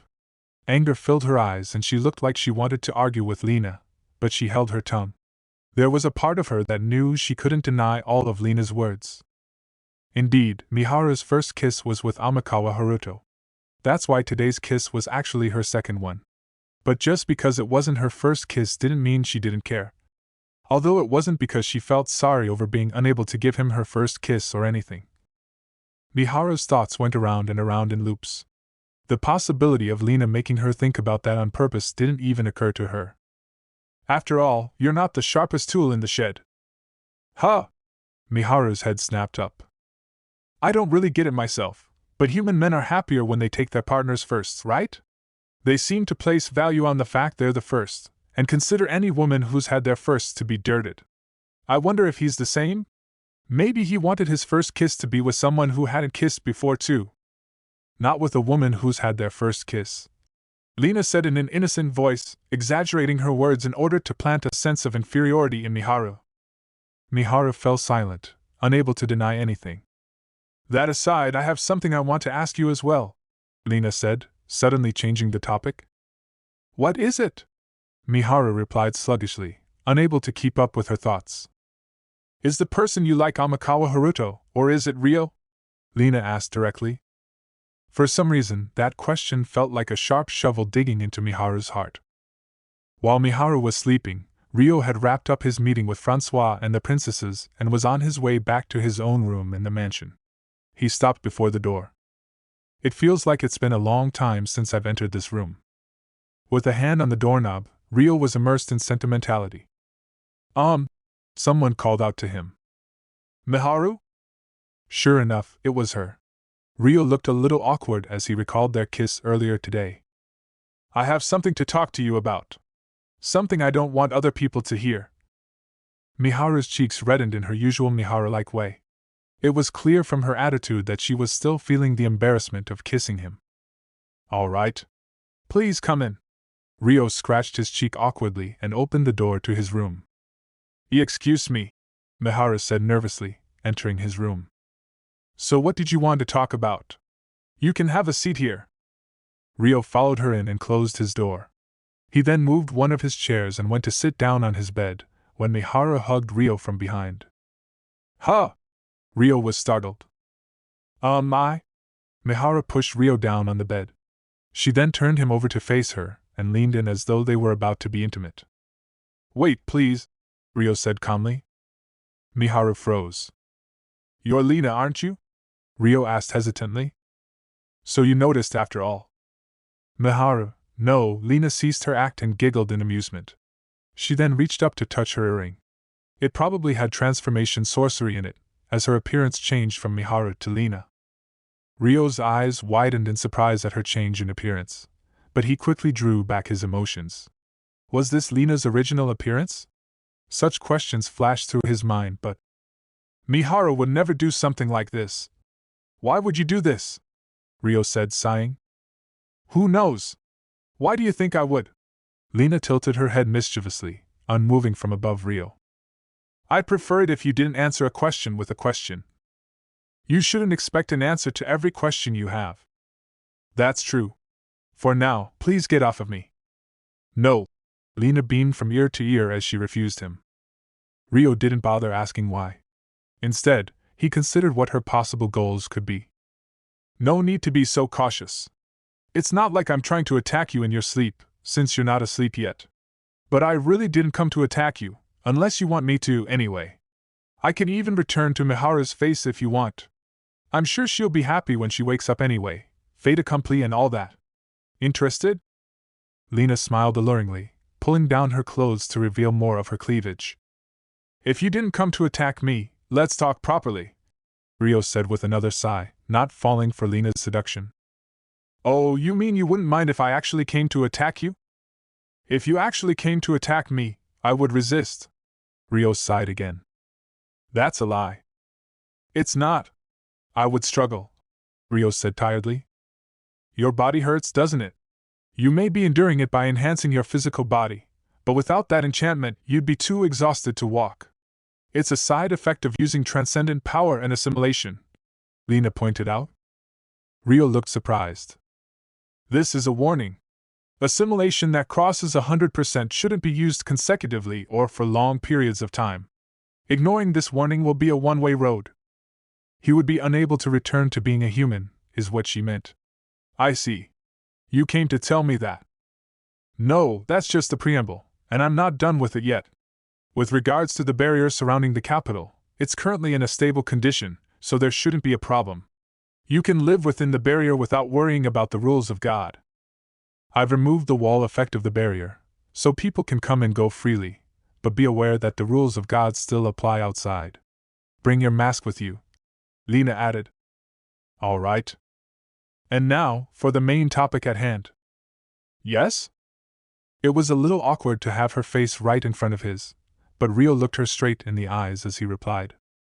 I don't want you to rely on my power of foresight, so I'm going to say this now. I've told Celia this already, but I cannot directly inform you of the future to come. I can only give advice or prophecy-like statements. There will be times when I won't even do that, and times when I lie too. I may even say horrible things on purpose. For your own reasons? Yes. But at the end of the day, you're the one making the decisions. You don't have to follow my words exactly. I may ask you to do something you'll hate me for, and you're the one bearing all the responsibility for whatever happens. You're quite the untrustworthy prophet, Rio said with a wry smile. That's right. The wise god Lena is an untrustworthy and cruel goddess. Do you get why Sora hates me now? Maybe.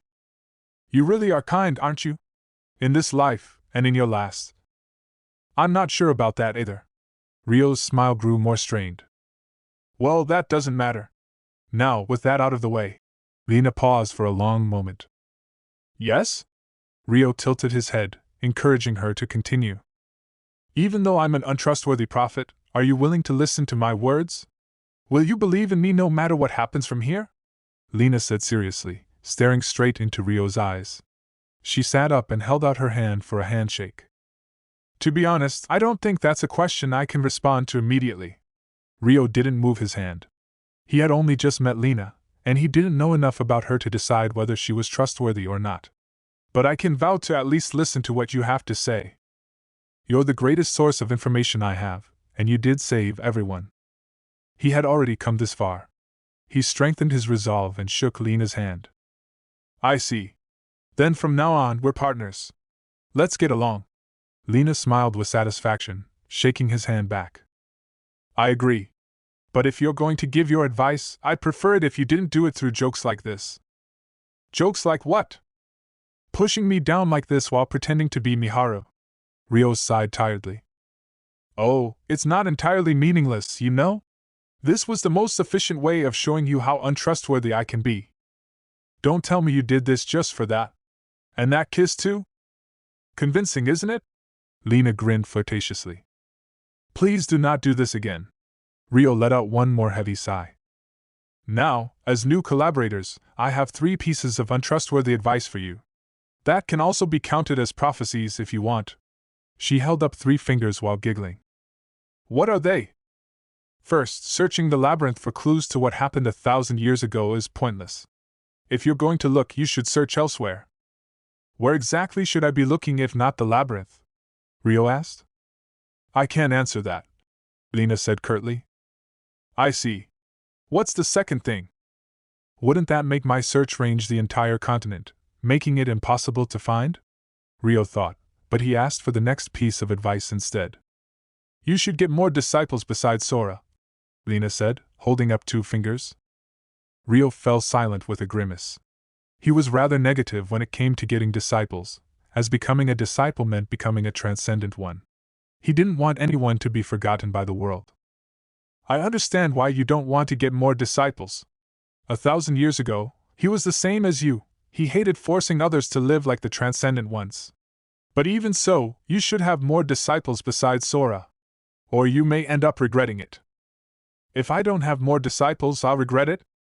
From Rio's point of view, making more disciples was more likely to be a source of regret for him.